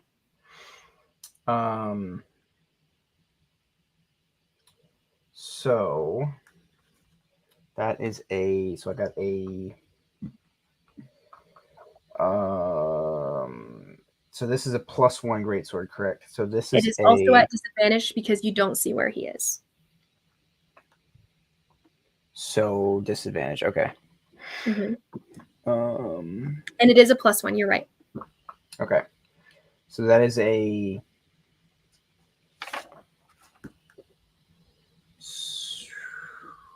I just get plus to my damage, not my attack, correct, when I'm raging? Plus to your damage and attack. So it's a +1 to attack and a +1 to your damage. Oh, no. I was referring to the rage mechanic, not my sword. Oh, it's just damage. Okay, so that will be a 13 to hit. 13 hits. And as the 13 to hit. Sorry, what am I saying? He doesn't hit. But you hear the ting ting ting ting ting of the sword landing farther into the darkness. But you don't think it met anything. There was no reaction. If it meets nothing, then I will immediately reappear into my hand and I will rethrow it. Okay. And then you chuck it again. Go ahead and roll me another d6. As you kind of go in the other direction this time. That's a 2. Okay, and then your roll to attack is at disadvantage. 14. 14. This time you hear but a ting ting ting ting ting ting as it doesn't hit again. Okay. This time you actually did throw it toward him, and he had to actually dodge out of the way.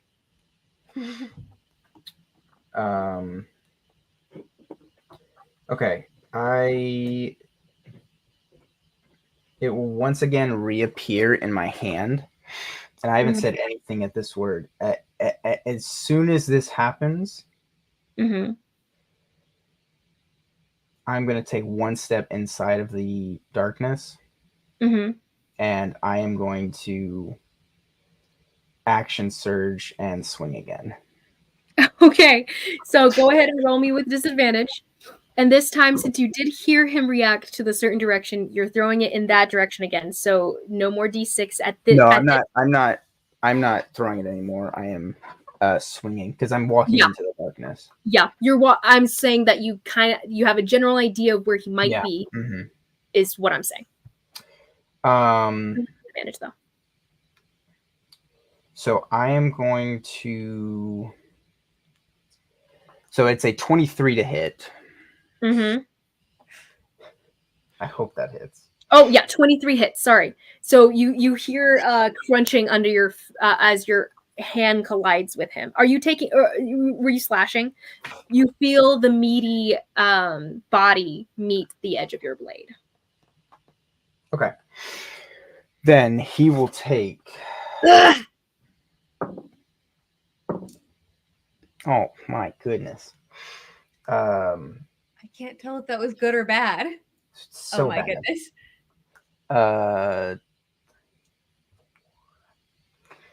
6. Kanari, So you're he still on deck, takes- by the way. Neek, takes- you are on deck, and so is Kanari. He takes 6 points of slashing and 2 points of fire damage. Okay. 6 points of slashing, 2 points of fire. Mm-hmm.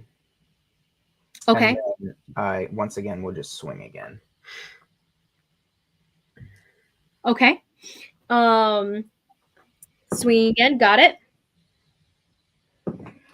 Okay, so that will be a nat 1 to hit. So nothing happens. Nat 1 to hit definitely doesn't hit. Yep. All right. Well, I guess that's my turn. That was very much a waste of a turn. No, it wasn't. You hit him. What's it called? I wasted my action surge and got 6 points of damage. Oh, that does suck, huh? Wait. I hate when I waste Action surge. Yeah, that's what I said. Hold on. That's what I said. Next in the lineup is Neek. Neek, what are you doing? I'm supposed to be rolling the charisma. Yes. Okay, so charisma saving throw. Charisma check as you are contesting it with this guy. Is it just stone. do I Plus roll your or is it charisma just the straight charisma? It is plus your charisma modifier. Wait. So I roll and then take my charisma modifier? Add it. Mm-hmm. Okay. And I'm technically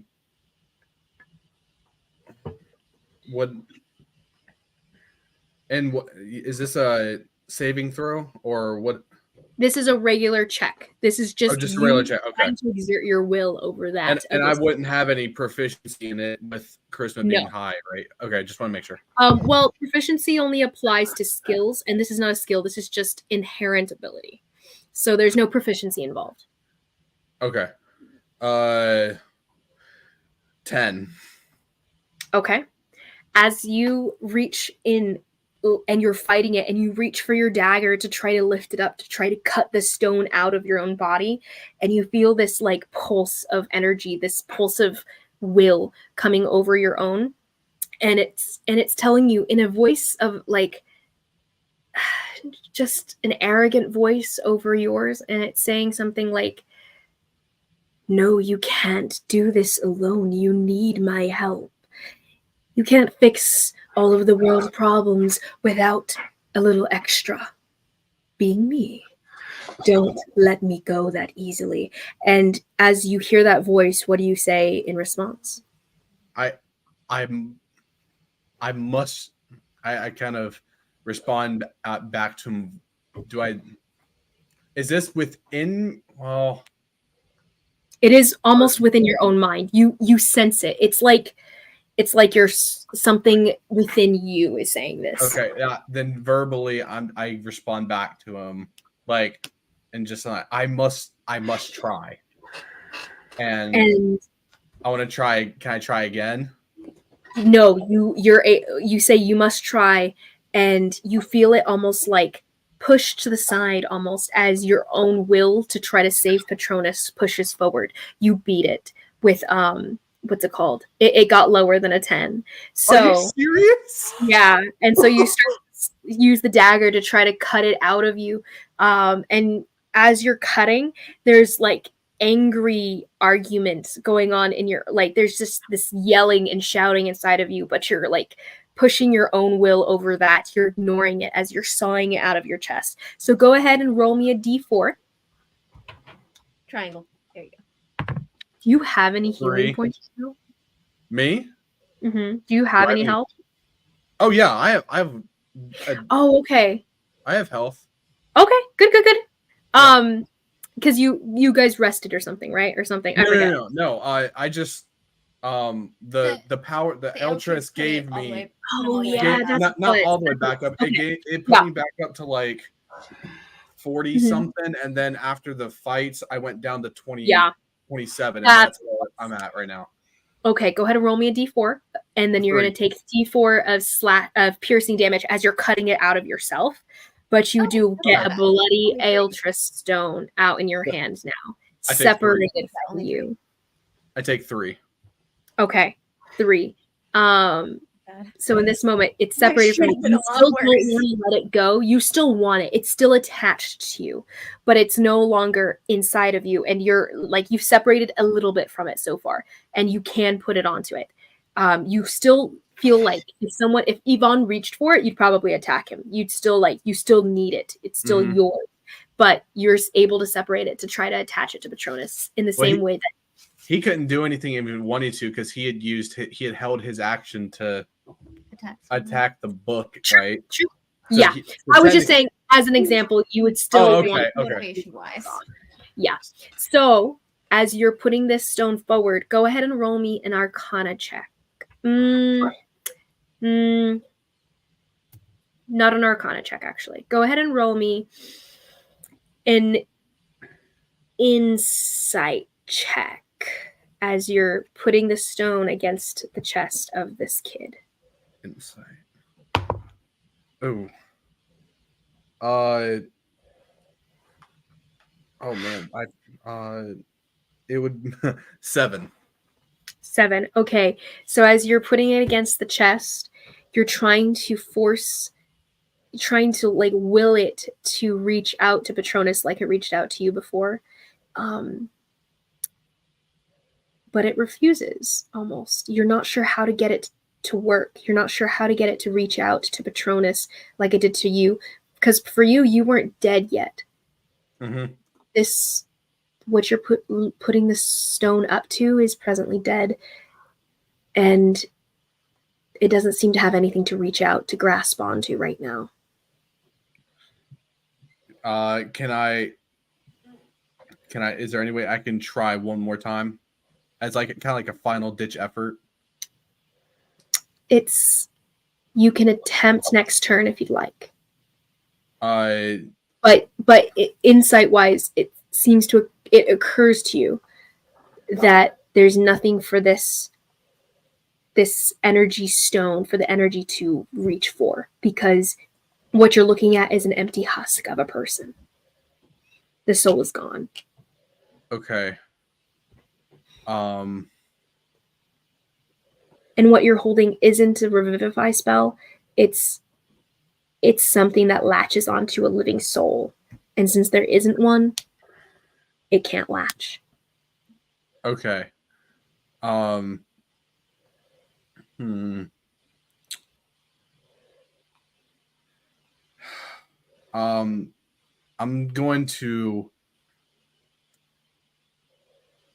going to wait. I'm going to try. I'm going to wait and try for my next turn. I'm going to try it one more time. Okay. So next turn, you'll make another attempt. Next is going to be Sada, as he's presently within the darkness here. Sada is going to take another strike at, Karhali's left the darkness. Shai stepped in and made an attack on him, and Sada's going to go, I should have checked the manifest for you. Somehow he seems to know who you are. And he's going to make a swing of his great axe at you, Shai. He's going to make 2 attacks at advantage because you cannot see him. Those were a natural 16 and 17. Both just naturally. So plus a lot. And then, so both are going to be, okay, so that's going to be,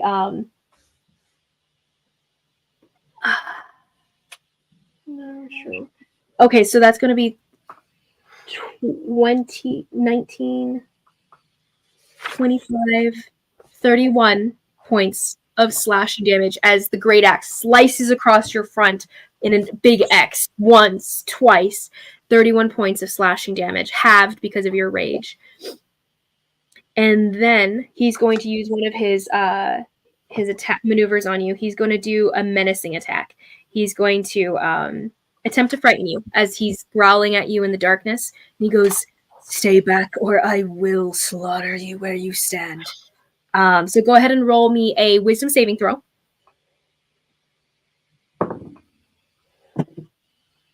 That's an additional point of damage. So I take another point of what type of damage? Slashing. That would be 0, right? Just 1 point. Huh? Well, it would be 0 then, correct? Oh, yeah, because it's halved. Yeah. So, lame. So D8. wisdom save, you said? I'm rolling ones. Say it again? Wisdom save, you said? Yes. Is a 2. Ooh, okay. So as he's growling at you, I will slaughter you where you stand. You feel this like echoing reverberation of like another moment in life where someone had told you, stand down or I will kill you where you stand. A growling voice made out of the sounds of avalanche of a mountain or two rocks being rubbed against each other, and just that sound in a voice itself, the grating sound of it against your ears is like echoing in your mind as in the darkness you can't see anything, and it's throwing you back to when you were younger, when you were weaker, and you are now frightened of Sada presently. So as you are now frightened, you cannot, all your attacks on him will be at disadvantage, another disadvantage, since you can't see him and you're now frightened of him, and you cannot try to move closer to him. So if he tries to leave your range, you won't be able to move closer to him again. Mm-hmm. You are now frightened. So next is going to be Kanari. So as you're looking out into the hallway here, you immediately see 4 guards coming towards you guys, kind of like jogging, and they haven't noticed you yet. Ooh, it's so loud. Sorry, girl. I don't know what that is. But yeah, they're jogging towards you. Very. So what would you like to do as you see 4 guards coming towards you guys?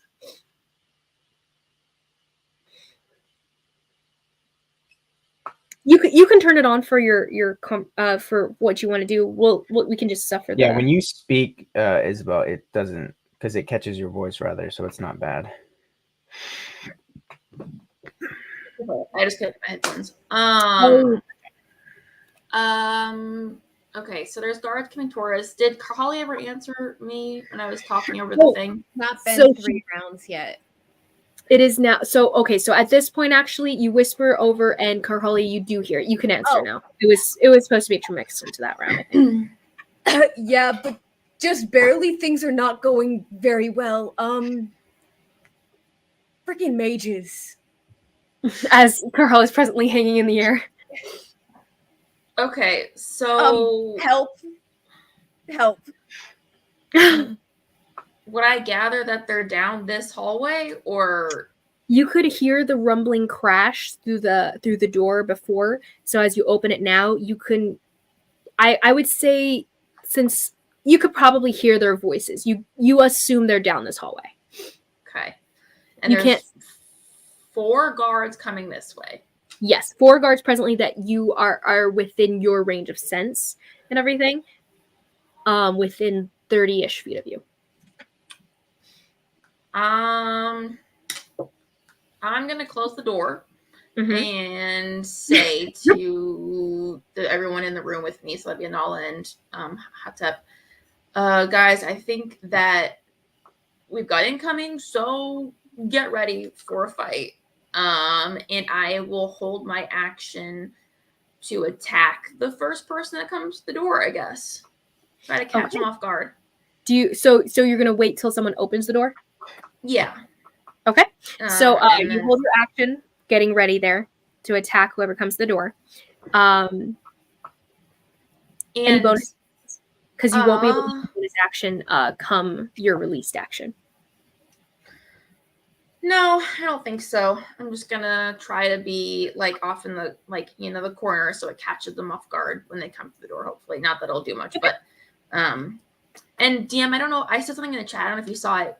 Josh and I still have to go do our laundry at his in-laws' house. Finish our laundry. Oh, okay. Yeah. Well, we started so early. We did it right before we went, and then we have to go back. So I don't know how long you're planning on playing tonight, though. I kind of figured if we started early, we weren't going to play super late, but we didn't really talk about it. So I don't know what your plans were. I'm good to end when you guys want to end. I think this battle will probably go on at least another 30 minutes, maybe 40, just based on how we move. If you guys are down to go for another 30 minutes, then we can at this point just leave each turn to a minute, and everyone has a minute to decide what they do, or they skip their turn. Okay. Yeah, that sounds good. Yeah. I'm just trying to get an idea of what we're looking at for tonight because we have yeah, no worries. So we're gonna do about a minute per turn, guys, give or take. If you have a question, like ask the question and stuff like that. But think ahead, decide what you want to do ahead of time. And if a minute elapses between you actually deciding to do anything, we'll just move on from your turn and keep. Same thing for me deciding what my bad guys do. So we'll try. I know you've got a lot on your plate. I was trying to think, it's too much to think about sometimes. Anyway, it's fine. You're doing amazing, by the way. You are putting up with so much crap, and my head hurts just thinking about having to keep all this straight. Same. Yeah, it's so much. It's great. I'm impressed. It's a lot, but I have this from courtesy of Aaron, so I am keeping track of a good bunch. Nice. I did that. I think you sent this to me. Did I make that? Did you? I don't know. Or did you just send it to her? I don't remember. I can't remember. I've never seen this in my life. I found it. Maybe I've never seen this in my life. Thinking you did. Anyway, it's fine. Moving on. Cool. Okay, so yeah, I'm holding my action, and then I'm telling everybody else in the room to get ready because we got it coming. And I'll tell Aaron, or not Aaron, Karhale, we'll get there as soon as we can. Inala, you are on deck, by the way. Inala, you're on deck. Next turn, as Kanari is going to wait for these guards to pop in. Next is going to be Yvonne. So Yvonne is going to be he's sitting next to you, Neek, right now, and there's a somber look on his face, but he doesn't know this kid personally. It's not personal to him whatsoever, and he's not necessarily emotionally connected to anyone beyond himself per se. So there's a bit of a moment of silence, and then he goes, "We really have to move. Take the body if you'd like, but we should get going before they, kill us." So then he stands up, he puts his hand on his shoulder, and he's going to use his bonus action to activate a tattoo that's presently on his shoulder. Neek, you can see it. It looks like some sort of creature, a magical creature you don't recognize. And it's almost like shifting on his skin as he reveals the shoulder to clasp his hand to it, and as he activates the tattoo itself. So as he activates his tattoo, you see him almost to shimmer out of almost less tangible. All of a sudden, he becomes almost ghostly, in a sense. And as he starts to move forward, he starts to move through the rubble almost as though it's not there. He's still like shoving his way through it, but his foot sinks into it as though his whole body is incorporeal. So that was his bonus action. He makes it out to, he's going to use his action to climb his way out of this rubble here, being not fighting with it as badly because of his ghost tattoo here. So as he climbs his way through, next is going to be Inala. What are you doing? You are presently within the room. Kanari just told you that someone's going to come in. Mm-hmm. I'll hold my action and then get ready for when they do come in. Mm-hmm. Okay, so you hold your action to attack once you see a visual on an enemy, correct? Mm-hmm. Are you holding an arrow? What? Do I have all my stuff on me? Yes, you. Oh no, you don't have your bow right now because what no, you did. You ran back for it, didn't you? So I have all my stuff. Yeah, you have your stuff. No, you don't. Because wouldn't Karhale have her stuff at this point if you ran back?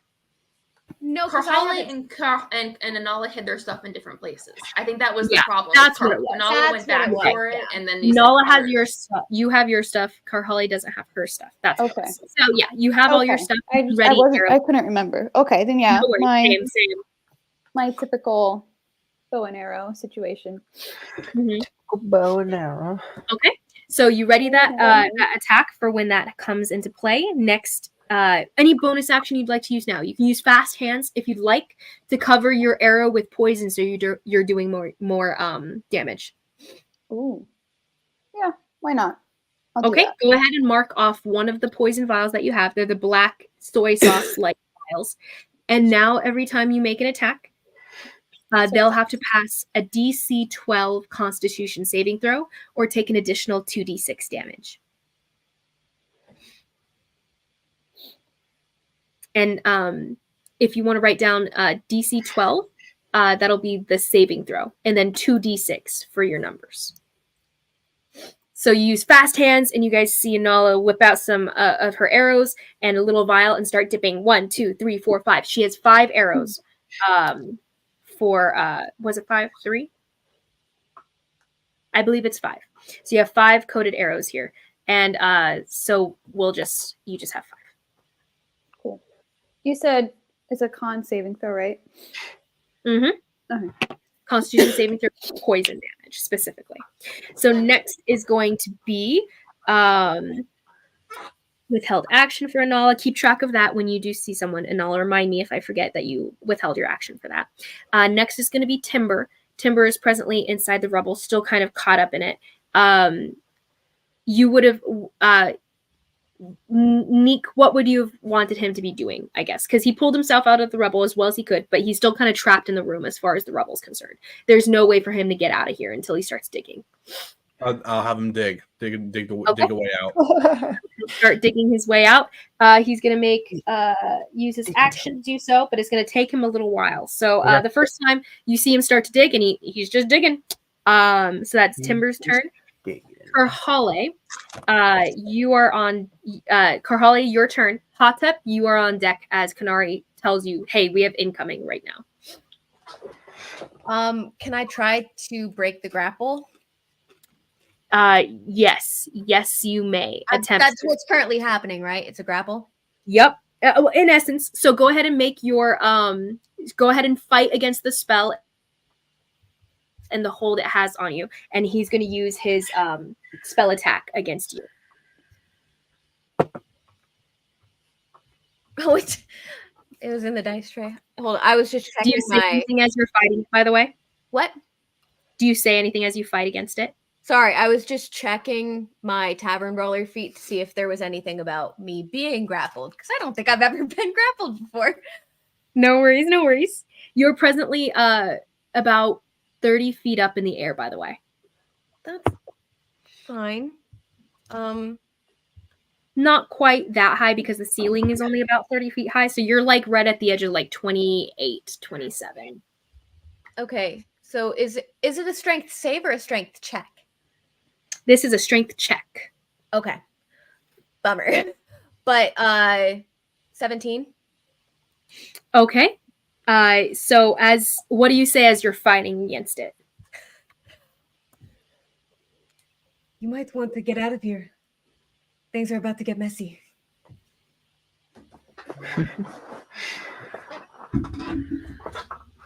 As you're fighting it and everything, as you're struggling against the check itself, you feel like everything closes around you and the grip itself tightens around you. And it was my mistake. You can't actually fight against it. You are presently restrained. So as you're struggling, you actually can't break out of it on your own. He will have to repeat his hold of you though next turn if he wants to keep you up there. So he'll have to use his action to keep you there. Okay, so I'm restrained. I can't do anything. Yeah, you're restrained. You can't do anything. My bad. I'm so sorry. And he goes, as you say that, he goes,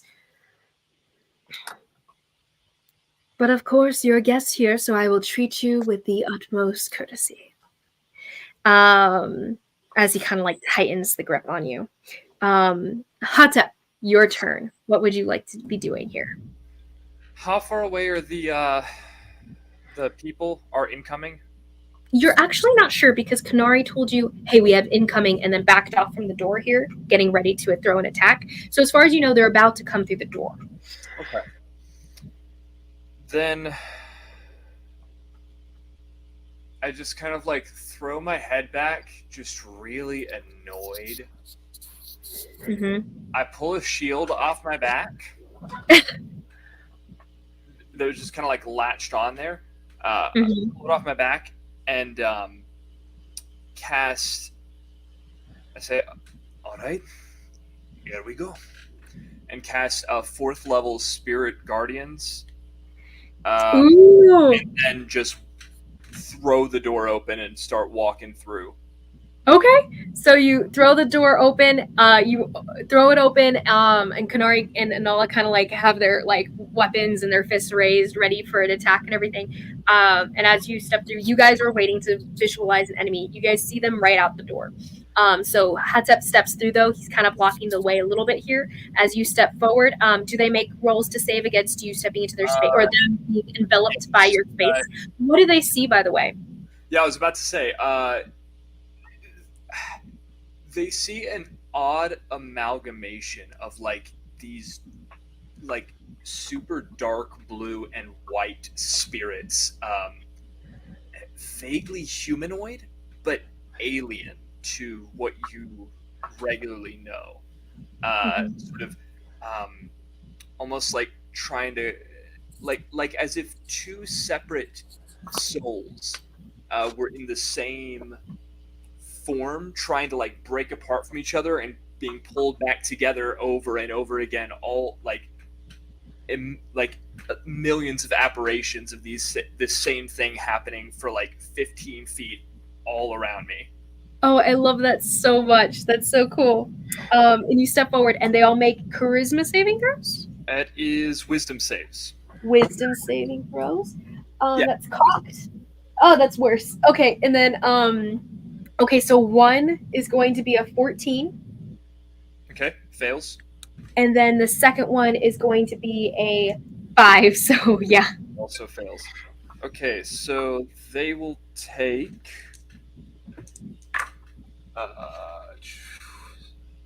Shy, you're on deck, by the way.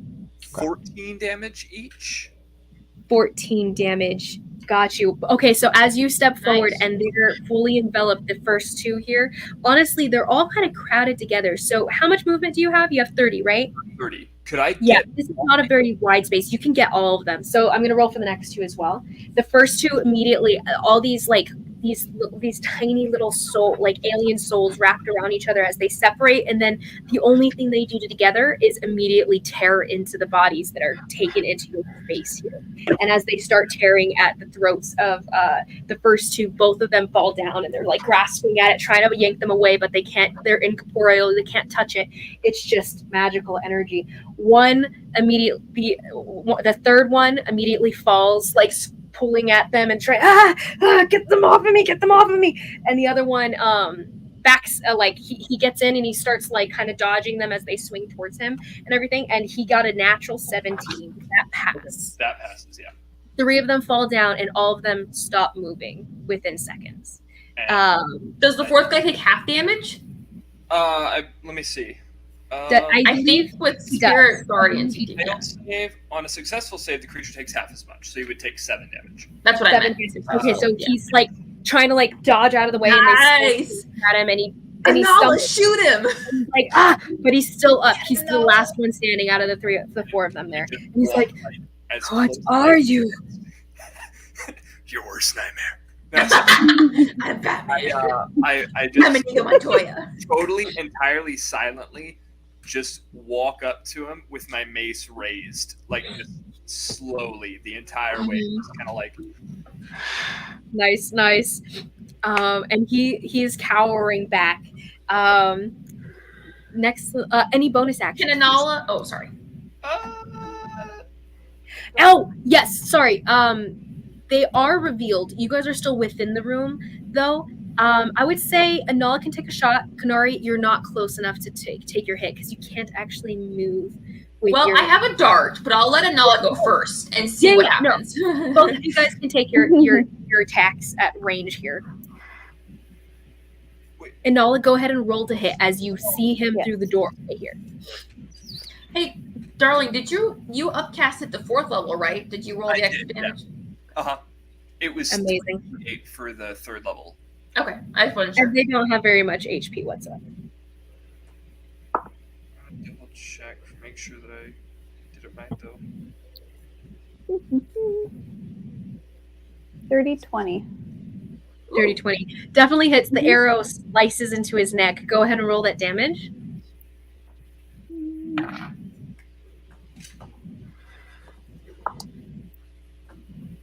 5 piercing. 5 piercing. Technically, you also have sneak attack damage, but you don't have to roll it because it goes straight through the guy's throat. Yes. Roll up into his brain, and he immediately collapses down, unmoving. Good job. That was easier than I thought, guys. Let's go. You guys stalk through into the hallway together there. Atep, you come to the corner, and you can see down this hallway that there's a mage floating in the air. Karhale, who you vaguely recognize way at far end of this hallway, that's about 80 feet long. You can see her all the way down there being held up in a magical grip here, telekinetically. And then as well as a stocky older man who seems to be the father from behind here, stalking up between the two mage and Karhale there. As far as that, you can't see anything else. But actually, your high base perception, you can barely see someone crawling out of the rubble that is the left side of this hallway here. Okay. I just give him just a little, hey, this is going really well. And she's like, makes a bare twitch of her head that can barely even move. Okay. Noted. Next is going to be the father, actually. So he's making his way, just doom, doom, doom, running towards where the darkness is at. He does hear the fighting going on behind him, though. He turns, and he goes, he shouts out, and he goes, "Soda, are you okay in there?" And he thinks about it, though, and he goes, and he's going to turn around because you guys are the main battle things, and he's just running back and forth up this long hallway. He goes, should have installed quick passes or something, and he starts running backwards again. Fast passes? You know, like a magical teleport thing. I know. I bet that they have that in Cal, you know, just to skip the walking like we do in airports. Yeah, like the little magical things in airports. So he turns around and he starts running, charging toward you guys. And that's going to be his turn as he takes the dash action to just get within 20 feet of you guys. So he runs, running as fast as he heckin' can, but he's not that fast, and he gets to about 20 feet ahead of you, Atep. And he's going to, can you do anything from this distance, 20 feet from you? Yeah. Dang it. That doesn't affect anyone without being in melee. So that's going to be his turn. He's going to he's going to use... No, that's it. That's his turn. And so next is going to be Shy. Shy, what are you doing? I am just gonna keep on swinging, I suppose. Okay, you're presently in the darkness with this guy. It will be at disadvantage again, but he's within melee with you because he just attacked you. So you can sense vaguely that he's in your vicinity. So go ahead and make an attack at disadvantage. You can also disengage if you'd like and move out of darkness if you don't want to be within the dark here. No, that's fine. I'm raging. Do you get any advantage for attacks for raging or no? You can do a reckless attack if you have that ability. Reckless, that's what it is, yeah. That gives you advantage, but gives them advantage on you. Carl, he would have had double advantage on you for any of his attacks. Anyway, keep that in mind for future reference. It's fine. Right? If you do it, you will have double advantage. Reckless and in the dark. Yep. Didn't think of that. Yeah, Cool. so I'll Good to take know. a little swing. Okay, this is a straight roll because you cut out the initial disadvantage. Well, I'm not. Wait, what? I'm not reckless. You're not reckless? No. Okay, never mind. Disadvantage. So that's a 15 to hit. 15 does not hit, I believe. No, wait. Yeah, it does not hit. Clings off of his armor. I will take my second attack then. Mm-hmm. He goes, That is a 16 to hit. That one barely hits. And he goes, "You're a lucky guy." As you hear him grunt in pain as it strikes into the side of his chest here. Go ahead and roll that damage, and it'll be halved for the sake of barely hitting him. Yeah.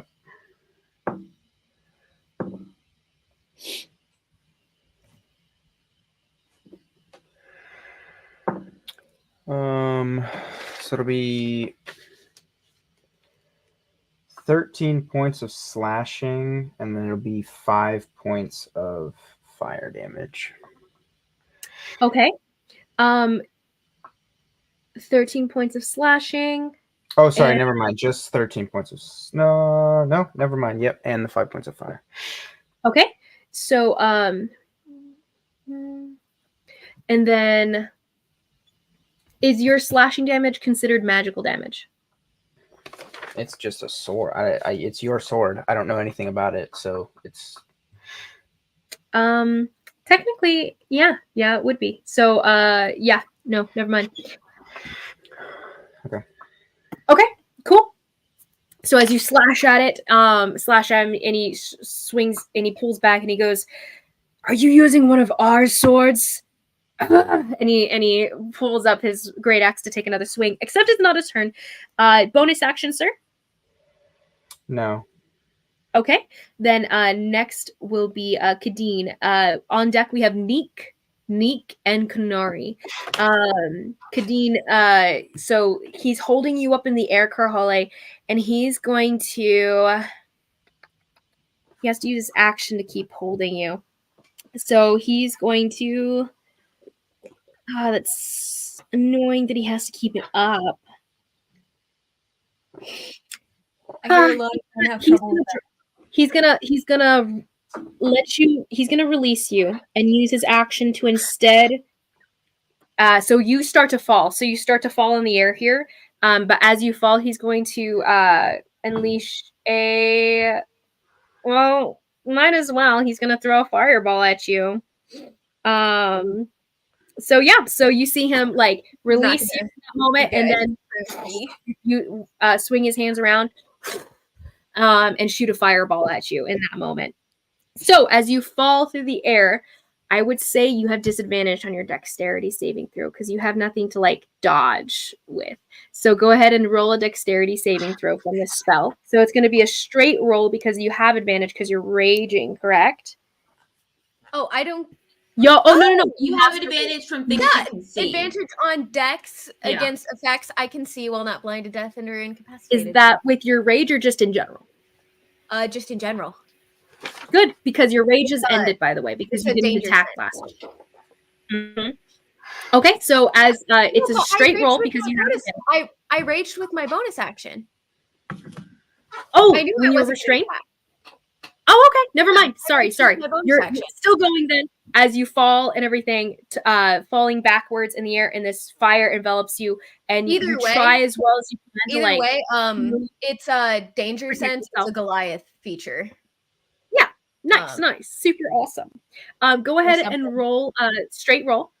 Okay, to save. So that was a dex save, dirty 20. Mm-hmm. Dirty 20. Nice.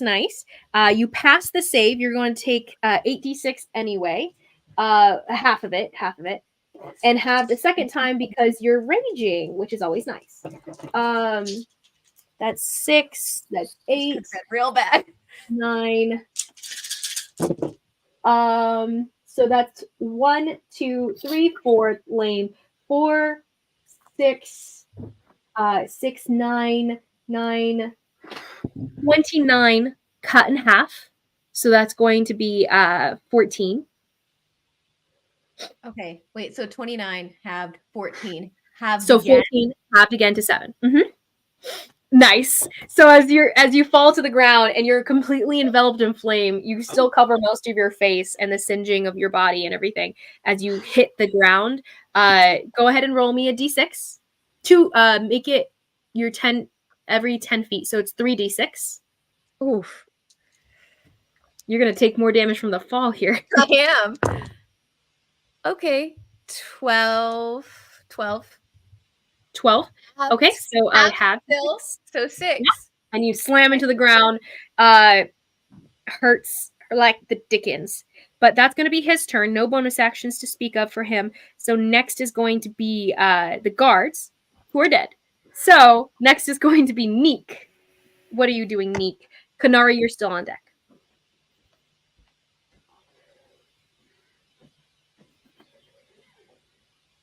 Oh, Hold on. Did they freeze? Yeah, Oh. that was we're good. You're good. all right. Just cut out for a second.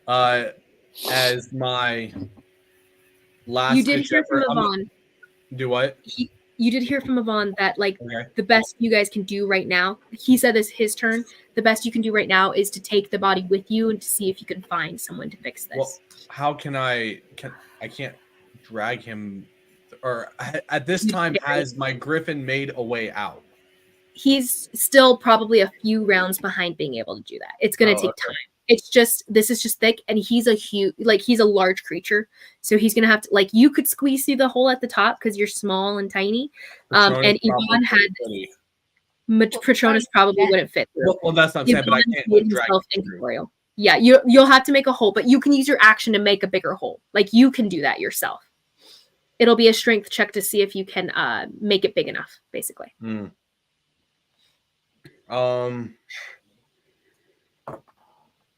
And so if I were to do that, am I able to, and I'm able to make the hole big enough, will I be able to get him out in one turn, or would that take multiple turns? It would probably take multiple turns because, well, how much is your speed now with the adrenaline of the stone? 50. 50. Okay, so you would be able to probably actually get him out, dragging him at half speed. All right, I'm gonna listen to Yvonne, and I'm gonna make a hole big enough to drag Patronus out and get myself out as well. Okay, you'll have to wait for Yvonne's turn to come up. So are you going to be holding your action to drag him out when the hole is big enough? Oh, Yvonne's going to make the hole. Is that what you said? I thought that's what you said. Never mind. I misunderstood. What are you saying? I was saying, am I able to make the hole and start to pull him out? I would say you drag him over to where the edge is and then start digging, kind of thing. So yeah, I believe so. You'd get him to the edge, not all the way over, basically to the hallway. Okay. You'd get him through the hole right there at the end there, because you have difficult terrain 1, and then you're dragging him, which also halves your movement. So you have basically 12 feet of movement, but the room's not very big. So you're dragging him about 10 feet anyway. So you still have enough space to get him to the top of that mound, right at where the wall is, where the hole is, to get him into the hallway, but you're ending there basically. So you dig the hole. Go ahead and roll me a strength check, an athletics check as you're digging, like throwing stones. That's a good one. It will be a nice 20. Nice 20. Okay, so you throwing stone. You make a good hole, and you kind of pull yourself through, pull him through, and you can see into the hallway now. You can see the floating mage hovering where he is, a little ways from you, not that very far, probably about 10 feet from you in the air here. He's actually kind of at a level with you because you're higher up, since everything's been raised up to 20 feet here. So you're almost at a level with this guy. His boots are where your face are right now, but 10 feet away from you. And then you have Karhale. You can see her, which you haven't met her yet. You see this large giant, like not giant, but a large Goliath woman who looks to be more made out of stone than most Goliath you've ever seen in Elithkar. And I just kind of make a, like, what the and you see her at being like suspended in the air. She's so hot. So hot. And then you also see to the other side, you see a random guy. You see Atep at the end, blonde hair, dark golden skin here, tied back with a shield ready, and you see these swirling magical creatures swirling around him. You're not sure if he's a good guy or a bad guy right now. Wait, do I see that yet? You do see him pulling around the corner there. And you see an older man with brass knuckles charging towards Atep right now. This is a he's actually probably passing you by at this point. And he actually, can I say to the mage, got any popcorn? I feel like this is gonna be good. You're presently. Oh, you fell already. Actually, sorry, Neek. You don't see her being held up. Sorry. After She's he on the torched ground. me. She falls like right when you're poking your head out. You see her falling down with a fireball like enveloping her, and then she hits the ground, and then you barely. I kind of whip my hair out of my face and then say the popcorn line to him. And Kadeen's just like, what is your people's problem? As he starts preparing another spell. Yeah. So next is going to be Yvonne. So we have the. I thought you said I was on deck. Oh, you're right, Kanar. Sada is before you though. You're the next player on deck. Sorry. So Sada's next, and he's in the darkness. He's fighting Shy right now. He's going to take his 2 attacks here. So he's going to Shy does an 18 hit for 1. He's at advantage. He's at double advantage, so it's like a dirty 20. Dirty 20 to hit first. Why and does then, he have double advantage? Because you didn't use reckless, so never mind. Just an 18 to hit, and then the next one was a 21 to hit. Yes, it hits. Okay, and then so both of those hit. That's going to be another 2d12 plus. That's going to be 10 plus. So that's going to be 22 points of slashing damage from the great axe. It's a slice through your body. He's going to use another. You are presently afraid of him. You're supposed to be at disadvantage for your last attacks. There's so many things. Oh, true. Okay. Well, So I You're doing great, sweetie. it's fine. Well- It's fine. So you are frightened of him. Keep track of that. You have disadvantages on any attack. You could just give him back the points because I only made 1 hit at barely, so you can just give him back his health points for that. That's true. He Doesn't move or anything. you did a You good said how amount of much? damage. I 22? think you did 10, and it's not like they all have that much more than you. No, I didn't do 10. I did. I did do 10. So okay, so he's back to 26 then.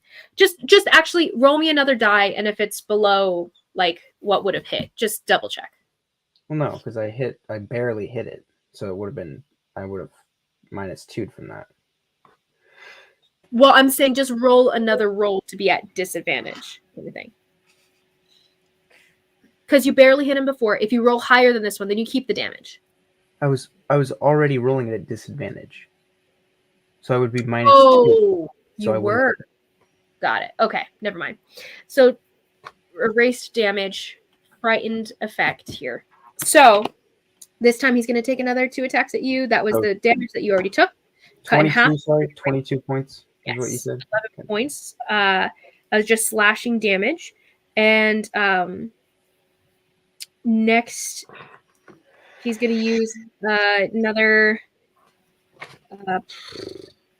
He'll just use a trip attack, I guess.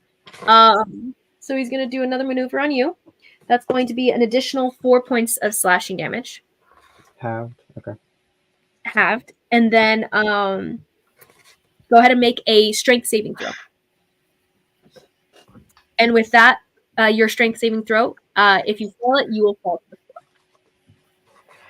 So strength saving throw, I have advantage on those, correct? Yes, because you're raging. Yeah. Okay, so sorry. Kanari, Worst 10. you're up next. It's an 18. 18? Okay. You definitely pass. And so he tries to sweep your legs out from under you, but you are made of stone, like Carharley was before, and he's like, "What is wrong with you people? Why are you so heavy?" And then next is gonna be Kanari. Okay, so there's a guy charging towards us. Mhm. How close is he? So you see this guy. He this is the father. You remember hearing his voice announcing the different items and stuff upstairs. And he's charging for you. He's about 20 feet from Atep, so he's probably about 30 feet from you. Okay. So you don't see him right now because you haven't stepped out of the room. So you can step out of the room and follow after Atep. Yeah. Past the dead bodies, kind of step over them, they're all kind of like still twitching and stuff as some of the little spectral creatures continue digging at them and everything, till finally they realize there's nothing to dig at anymore. But as you step through and everything, some of them drift around you, but don't pay you any mind, basically, as they're tearing at each other and pulling away and being sucked back in again. You do come up behind Atep, and over his shoulder you can hear someone breathing, like charging to you, and footsteps coming towards you guys. Okay. I guess I'll charge towards him. And here we go. So I'm gonna make 2 attacks. Let's go. Okay. So you dart around the side of Atep and you run up to this guy, throwing a quick elbow and a fist here. Okay, so that's a 15 to hit. Pop, pop, and 15 hits. 21 to hit. 21 hits. All right, so let me roll for those with Throws up his fist trying to block, but you kind of like curve a hook punch around his block here, and you bring up your knee into him. I'm gonna go ahead and I'm gonna be using my what's it called? My stun? My dark blade. Oh, dark blade. Oh, yes. Okay. So I think it's 1d8, and then I'm going to use a charge for 1d12 to necrotic damage. So okay, hold on. So 1d12. Where's my d12? 1d12, not 6 plus 10.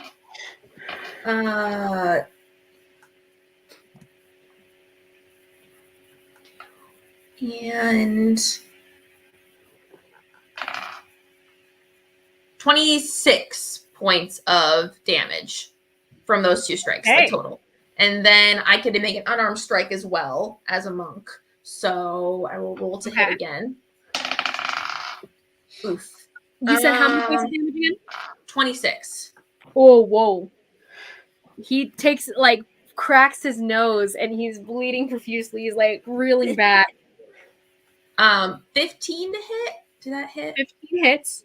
Okay, so that's an unarmed strike. He's not a very tough old man. I mean, he's tough, but he's like, he's not your level of old man or anything. 9 more points of damage. 9 more points of damage. And I'm going to go ahead and use a key point to do stunning strike. So he needs to make a Constitution saving throw. Got it. Constitution save. That's a not very good. It's 11. Yes! Okay, so he is stunned. So anyone attacks against him are now at advantage. And so yes, he should automatically fail Hatep's spirit guardians because he can't make any dex checks. So wisdom. It's a wisdom thing. Wisdom. Dang it. Okay, whatever. Okay, so roll to allow it. And then I will use. I think definitely more of a mental thing than a physical thing. But you love us, though. It's like I kind of like flavor it in my head that the spectral things are like psychological things. So if you can figure out that like, oh, they can't hurt you if you decide they can't hurt you, then sure, they can't hurt you. But if you don't, then it's like one of those things. In my head, that's how I feel. And do you love us? No, I don't. Sorry. I will use, since he's stunned, he can't do anything, so I'm going to use the rest of my movement, which I think I have 15 feet of movement to make my way further down the hallway, figuring that they'll ping him. So. And he's like frozen at where he stands, held up, fist ready to block, and immediately kicked out of the running here.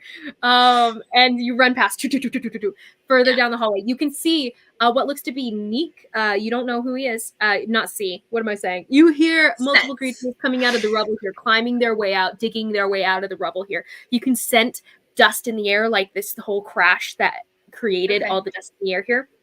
And you can hear Karhale all the way at the end of the hallway being like, okay, how about some popcorn, huh? And she sounds pretty rough. All right, that is my turn. So as I'm like coming out, can I like be screaming like for help for Patronus as well?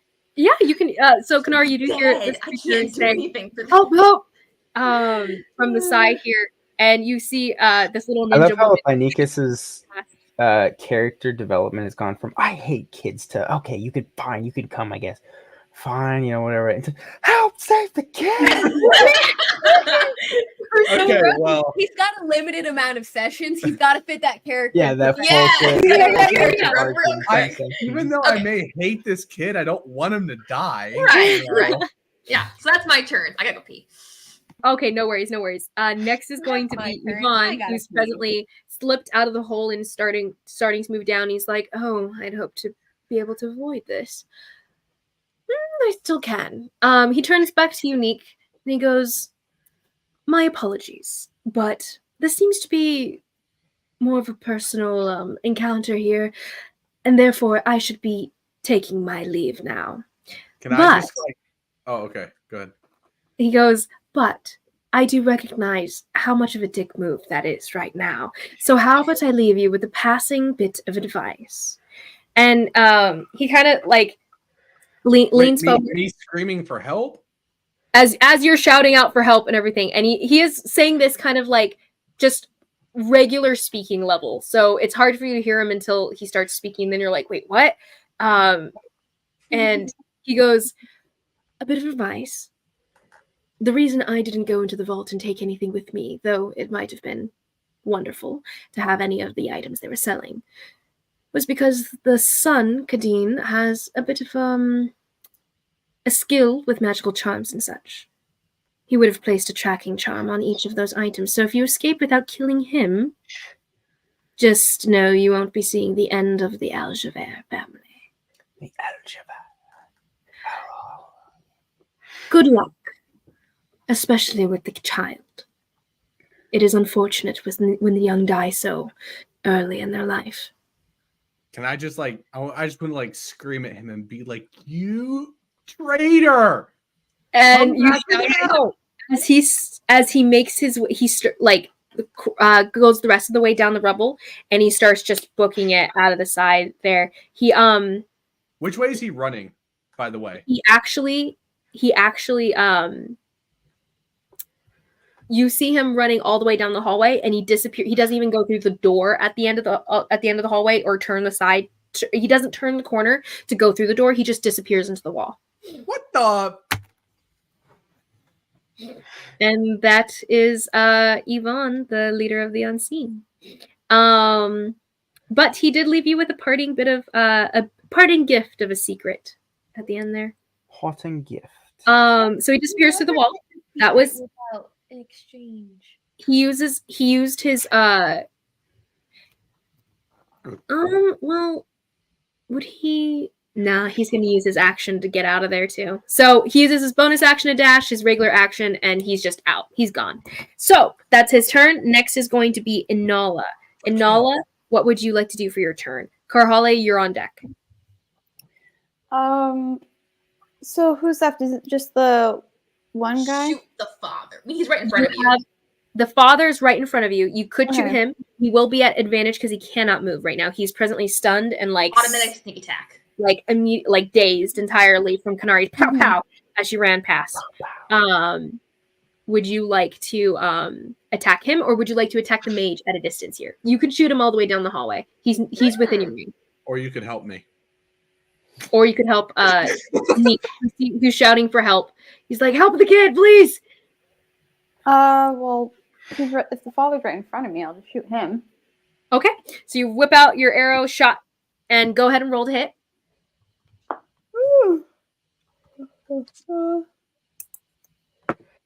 21. He also fails his constitution save. It is at advantage. Yeah. 21. And so you definitely hit. You have sneak attack damage. So go ahead and roll all sneak attack plus 2d6 of poison. Ooh, nice. So many. He got a natural 6 on his con save. Not quite very just. So many. Okay. All the dice. 14 piercing. 14 piercing. Got it. Mm-hmm. Is that plus your regular D8 for your bow? So you have your D8 plus your sneak attack damage, plus your dex modifier. A lot of numbers. Plus the poison damage that you are doing. Oh, I've been looking at I've been using my short bow, so I was just okay. doing the 1d6. Okay, so 3d6. Yeah. So you have the d6, regular d6 plus Mhm. the sneak attack. Did you roll all the d6s for the sneak attack? Okay, Mhm. and then plus 2d6 of your poison damage. Math. Math is hard. Plus 8 to that.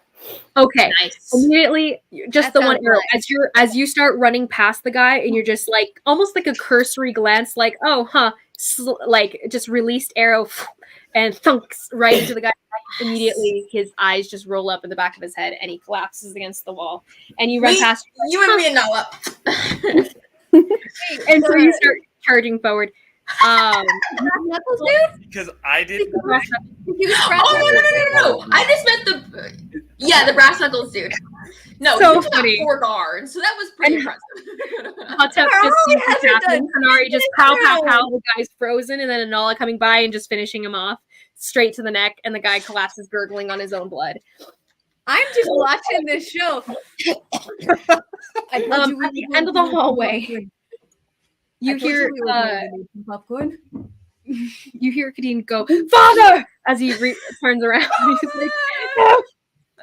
But next is going to be Karhale. Anala, actually, sorry, bonus action. Anala, do you want to do fast hands to use any objects that you have? Do anything like that? You can run up and try to help with Neat if you want. You're passing the rubble where he shouted for help. But you also don't recognize this dude. He's holding a young teenage kid that you recognize as probably Patronus, though. Then I would go and help him. She saw the illusory Patronus. Yeah. Yeah, the projection. Patronus. Mhm. So you run up the rubble with your movement there. Granted, it would probably take your bonus action and dash to get up all the way there. Sorry. Okay. So you're 30 plus 30 to get there. So you're right next to him as you're ready to help for the next turn. You see a halfling older man, about half your size, but he's holding on to a body that's a lot bigger than his, which is the teenage Patronus here, who seems to be definitely bloodied and completely life gone from given up the ghost. Next in the lineup is Karhale. Timber, technically, actually. Timber, go ahead and make a roll for Timber. A strength check for his continued digging himself out. It's not your strength modifier. I know it's +2 though. Oh, okay. You looked at your sheet. Actually, it's +4, actually. Oh, 12. Mm-hmm. +4, 12. Okay, he keeps on digging. He seems to be making a headway. Not great headway, but he's making headway. Next is going to be Karhale. What are you doing as you are pulling yourself up, sitting up off the ground, and your singed braids out of your face? Did it knock me prone? I didn't think it knocked me You prone. fell prone. Yeah, you Okay. Go ahead and roll me a saving throw, a dexterity saving throw, to see how you landed, Okay. because you're just 10? falling here. 10, you fell prone. Oh, wait. Oh, that's against effects. Yeah. Dang it. Mhm. All right. So it's all my movement Sitting to up. get back up, right? Half, only half. Oh, only half my movement. Cool, Mhm. cool. So I'm gonna close the gap between me and the mage kid. Pulling the He's rapier presently hovering in the air. out. Oh, okay. Jump up. I won't pull the rapier out of my belt. He's about I'm- 20 feet off the ground. I'm gonna get a running start and try Okay. to jump and grapple him. Okay. How high can you jump with the running jump? You can jump as high as, I believe it's half your strength modifier, your strength stats. Okay. Straight up 9. into the air, 9 9. feet. So you go up 9 feet. That's 9 below you. You have another 7 because you're very tall. So you're right at the edge there. What kind of weapon do you have with you? A rapier. Not long enough to get to this I guy. wasn't going to do that. I was trying to grab him. You're She not al- close enough to touch him. Also, You'd need with an her- extra 5 feet of at least an extra 5 feet just to What not What get about his. my reach Yeah. above my head? So you go up. So okay. So your reach gives you another 3 feet? Because my isn't tall are your you? So you're my about- wingspan should be half my height, and I'm 6'7". So it would be almost 4 feet. Or like it'd be like 3. No, Okay, so 4 feet. That Over gives 3. you. Subtract. You're barely right at his boot, I would say. Right? Try to grab his ankle. So you have the 7 plus 4, so 11 plus the 9 that you jump. So you're about 20 feet up, like touching 20 feet up with your hand, kind of thing. So you're right at his boots, like brushing the bottom of his boots. So go ahead and make that. Yeah, you can make the attempt. Go ahead. It's going to be hard though because you're brushing the bottom of his foot. Mm-hmm. Yeah. What check am I making? Well, it's going to be a contested. You're going to make it athletics, and he's going to make contested acrobatics or athletics. And but he's going to have advantage because you're barely brushing his toe. Like he has advantage on this.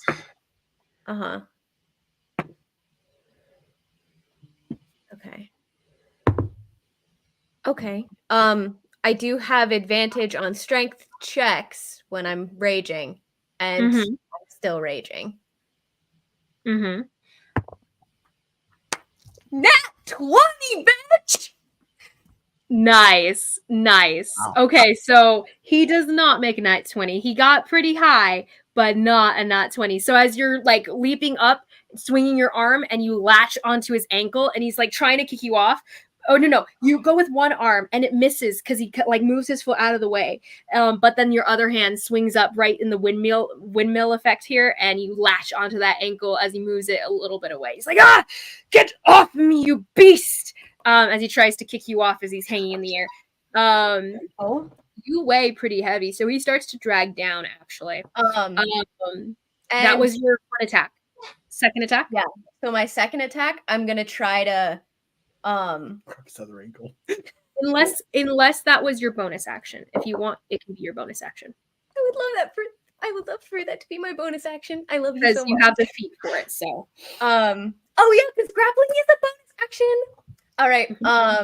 So yeah, can I like yank him down-ish or like yank myself up? I mean, you can try to climb up him. That would be your I will climb this man like a tree. Climbing this man with a like tree. It will be your action though to climb him. Oh. Because you have no more movement. That case, I'm going to take my hand around his ankle and I'm gonna squeeze and try to break his ankle. Okay, go ahead and make a roll to attack. So would this be an unarmed strike? Unarmed strike, yeah. So in essence, you're just making an unarmed strike to him. Okay. As you try to like do damage to his ankle. 19 to hit. 19 hits. Go ahead and roll that damage. Okay, yeah. So just an unarmed strike. Cool.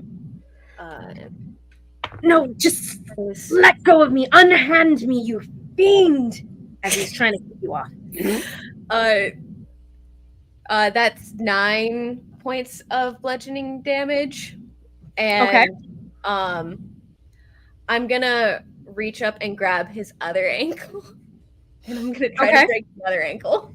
Okay. You're not technically breaking his ankles just because like the effects are like mushy at best with the mechanics of D&D. Okay. You won't have the effect of a broken ankle, but you're doing damage to him. What was the damage again? I didn't write it down. 9. 9. Thank you. Okay, next attack, roll to hit.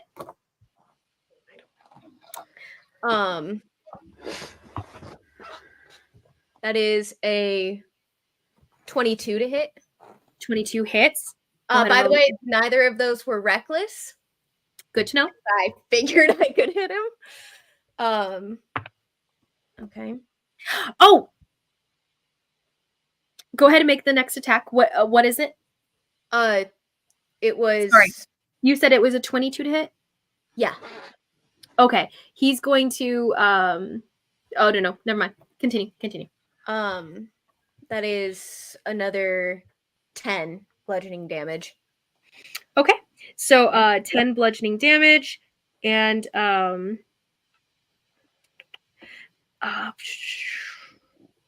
okay, so another 10 and he's Is he slowly sinking to the floor now? He's sinking. He's sunk in the initial hit, but you're not quite heavy enough to bring him down to the ground. It's got an impressive carrying capacity, Because didn't Well, we say it's that? not him carrying you. It's whatever is carrying him, kind of thing. So whether that's magic or something else, you don't know. But he is presently sinking. I know. I was thinking like meta. The fly spell we determined was it's up to your carrying capacity. That's true. It's still not necessarily a spell that's keeping him aloft. So I would say probably he's. Is it a concentration up spell? about like half. It is. You don't know. And so I was saying meta in case he needed to re-roll because he just took damage. I will re-roll if it is a concentration spell. Okay. No worries. And so as he's being helped aloft here, next is going to be actually. So okay. So that was that there. Oh, I'm just chilling, hanging from this guy's leg. Yeah, you're just chilling, hanging on. Right then. I'll see Atep and just be like, that was your turn. So next is going to be great. Atep, what would you like to do for your turn? You see the father has just been killed. Straight arrow, pow, arrow, dead next to you. You see a mage up ahead of you, and still the darkness all the way at the end of this hallway. Neek and Anala at the top of the rubble here with a dead child. Can I get to the mage with my movement? You can get to below him where Carholly's hanging. She's pulled him down, I'd say about maybe 5-6 feet down, but he's still about 15 feet up above the ground, hanging with her. Yeah, I was going to say, with her, I'm going to mind link very quickly as I'm running that way. Really, I'd kind of like to still like flavor it to be that kind of like slow, mace dragging behind me walk with like. Sure. They are, by the way, in answer to your question of how far, they are more than 60 feet down the hallway. They're like all the way at the end where the darkness is, because he approached Carholly when she came out of the dark there. Okay, gotcha. So so it's an 80 feet long. They're about actually it would only be about 50. Only about 50. Ceilings. He is. It's a 30 feet tall ceiling. You guys are in the low in the basement here. The vault itself is also pretty high up. That might change something. Let me check something very quickly. But only about 50 feet. Not taking into account the diagonal hypotenuse there. Okay. Then. All right. Then, I guess I will. Shoot.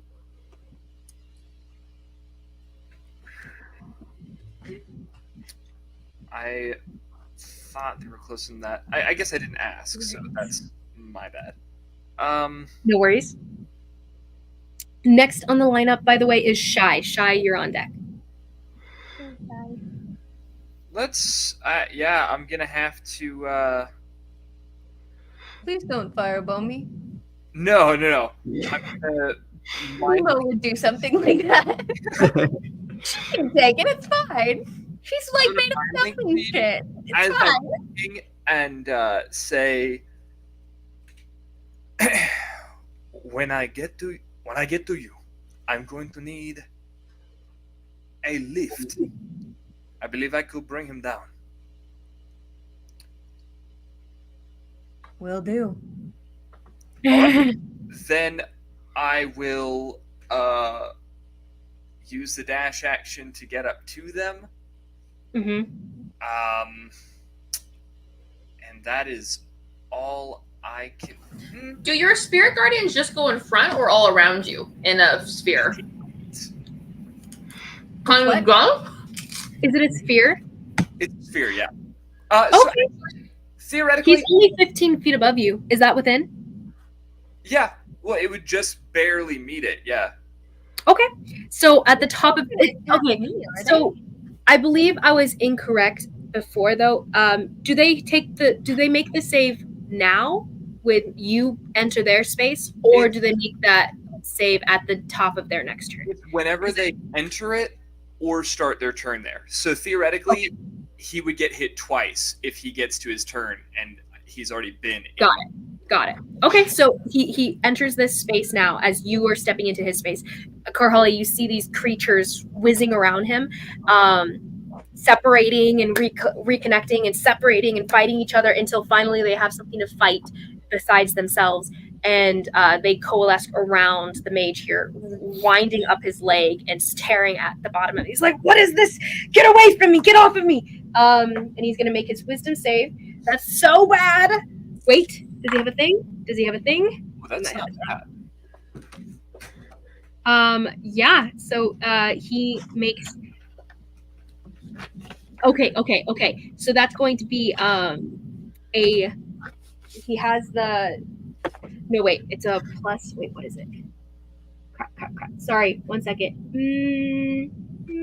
Where's the thing? What, you don't have all this memorized? Oh, okay, never mind.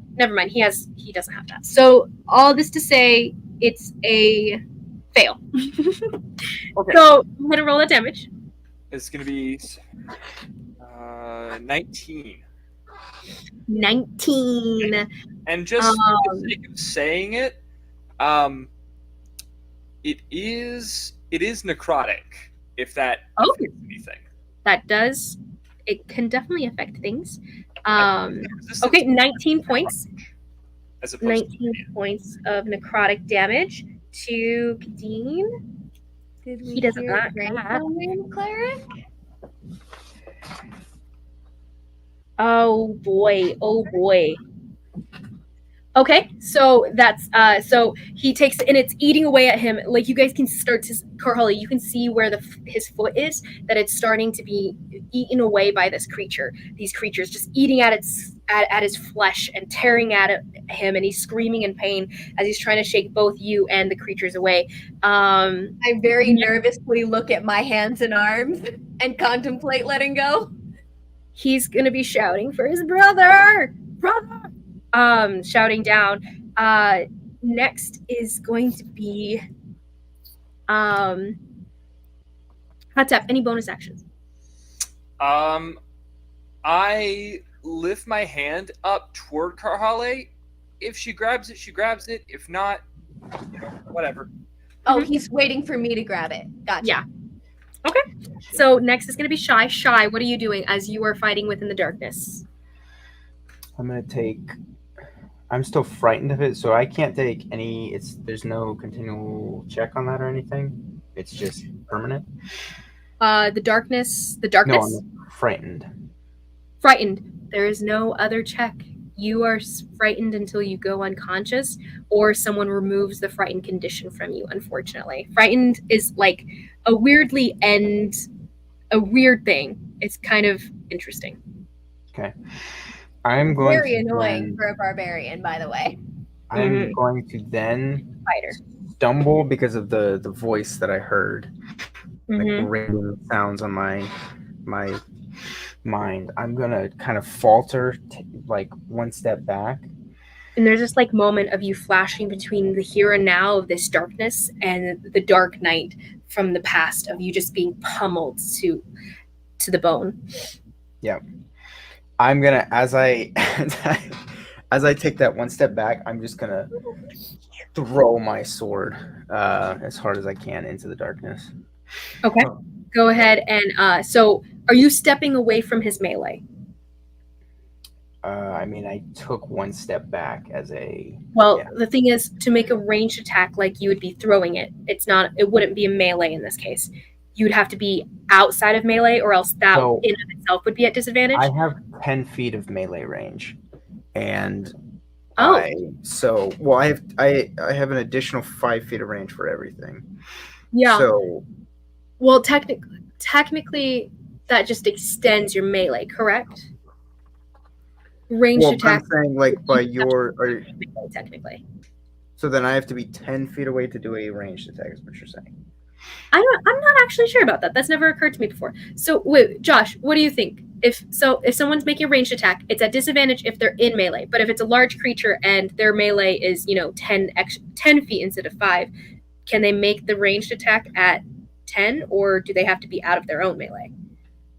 Oh, your melee is so yeah. That's how I would rule it. Would be that like it's their melee, not the other person's melee, because that's really what's inhibiting everything. Yeah. Own melee range. Yeah. Okay, that's what I was thinking. So I would say you do have to step out of your own melee range to be able to make a ranged attack, because that's just the basis of ranged versus melee attacks here. If you can still make the range, but it would be at disadvantage this close, and you're already at disadvantage. So you'd have to make it reckless for it to be just regular disadvantage right now. Does it even matter though? Because I can't see, so it's not like I'm basically faltering back and swinging wildly. Okay, so you're stepping away from his melee? Sure. I am just because of the frightened condition. I Yeah. am faltering step back and swinging wildly and throwing my sword. Okay. So do you want to? Are you going to double disadvantage then? It's at regular disadvantage unless you throw when you're outside of melee. Are you stepping at least 10 feet, like at least more than 10 feet away? Is my question. Not before I attack. I would have just taken. I can't see him, so I don't know what his range. I'm just taking a step back. Yeah, you're not sure exactly where he is. Okay, so go ahead and roll, and -2 from it. Double disadvantage. So it'll be double disadvantage here. So that will be a 13 to hit, which doesn't hit, and then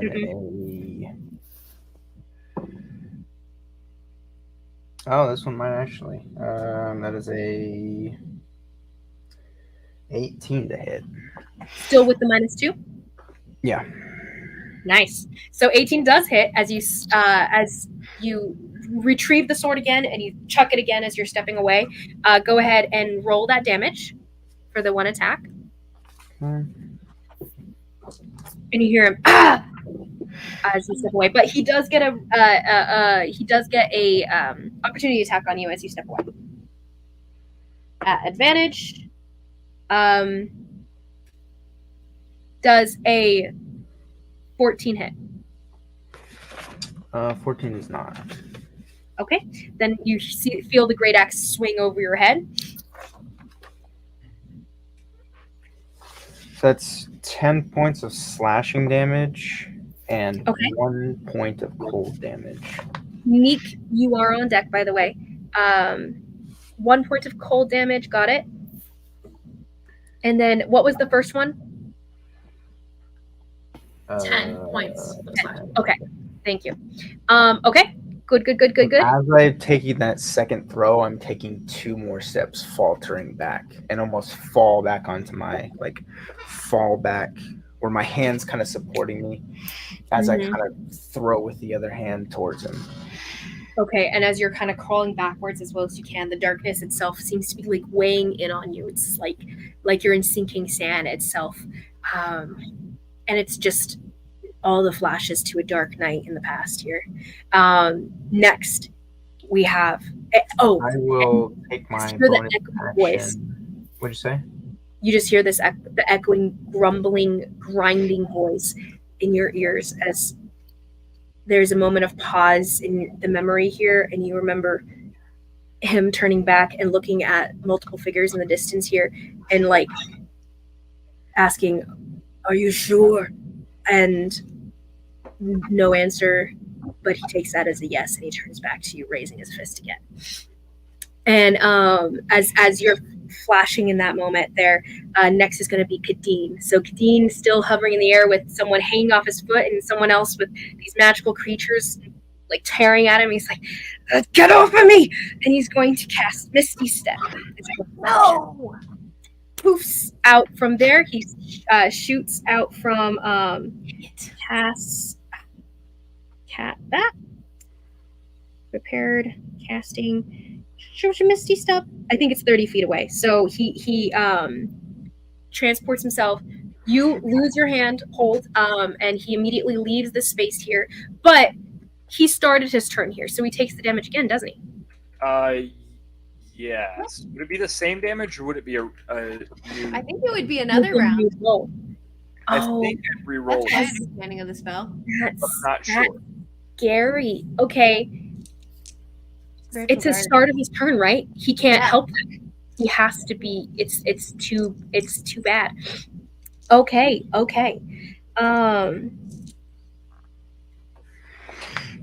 Nice. So, in that moment, as he's like, get off of me, and he starts to cast this Misty Step spell. One of the creatures crawls, like, the creatures have been crawling up his body, both of them, the different colors, but somehow converging into one being as they all are crawling over him until he's fully encased by all these creatures, until finally one of them crawls, like, digs their, like, hands, their arms or something into his eye socket, tearing away one of his eyes, crawling inside, and he starts to gurgle as he's like fighting it off, and he starts to sink until finally he just falls, collapses in the air. He didn't even roll damage. You didn't have to. He was at 1 point left. Oh my god. So you Carhale, as he's trying to cast a spell and you're like, no, crap, no, he's gonna do the thing and everything, he immediately just collapses where he is and sinks down to the ground. It's slower, almost like drifty, until finally it's gone, and he just slams into the ground with a thump, and actually probably falls on top of Atep a bit, as Atep has to kind of step out of the way and let you guys like hit the ground. Atep would have like caught him and gently set him down on the ground and like close his eyes. Assassin style. As these little creatures crawling over him eventually lose interest and drift up back to man. I told you we were gonna need some popcorn. And oh, that's so bad. Yeah, and that's on his turn. He dies. Can't do anything.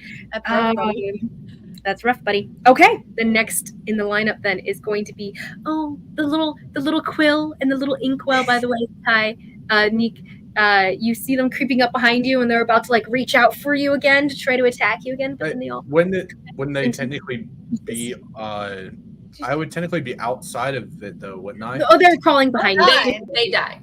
They have 30 feet of movement, but they immediately die. You just see them crawling out. You interrupted her nice description. You don't interrupt the DM. It's okay. And then Neek, it is now your turn as you are watching the mage fall dead at their feet. You can see the darkness still going at the far end. And apparently Sada does not realize that most of his family is dead right now. Where's he at? In the darkness. In the darkness. Okay. Can I want to look at, because Anala's right there with me, right? Anala's right there with you. Yeah. He's at the top of the rubble. Can I just want to look at her and be like, do you have any sort of healing potions or any sort of healings that we can try to save him? Or, how many healing potions do I have? Hold on, I have. He's dead. Yeah, isn't he dead? You gave the two you had, I think, right? So my whole thinking process is to try now that he's out from the rubble and we're in the hallway, to use the stone and to use the healing potion at the same time. Okay. And to see if that will, or whatever if she has any, whatever, I don't know if she has anything, to one last ditch effort on him. So you ask Anala, do you have anything that you'd give? I know I have more than 2 healing potions. I just don't know how many I have, but I definitely have at least 1 or 2 left. Okay, go ahead and double check. If you can find it in your inventory, then let me know. If you don't have it written there, then you don't have it, or at least it's written somewhere in the depths of my notes. I just don't know where it would be. Is my problem. Okay, if it's not written into your present character sheet inventory, we'll say you don't have it right now, because you should have written that in. You guys have to write into your inventory, guys. Like, don't forget to do that kind of thing. Didn't she pick up from the I don't know this technically A speaking. bunch of potions. But didn't she pick up a bunch of potions in the lab? What she thought were she's not sure. She's not sure if those are really potions or not, but she could try them if you want to try one. I mean, I want to save the kid, so There aren't potions that bring people back. You're wasting your time. Nothing short of a revivify spell is going to get this kid back. you don't know. It's okay. It's okay, guys. We can see what happens. We can see what happens. This Altris stone is a powerful stone. I would say there might be room to maneuver depending on how well Nikas can use it. So maybe. So you can very well try. It's not going to be an easy check though. Okay. You can very well try.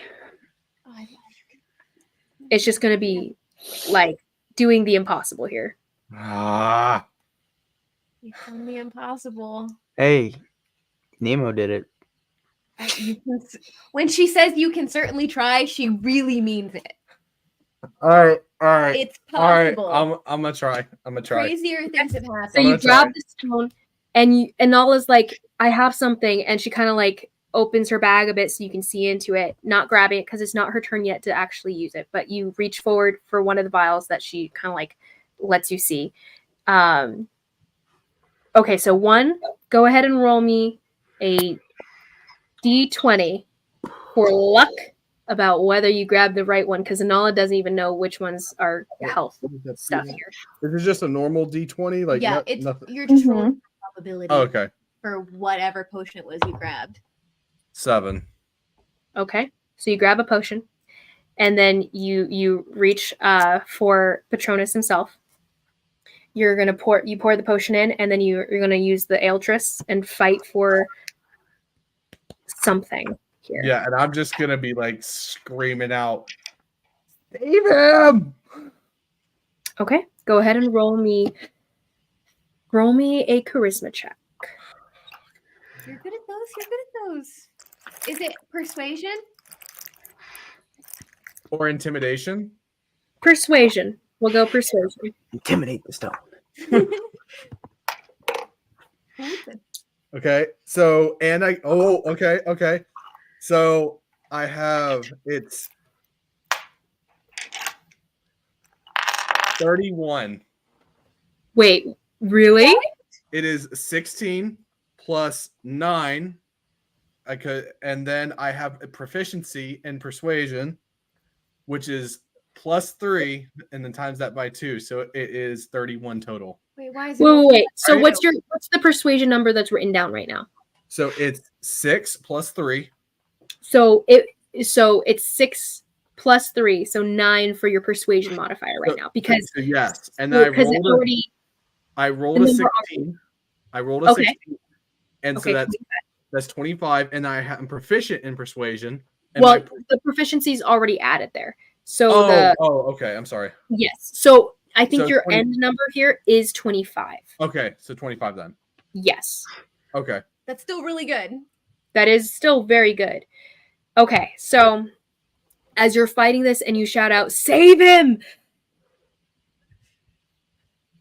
You see this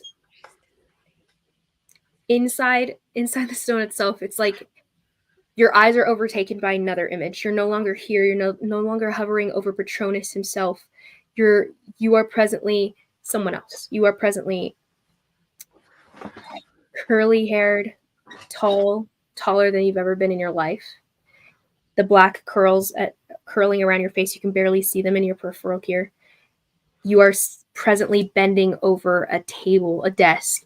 You're looking down at all of these notes, all of these inscriptions, these runes, these magical circles that you've been creating, that you've been trying to understand. There's this book that's open in front of you in a language you don't understand personally, but you know you do, looking down on it. Whoever this is understands. You understand because you are him and he is you right now. And you're looking down at these runes, and there's this moment of, I need to save them. I need to save them all. I have to save all of them. This is the only way. How? There's nothing else. This is the only choice. This is it. And if it doesn't work, then I failed them. I failed them all. And you see him like cut his hand, drip some blood onto one of these runic circles that he's drawn, and it's reflected in the book that he's looking at, that he's using as reference, and he's reading what looks to be a language that you somehow just know is abyssal as you're reading it through, and drips, drip, drip. And then everything goes dark. And there's this moment of a separation. You feel this tearing sensation in your body. It's painful. It's the most pain you've ever felt in your life before, actually.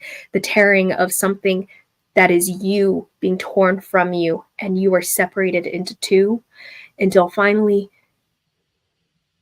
you hear this, like, it's the same voice, and yet it's not yours, because you are him and he is you. And whatever speaks back to him has his voice, but it's not quite him, at least not fully. And the voice, in the same accent, the same tone, says, "But really, you can't save everyone, can you? Not you alone." And with that, you're left back staring into the dead eyes of this young boy that you've met, Patronus. And you get this inherent understanding that the stone understands, and that in this moment you weren't powerful enough, but maybe if you keep with it, you could be one day.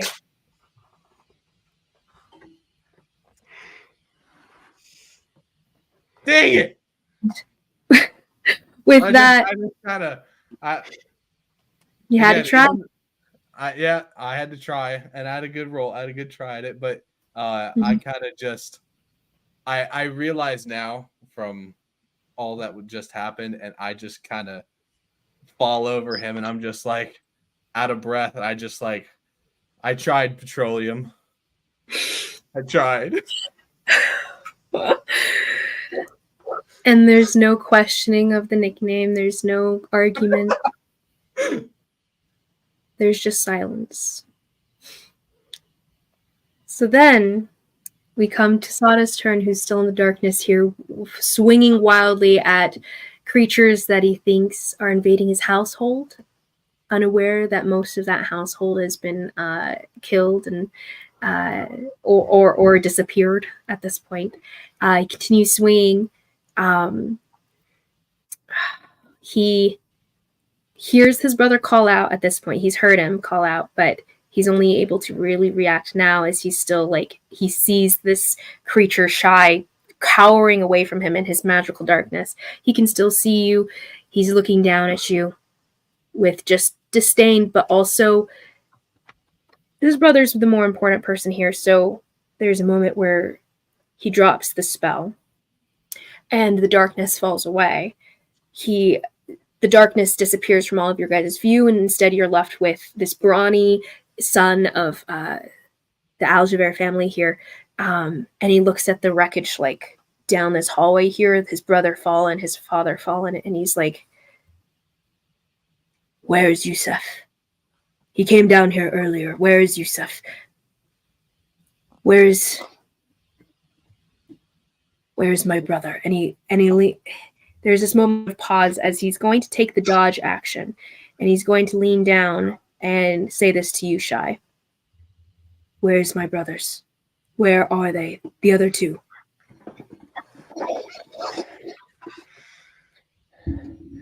We don't have to fight.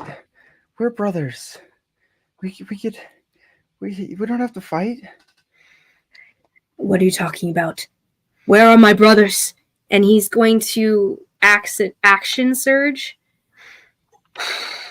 And he's going to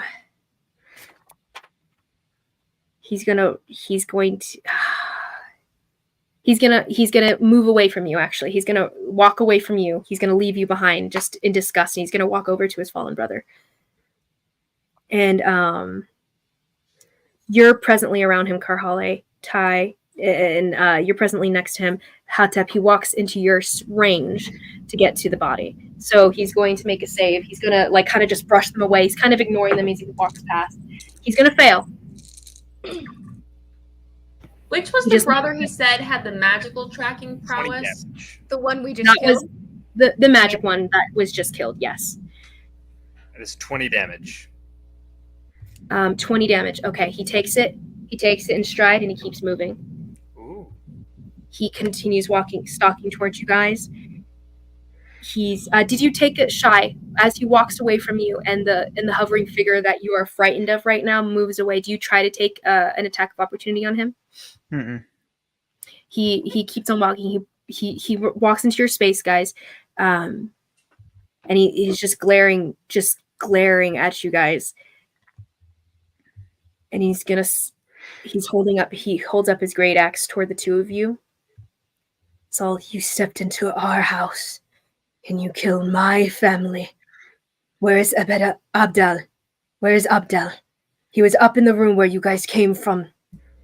Maybe you should try not selling people. You wanted safety, get a different line of work. He looks at you, ignores, moves to you, Atep, his eyes. My hand flickers with dark blue energy, and I just say, he got in our way. And he just... and he's going to pick up his brother under one arm, and he's going to action surge to take another action, and he's going to just... No, that's not. He moves down to pick up his brother. But it's just... He doesn't know who actually did this. He's just going to take... I said this happened to him. Like that's... Yeah. So that's true. He got in our way. I did this. And he's going to realize that he was ravaged by these same creatures because he's got the same wounds that are attacking him right now. And he's just kind of like ignoring them. And he's just going to like lock eyes with you then. And he's going to go, do you have any brothers?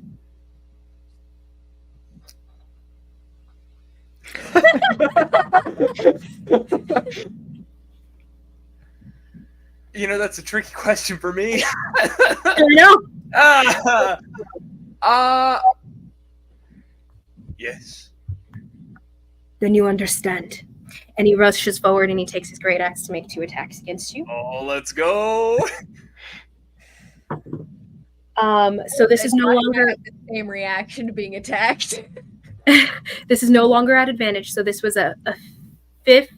No, he hasn't had to do this because he's been in darkness and he's had advantage. He makes it reckless for this attack. So as he's out of the darkness here and he doesn't have the natural advantage, so he gives himself advantage with the reckless attacks, which means you'll have advantage on attacks on him. Okay, that's a 25 to hit at advantage. Okay, 25 hits. That is a natural 20 for the second one. I did not notice this, but I have a little unicorn for my natural 20. I have a freaking 20 AC. How did those... Hey, reckless. Wow. Let's go. Reckless. That's a natural 20 for the second hit. So the first hit was whatever I said before, 20, 25, and then... Yeah, they both hit. I mean, 20 AC, but like... Okay, so then he's going to make his attacks here. He's going to use a maneuver, which means the maneuver will give him an extra D8 here. So, because all the dice doubles on a critical attack, so he adds the superiority die to the second attack, which is the natural 20, because he can choose to do that after the fact, because you decide to do this after it hits. That's what I was actually wondering. Yeah, no worries. Only certain maneuvers do, but most of the maneuvers allow you to do it after you know that you hit already.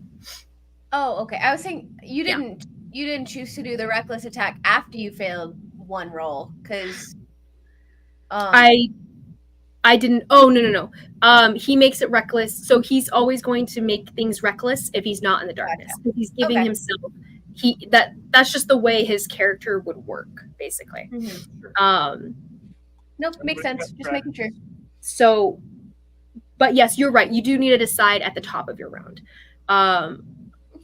This being his second action here at the start of the turn. Yeah, that should still apply. So, 2, 7. He re-rolls because of the critical for the second hit. So that's 2 plus. So that's 8 points for the first attack. Oh. 8 points of damage. Oh. And then for the second attack, that's He's a bag of hit points. He's untouched. He is a pop can full of hit points. I wouldn't say that, but okay. The second attack with the natural 20 plus the 2 superiority die, the re-rolled superiority die. It's a 30.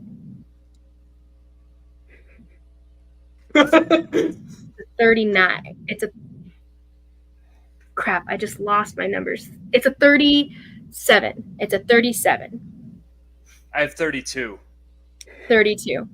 So he slashed, and then the last one thunks into your chest as he rips it out and everything, and you fall back unconscious. And He had 2 superiority die? On this, like, So I don't know how you roll. Can you use 2 superiority So die? so it's 2d12 You could use plus 2. 6. It's 2d12 plus 6 for the like base d20 with the base Sure. natural 20 plus 2d8. I could have done the math wrong, but it was 2d12. He got, so it was a 20 because he got a 9 and a 7. So that was 16 plus 22 plus a 7. And I'll re-roll the second one that I don't remember. So it was a 29 plus another one. So this is still a 36. This is still a 36. So I Dang. don't think you could use 2 superiority about to die. say, in I one No, round. it's not. you're No, supposed it's not to- using 2. It's you can use it after you already know you hit. And since I knew I hit on the second one, I used it for the second attack because you use it once per attack. Or You're for saying one you attack. applied the critical to the superiority die? Is that what you're saying? I applied the superiority die to the critical hit attack because it's a Add it to roll the die. damage. You always double the rolled dice. Okay, you didn't use a superiority die per attack. No. It Okay. just got The first doubled. one, that's why the first one was only like a 9 or something like that. Ah. Because it was 1d12 Okay, plus wow. 6. Dang. Yeah. Okay. I mean, So for this, it was yeah. Mm-hmm. So you go down unconscious. You're not dead or anything.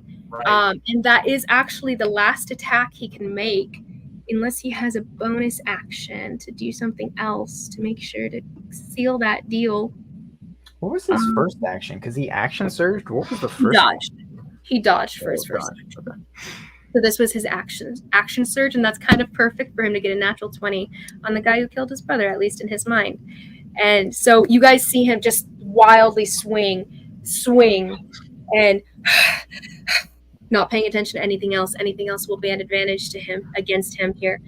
And with that, he's just gonna hover over his brother here. Next is going to be he's not going to leave, and he knows he can't get away from you guys, so he's going to just stand his ground. So that's going to be Kanari next. You're up. I'm not allowed to feel guilty. I'm not allowed to feel guilty. This is a crime family. They trafficked people. They're murderers. Oh yeah, they're terrible people. A terrible person still sometimes loves his wife. Can't feel bad. Kanari is going to run up, and she will go ahead and take her katana and take a swipe at him. Blazing eyes. It's going to be at disadvantage. Disadvantage? He has taken the dodge action, and he But attacks. he against used him. reckless attack, so it's a straight roll. Oh, it's right? a straight roll. You're right. Good Yeah, job. yeah. Okay, so 15 to hit for the first one. Doesn't hit. Doesn't hit. He blocks it with the great axe. No. Okay. Dirty 20 to hit. Does hit. Actually, for the 16 to hit for the first one. I don't know if that matters. 16. Oh, For the Barely first hits. one. Yes. Okay, cool. I He tries to miscounted, block it, but- but it ends up going a little round. Barely hits. Okay. So for the So 6 plus 10. Oops. 24. And I'm gonna use the other charge that I have in my sword to do another 1d12 necrotic damage. So Okay. Plus 34 points of damage between those two strikes. So what's the first one though? That's cut in half. The first one was 12. 12. Okay, so that's 6 now. And then for the second, it was 10 plus the D12. 10 plus how much for the D12? 12 of the. Oh, okay, nice. 22, 28. Okay, so 28 points of damage. Still really good. And he's still up? Yeah. All right, we will use a key point. Flurry of blows. And he's just standing there kind of stoic, taking the hits as you rain them down. Gosh, okay. 17 to hit. Does hit. And then another a 21 to hit. So both of those should hit for 20 more points of damage as she pops him. Pop, and he like his head swings to the side and everything. And there's this like moment of just him like the blazing fires in his gaze that are like boring into you, but you don't see it, and it means nothing to you. Honestly, you really didn't see this encounter. You don't like care about who this person is or who he cares about or anything. But he just glares at you as one final crack into the skull, and his head reels back, and he falls down next to Atep, unconscious on the ground. Anybody else? Is there anybody else? There, as far as you can tell, it doesn't seem to be anybody else in this hallway. Okay, then can I, are we out of initiative for the sake of... Yeah, you guys are out of it. I will use my lay on hands to heal Atep for 7 hit points. Nice. You guys will look down. You'll no longer... Shy Sprout is no longer in the hallway. Where did you go? Freaking Shy. He went to catch the Oni. I know he did exactly what I told him. Rachel's asleep and it's late. Yeah, it's very late, so we can end here for now, guys. If you guys want, Josh, do you want to? Were you going to say something? No. Okay, sorry. Do you want to say anything as you wake up? No, I mean, not anything that can't be resolved another time. Okay, so it's up to you boys, by the way, because I know, like, up to you guys how much longer you guys want to stay in play here. Because, like, if your characters are going to be staying farther involved, like, we can keep on going and do some more Sunday games and stuff. Though I know that's not preferable for most of us. But we can still do, like, at least one more. But how long do you guys want to keep this? Because I can take on the characters as NPCs at a certain point too. I really just wanted to see the resolution of what I was looking for. Yeah. In okay. Whatever that takes. Okay, so are you thinking one more session then? So one more in theory? Yeah. I mean, yeah. We could also keep going now if we want to go another like 30 minutes to see about resolving something like this. We've already gotten 6. Like I personally would be down, but I think Josh and Isabel have to go. Rachel's asleep. No, it's honestly up to you guys. I would rather finish now than try to set aside a whole nother time to. But that's me saying it like what I want to do for my character. Like I don't know where you guys are on resolving things for your characters or anything like that. Mm-hmm. I'm down to go a little longer. Rachel, is that okay? I know it's so late. I mean, it's whatever, but we said 30 minutes 2.5 hours ago, so. But it's up to the rest of you. I will be sleeping. No worries, no worries. I don't really care at this point. Like, it's late enough. It is what it is. What? It's only 9 o'clock. Are you good? I'm exhausted. Oh, you poor thing. I mean, it possibly could even just resolve Josh's thing and I don't know what Jared wants to do though. I don't know about Jared's, but I'm fine to keep like he's I more meant like would he be interested in coming back for another? I don't know. Can you do a Tuesday night thing though, possibly? As long as I can come back. But I'm saying, so if we just wanted to have, I don't even know what. I don't really care. I'm cool if you want to go 30 more minutes now, or if you want to call it now. It's whatever at this point. I would say we can definitely resolve what's going on. I think it probably would be better to just do 30 minutes now instead of trying to set aside a time that Josh is available for another Sunday and everything taking up, because basically at this point I'm already missing church, so I wouldn't want to necessarily do that for Sundays are hard. Yeah. I mean, like, it's fine every once in a while. I just really have been missing a lot of Sundays recently because of my travels and stuff. So yeah. like I probably wouldn't be able to do another Sunday for another month at least. So I'd rather just do I'm so sorry, Rachel. So we'll just do the extra 30 here, and then we'll resolve what's going on here. If it doesn't resolve within the 30 minutes here, then we'll just move to using me running Hotep as an NPC. Is that okay, Josh? Yeah. Okay, so then we'll just see what happens here, and then and we'll just hard cut in 30 minutes. Since we're out of combat, things should move along. Yeah. And so Rachel, by the way, you don't have to stay on if you don't want to. You can go to sleep if you'd prefer to go to sleep. That is okay. I just want to see if we can resolve what's going on with Josh and Hotep with the characters. Though I don't think it's going to directly involve you. If anything, Inala might be involved like physically in something. But I can run Inala if you'd prefer to go to sleep, because that's okay. I don't think it's going to be personally engaging for Inala as a character. Beyond physically. I don't really care. I do have to take a shower though, so at it's this okay. point, I'll probably be going to bed. Yeah. Okay, no worries. Go to bed. Go to bed, and I'll let you know if anything of significance happens for Inala's character within that. I'm so sorry, girl. Oh no, it's fine. I figured this was gonna happen. I know. Okay, so continuing on from here, then Hotep, you wake up. This magical energy that actually courses through your body as you breathe life. It's weirdly familiar to you, actually, and you're not really sure why. And there's nothing that you could really do to really put a finger on it, but it's almost like the warmth of home in a weird sense, and you're not sure why. As you wake up, Kanari is hovering above you, and you have Karhale, who's also kind of brushing the soot off of herself, Inala, who's sitting at the top of the rubble next to Neek, who is presently holding on to Patronus' dead body that you don't recognize.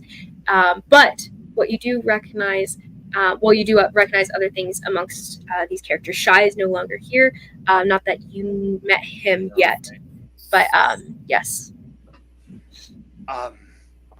So you dealt with that guy. He was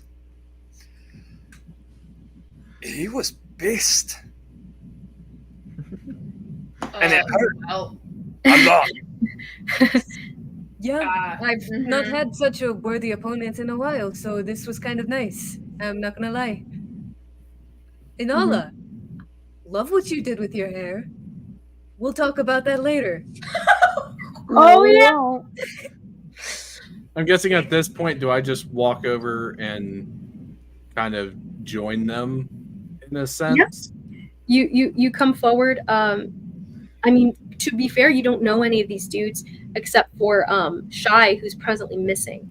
But you remember something about friends coming to get him, and they have come down to the vault, apparently. Yeah, I'll walk up to them. Are you guys the friends that Shai told me about? I don't know if I'd call us friends, but I mean, yes, we were here with Shai. So you're not his friends? I mean, friends is a stretch. I don't know who Shai is. We like... Who are you? I'm a man who needs to find the vaults very quickly. Well, the vaults would be that way, but we just came from there. Do you really want to go back there? You should have told me what you were looking for, because I could have grabbed it for you. I was just there. 15 hours in, and the two new characters finally meet each other.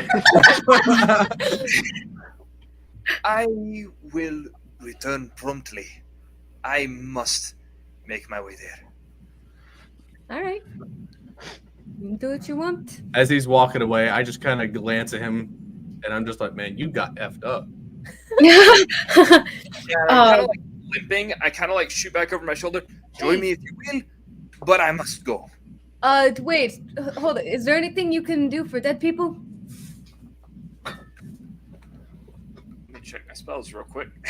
I mean, I just see the kid. Is this the kid you've been looking for? Please tell me forever? this isn't. Please tell me this isn't Patronus. It is petroleum. What? What level is Revivify? 3rd. And you can tell that there's like, I despite wouldn't be the able to funny say. nickname, Carhala, you can sense like deep, like there's grief there in the sarcastic comment. Atep, did you say you did or not? I don't have. No, I don't have anything I could do. Okay. No, Shy, by the way, as you Slow. ran back, you did see, as you ran back in the direction of the Oni and the other guards that had appeared there, you find the red Oni presently sitting, tearing into the chest of one of these guards, and he's just ripping out innards and spreading them. He's covered in blood, but the blood blends into the skin. And you recall some of the rumors that Oni are dyed, like the red Oni are dyed red because of the blood of their victims dyeing the skin. Well, I thought. Oh yeah. Is that the last one then? Yeah, this is one of many. There's 3 other bodies that are presently like ripped innards and everything spread around, but this is the last one that he's finishing off here. And he turns to you, and there's just blood all over his mouth here. Well, good job, Dusty. I'm so proud of you. And he actually charges you, but go ahead and make a animal handling check at this moment, Okay. as this child is more animal than Very good. I just get animals, dude. Wait, animal handling? Or is that going to be like it's animal handling? Okay. That'll be animal a handling. He is 21. definitely not a persuadable creature at this moment. At 21, you kind of like, oh, good job, buddy. That's so great. And you're like, hands up, right in front of you, calming voice. You kind of like get down closer to the ground to where you're not making complete eye contact to make him want to fight you like a challenge at all. You're just kind of leaving your body language open, and somehow it calms him down as he starts to charge you, and his claws are out until finally he's just walking slowly, and he kind of falls to his knees in front of you in exhaustion, and he just kind of looks at you, and his hands like looks down at his claws, and they're just covered in blood, and he's just kind of like stunned as he looks up at you. Hey, new pet. It's all right, buddy. Here, and I'll pick him up and I'll like put him over my shoulders. I guess you're still big, huh? Well, I guess at this point you're Well, no, shrinking. now I've shrunk down. Yeah. Oh Yeah. wait, I saw Shy like when he was huge, right? No, because Yeah. of the darkness, right? I mean, you can Yeah. definitely I carry know him. outside He's of that. definitely like not that much smaller than you. He's maybe 2 feet shorter than you are, so it's like a little awkward with a person that's just almost not as big, but Oh, I Def- thought he was like 4 feet Yeah, tall. 'cause he or, like, was- 3 feet he's like tall. 4 feet tall. But you're 6 feet tall, so I guess true, yeah. But that is putting on someone on your shoulders. it works. Girlfriends go on boyfriends' shoulders all the time, so Or I guess actually I'll put his legs on my shoulders then, rather than having his arms around. I'll put have him sit on my shoulders then. I thought that's what you were doing. And it doesn't matter. Either way, he's sitting on your shoulders, and you're walking along with him, and he's just kind of like curled around you, like some sort of raccoon koala kind of thing, tied around you, and like the blood is all smeared all over your front as you walk back to the group. You see Atep limping in your direction at this, as well as you're about to turn the corner, and he's come around to the vault at end here. Actually, as I'm passing Neek, I notice the amulet-looking thing, Mm-hmm.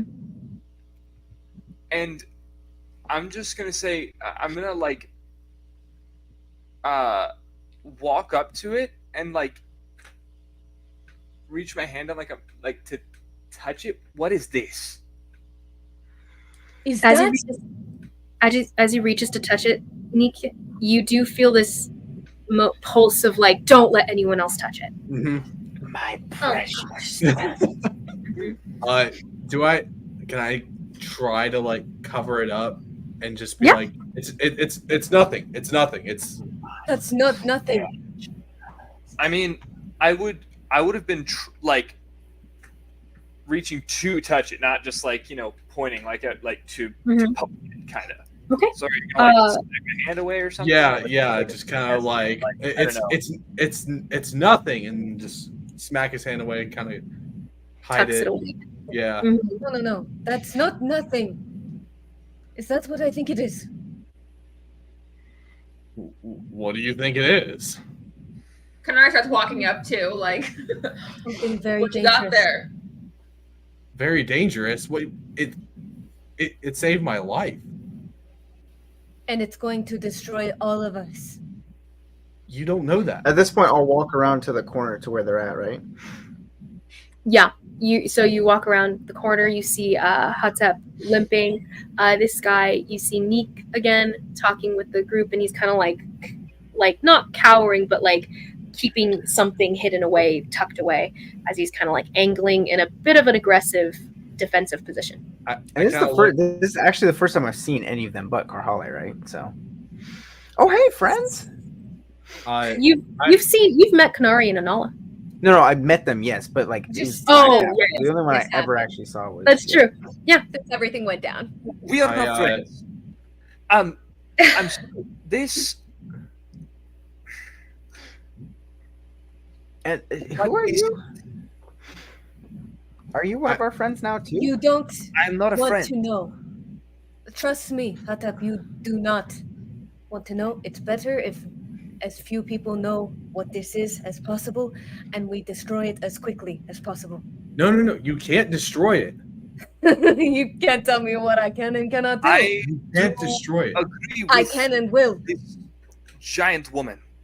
Wait, destroy what? Oh wait, Jai, they're trying to destroy the thing that you gave to save me.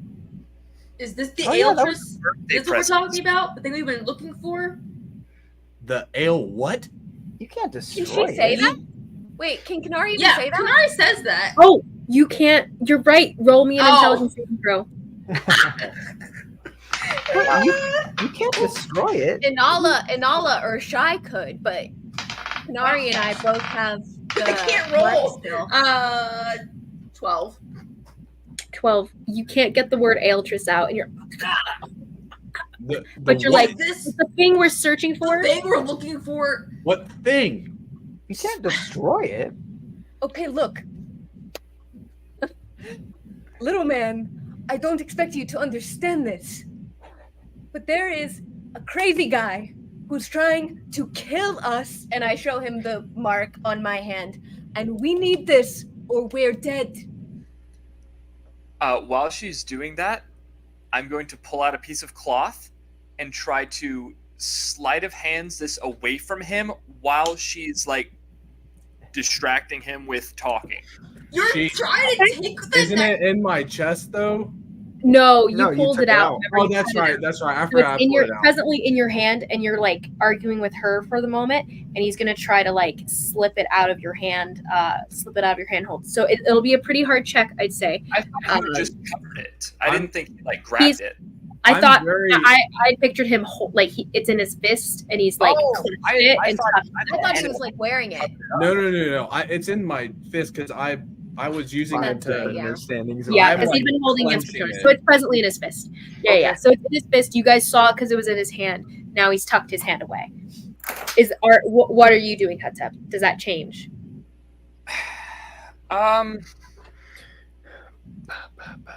It would change. I won't do anything. Okay. So then wait. I will add. Thanicus, and you got the stone out?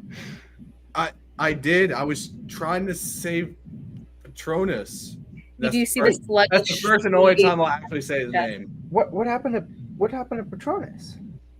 The entire room fell on him, and I tried to force it onto him with what I thought was a healing potion, and I got like, no, I can't. I'm not gonna. I tried to save him, and it wouldn't let me. Look, man, I don't know who you are. You seem decent enough to try to save this kid. But I'm telling you, this is more dangerous than you know, and you need to give it to us so we can destroy it. I can't separate from it. I've tried. I'm sorry, you need to separate from it. This is very dangerous. I'm gonna try to grab it from him. And that I'm about to say, when she's about to, can I like try to like move around her and like climb on top of her? I already said it. It'll be a contested athletics against athletics here. So she's in a sense fighting you for it. So it's going to be her athletics versus your acrobatics or athletics here. Okay. Here, let's roll at the same time. Ready? You can choose acrobatics or athletics here. I'm gonna win. And you see his eyes flash. 12. I got a hold on. Where is it at? I'm trying to find Can I it. help Karhale? Because I see It what will she's doing. be like, a But you can help in for a me in it's a 21. For me it's a 21. So his athletic eyes check. flash purple, and he's like backs. He dodges around the hand that you shoot out, and he crawls up. Like you said, I'm not trying to hurt her or anything, I'm just trying to crawl up her. Yeah, and like he get just on top of her. climbs up on top of your back, still holding the stone out of your reach. Yeah, pretty much. And you're like, hey, We can like share. reaching for him on your back. We can share Okay. the stone. While we figure how to separate you from it, can you at least come with us? Yes, I will come with you, but I'm telling you, it told me that I can't.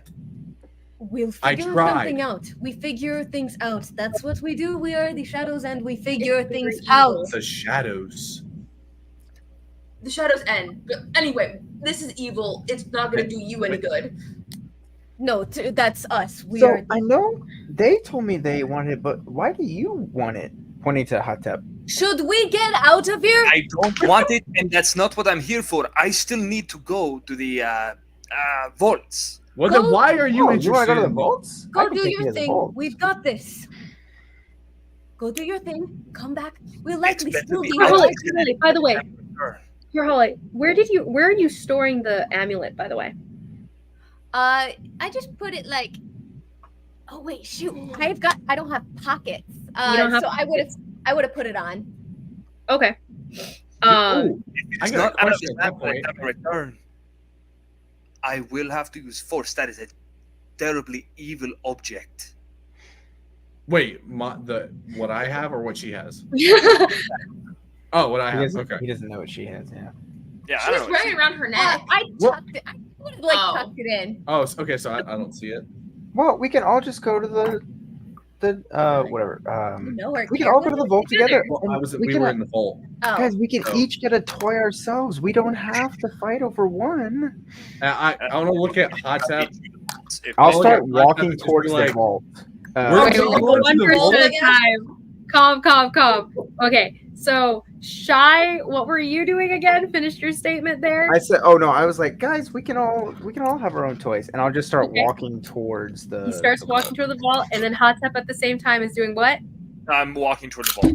Oh, okay, and then Oh, okay. Well, Meek, what were you I doing? was We're all just going gonna to tell the him, why are you interested in my thing? Go get your own thing. That, like, We can't just get our own thing. That is the thing we I'm are not here talking for. to you. I'm talking to him. You guys arrive at the vault in this Okay, okay. bickering here as you guys are talking about it. I'm still on your shoulders. I see Hotep, that what I'm looking for has already been taken, don't I? you like limp your way into the vault, look around and stuff. You see the different objects that are magically force fielded, but yes, what you were looking for is presently gone. So, what were you looking for, Atep? I mean, don't do- Or what were you looking for? I made a deal with someone. I came to free them. And now, without this, and I gesture to the pedestal that had the soul necklace. Hmm. I cannot. They will remain bound. That is weird because it was there when we left, wasn't it, Dainika? Or at that point, am I able to see the necklace I around tucked her? it in. I didn't want anyone to see that I had that. It's probably under her shirt. Well, I'm on Roll- top of roll her. a perception check. Roll a perception check. It's tucked in, but it's not hidden, and it's not like it's. It is a Hold thing on. too. It would be 13. 13.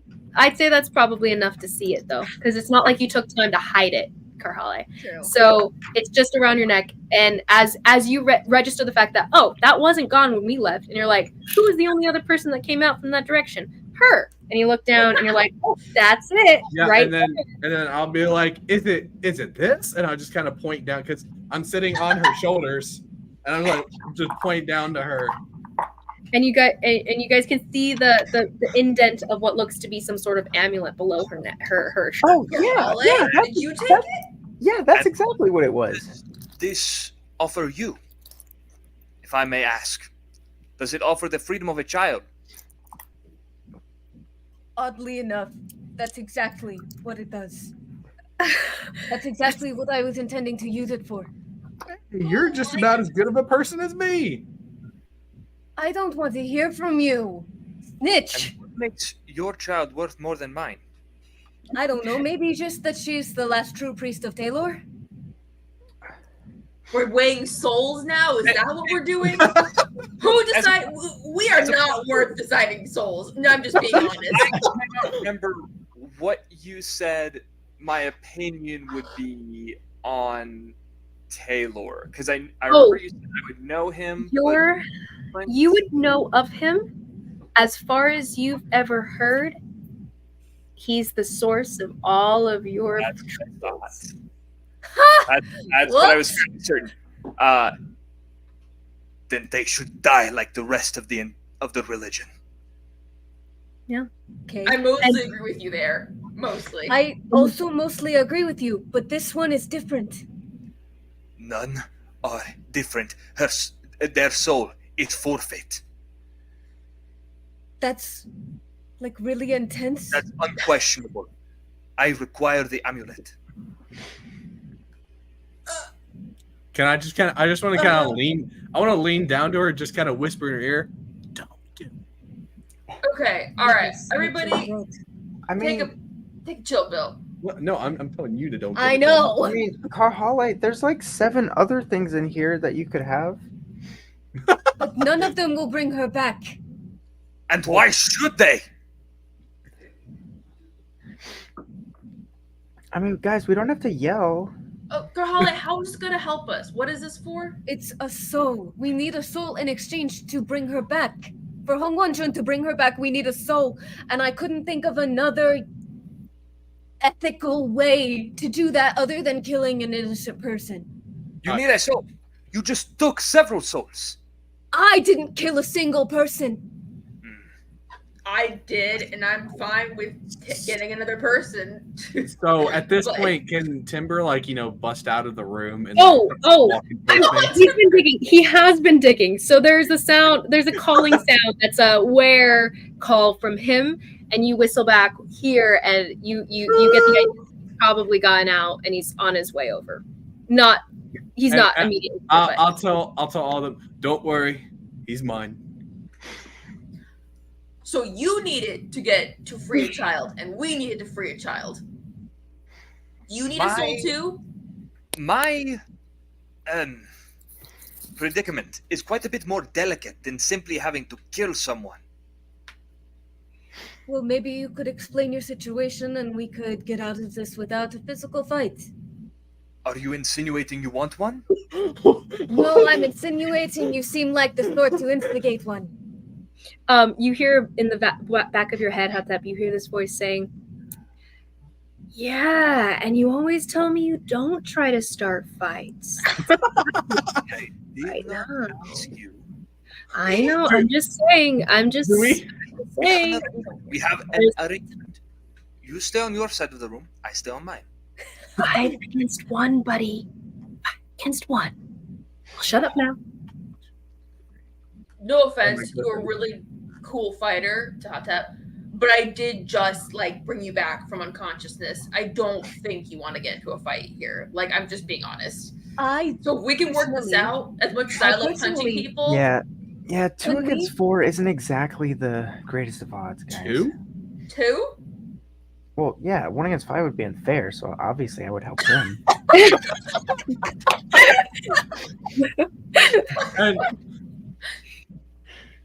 Okay, can we? How about you have my honor that we get out of here, we have a discussion on this.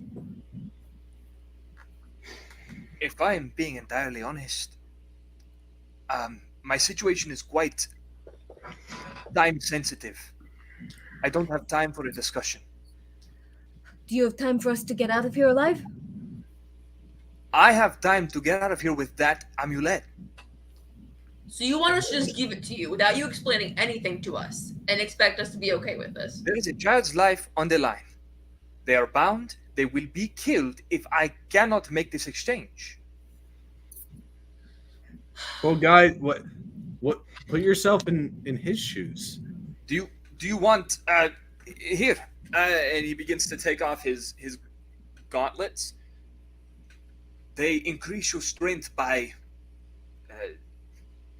I don't know, double, I think. I'll pick him up and Hottie, be throw like, him to me. I'll take him and be like, He was offering them to me, Becky. He's doing it in exchange for the necklace. Calm down. You think I could smash that door like I did by my own strength? Look at me.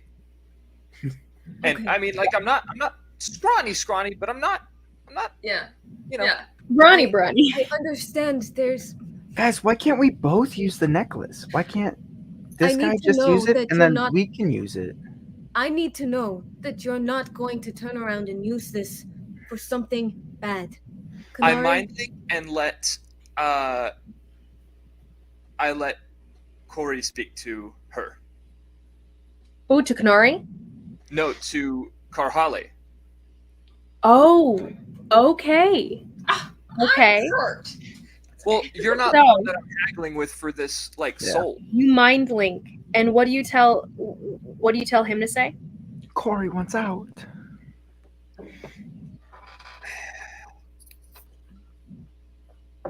Explain that you will soon be killed if I cannot get you this.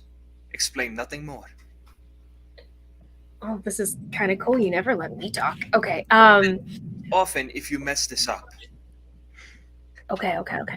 Thinking. Okay, got it. Hello, Miss Carhale. I am a creature beyond your understanding, and it is wait, are you like Ty? Kanari, you didn't tell me there were others like you. I said explain nothing else. I don't It know. does not matter. Doesn't matter what kind of creature I am, other than that I'm just a creature like yourself, like your friend probably was once when they weren't dead. But I am alive, and I just really would appreciate the chance to live a life beyond my smaller means at the moment. And Atep, he's willing to give that to me. And there's like there was this like this weirdly put upon this hoity-toity like air given that eventually dies off until it's just sincerity. He's like, please, can you just give me a chance? Can I roll an insight check? Sure. What are you trying to ascertain? I don't know if he's like some sort of malicious fiend that's just trying to manipulate me or something. Go ahead. Yeah, he's possessed by something, and it's. Also, if we give it to So this is 7. meta speaking. Okay, sorry, continue. Go ahead. I was saying meta speaking, but also Shy Sprout will like whatever. if he takes it and it's some sort of exchange that we can use it again, could we not just he It's has a it soul. and then? It's a one-time use. But like, do we know that for sure? It's a soul. A soul will be taken. There is a single soul. As far as you can Oh, tell. it's just a free reign soul that you can just like here have it. Well, there's a sorcerer's soul within the stone. That's all you guys know. There's a sorcerer's soul within it, captured by this soul amulet. The soul amulet can capture a soul. That's the main thing. It can capture someone's soul. And what you ascertain is that he seems to be sincere as far as you can tell. It's hard to tell though based off of a voice in your own mind.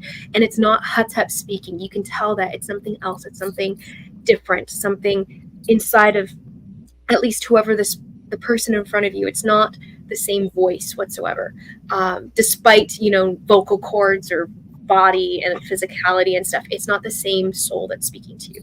And whoever this is, and he continues, he goes, listen, I have a chance to be able to, he has a chance to get rid of me, to pull me out of himself.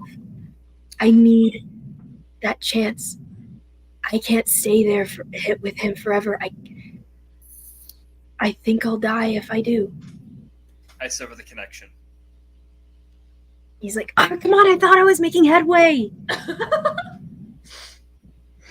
I think that is quite enough. I say in my head, to. He goes,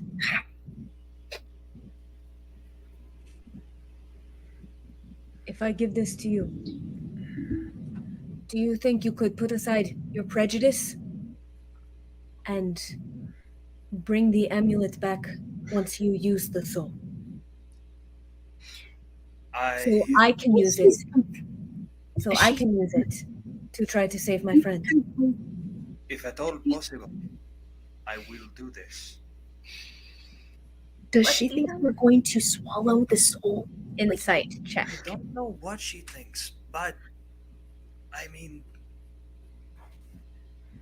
I feel like there's confusion here. You should explain. Explain what? We don't care about the soul inside of it. We just need the object itself. Oh,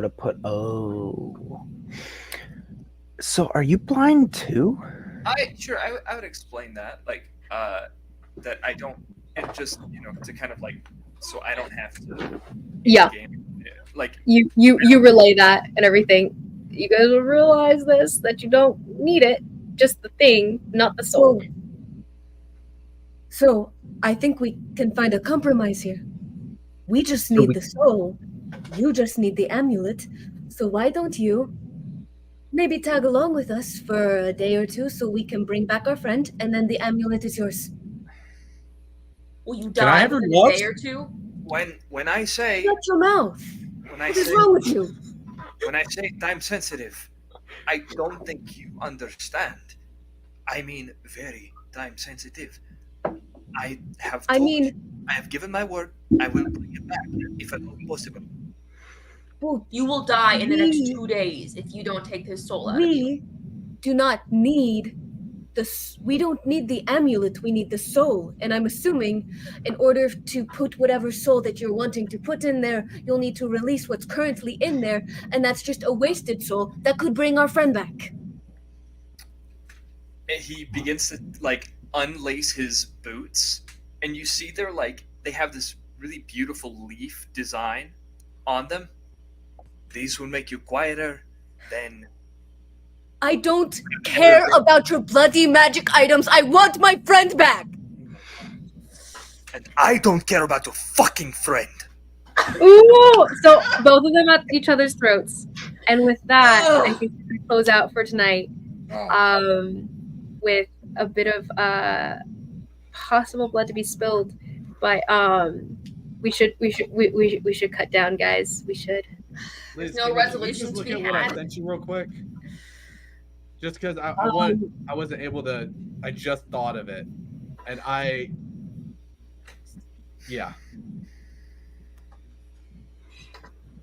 Go ahead and make a quick attempt right now.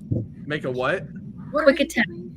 As you, as he tries to bond with the stone in this moment, go ahead and make a persuasion check. Okay. You are a pain in Hold the on, butt. guys. Hold on. Nat 20. Hold on. Nat 20. As Neek, as you turn inward, Plus what do 9. you what do you say inwardly? So, I asked the guy as I'm starting to bond with him, if I can help out my new friends, and if there's any ability for me to take the soul that's out of the amulet, hold on to it, and then give it back when they Creative, I'll give you that. when they need the soul, like, do it transfer to the body, or Yeah, for like a resurrection. for resurrection. So this visual right here is Hatep at the throat of Karhale, Karhale at the throat of Hatep, both of them with the images of two vastly different creatures in their minds, of two different souls that they want to save. One for Karhale, who's blonde, small, and fiery, and then one for Hatep, who's annoying as all hell, but someone he cares about despite that. And as those images are warring and you guys are both ready to come to blows over these respective people that you love, Nikas back there is like, so how about think there's a little room in there for another soul? Something? Start glowing purple. And there's this moment of like he starts to glow purple, yeah, and his irises flash, and you get this inner sense of like perhaps there's a little bit of room. And that all you feel that all you need to do is hold the amulet for a minute. I was like, can I make sure that You could reach down and grab it. Can I make sure that he is the guy that's in the stone is able to also transfer it out of the stone as well? Like, as far as you can tell, the communication here isn't so much verbal. It's almost in these flashes of like understanding and just knowledge that is given you. And you have this image of yourself taking the stone, capturing the soul within the Altris, almost like the Altris is acting like the amulet in front of you because it's somehow similar. You're not sure why, but it's similar. Okay. Then in that process, as they're like at each other's throat, I'm just gonna reach down and like slap my hand on the amulet and just take a deep breath, and then as you breathe in, you feel the energy leaking out of the amulet itself into your hand, and you guys see this swirling greenish haze wrapping around his arm, up and up and up until it's in his. Oh, well, I guess are you holding the amulet against the amulet? Like, are you holding the Altris against the amulet? That was another thing I meant to ask you. Is it at this point, because I'm able to take it out and I'm a little bit better in tune with it, can I like take it on and off? Like, I'd say you can wrap it around, like it's on a cord now. You can like put it. You can just, okay, well then, yeah. So it's on your neck. What I'll do is I'll just slap it kind of against it, and it'll go up my arm, and then once it's done, I'll put it back around my neck. And you guys see Jared for thinking of an absorbed into the necklace itself, until finally you take your hand away, and the amulet is no longer glowing this greenish hue. It is inner. Am I able to like what just happened real quick and just to let them know that it's in the stone now with me? You get a flash of understanding that's like with this image of like, yeah, it knows. And I'll look at them. I'll be like, guys, do not worry. I have the soul with me. Who the hell is this guy? I don't like that you have this much control over the Altris and a soul. I don't trust this at all, actually. That is kind of crazy, guys. I've not formally introduced myself, but I am best friends with Shy. Yeah. Shah, you didn't mention this guy. You should have mentioned someone in on the op. We just met. Hatep, all that occurs to you in this moment is that the amulet in front of you is empty. It's inert, ready for something else to take its place. I mean, I will give it to you, but I will take those gauntlets if you don't mind. And that was not the deal. That was the deal. That was the deal before. And I reach to take the amulet from him. And I slap it. To be fair, I slap his hand again. It's still on me. No. Wait. I thought It's. Oh no! He's been sitting on my shoulders. He just reached down and touched it. I just went boom. Oh, okay. Okay, sure. That was the deal before. You have your soul. You have no need of my gauntlet. I mean, need is an arbitrary term. How about one glove? I think it only works with the two. We didn't know that. One glove. I mean, to be honest, Carl, there's like He get more. He pulls off the gauntlets and hands them to you. Okay. And then I look to Thynikus and I say, thank you. I have to say, I assumed this would be much harder than it was. And I reach to this sort of thing. If he, clasps the thing. As I'm sitting on it, I reach and I do that grasp and I'm like, no problem, hottie. Okay, I definitely come in for the bro hug if you do bro hugs.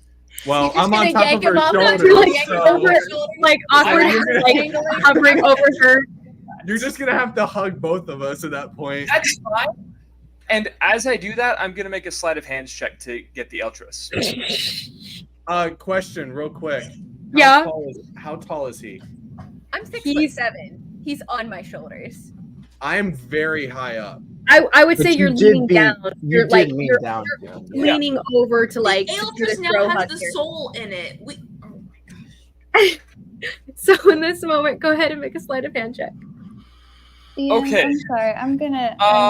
It's okay, Rachel. Bye, Rachel. Bye, Rachel. Completely We love you. useless, and I'm just sitting It's here. No. It's okay. It's okay. Go to sleep. You're fine. You're fine. sorry, This is Rachel. almost complete. We You're love you. totally fine. Go We'll to be on sleep. for like another hour. I love you all. Bye. Bye. This is a stretch. Would there be any advantage as it's now we've declared each other friendly? I'm offering a hug as a. I would say he's not rolling against you, so it's only against his passive. So Sure. since he's not actively like concerned about this, and that would be the effect of your of the friendliness here, because he's not expecting it now that he thinks that everything has been solved. So it's not contested; it's just you against his passive. Yes. Would it be against my passive too, since I'm paying attention to this whole thing? Or I guess just technically, but I would say you're not like. We did not. I would say the fine detail doesn't really. You're not given fine detail by your ability to hear. Like you can hear when hits are coming towards you, Kanari, but you wouldn't be able to notice someone's fingers like doing something like that. You know, caressing someone. You can't hear the caress of skin and tucking, or if you could hear it, you probably wouldn't be able to figure out what exactly each sound of skating material means and stuff. So unless they come to like, you would recognize a blow that he made because you know the sound of a blow and everything, but him pickpocketing someone, I don't think is something you can sense. Unless it's your own person. So I would say it's not against his, except for maybe his heartbeat picking up right now as he's doing something a little chancy. So go ahead, Hatep. Okay. So just a straight sleight of hands. Mm-hmm.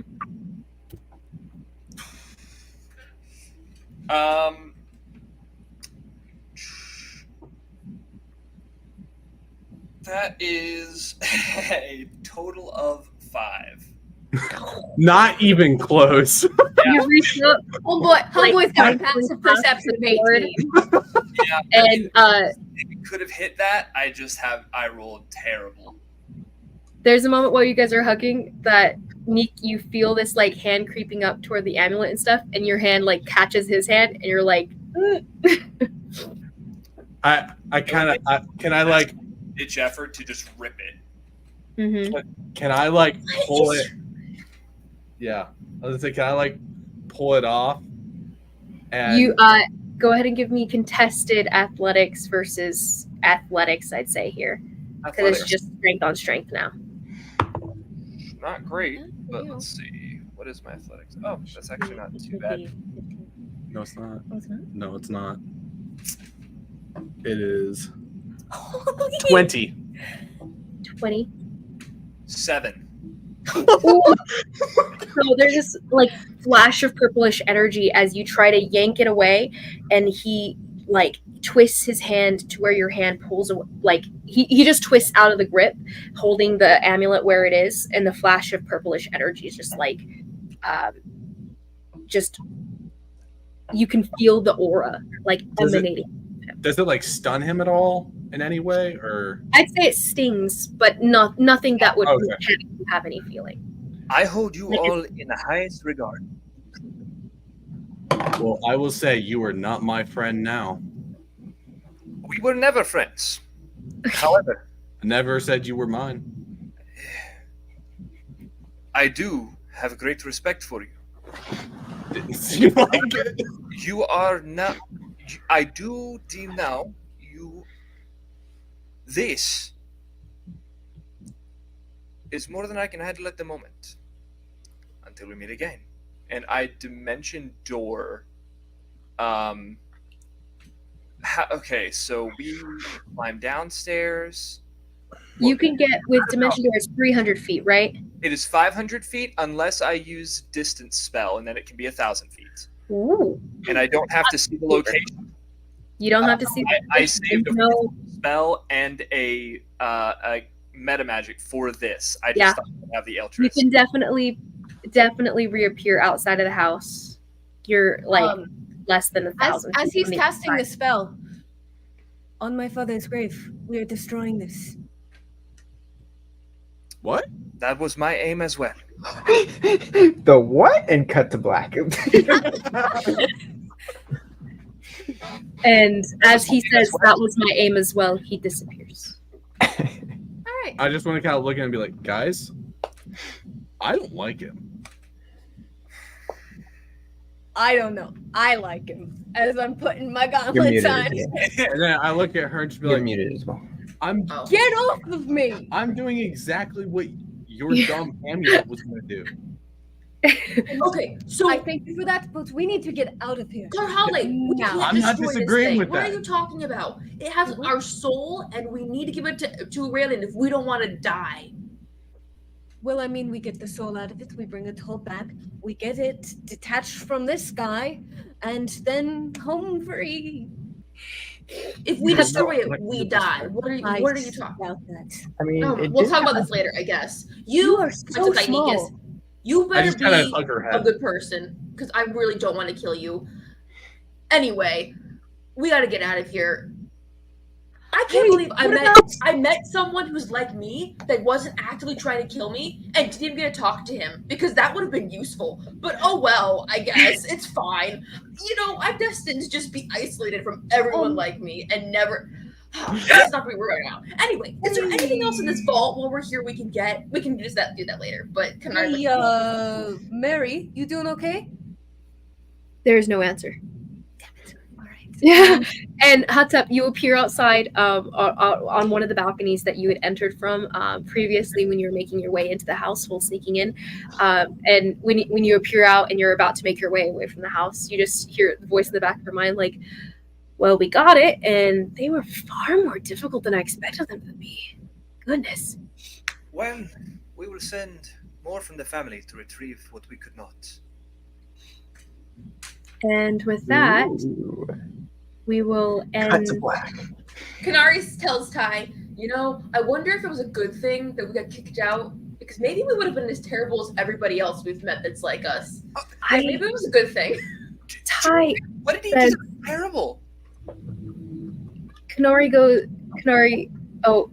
Ty says, in the back of your mind, she goes, listen, Kanari, they really don't they don't think in the same way that we do. They have, it's different where we're from, where you're So from. terrible.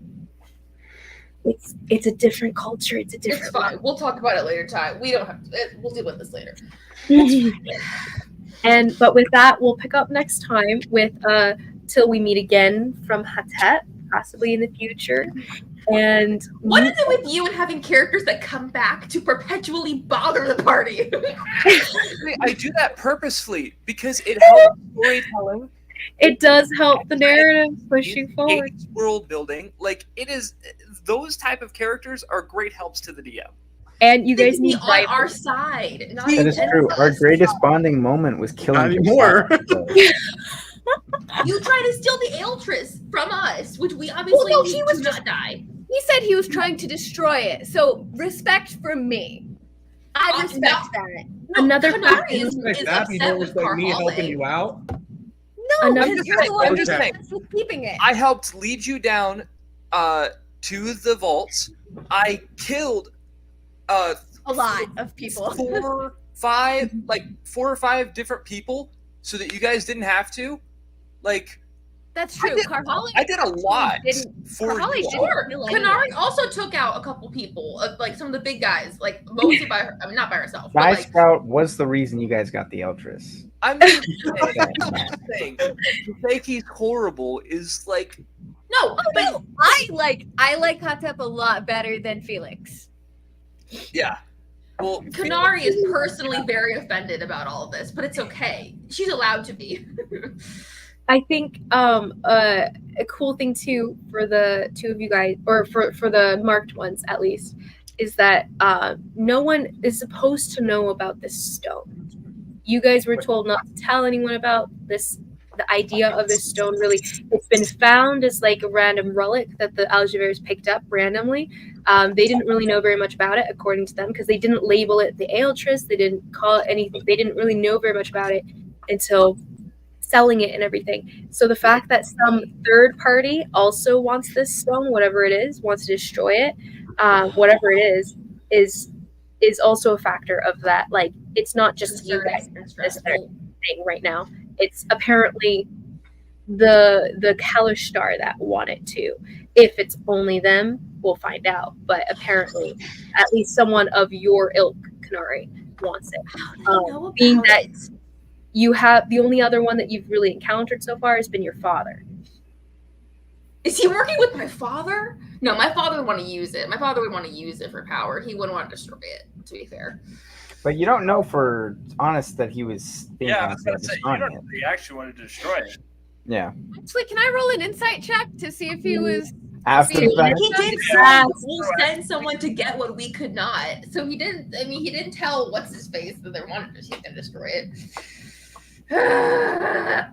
I mean, yes, but you have to retrieve something to destroy it. So Sure. I'm just saying, there's not a reason for Kanari to not be mad about it. Kanari has. I don't know. I think Kanari being mad that she missed out on an encounter with like someone who is part of her culture, or like someone who is like her, is definitely infuriating for Kanari. you wanna end alive. Yes. But yeah. So I think solid progression, all sides here, guys. You guys have a stone. Maybe And it's I want to loot the rest of these Yep. vaults before we leave if we get And a a chance. soul. But more about that later. We should And a soul. probably. And Okay. We should probably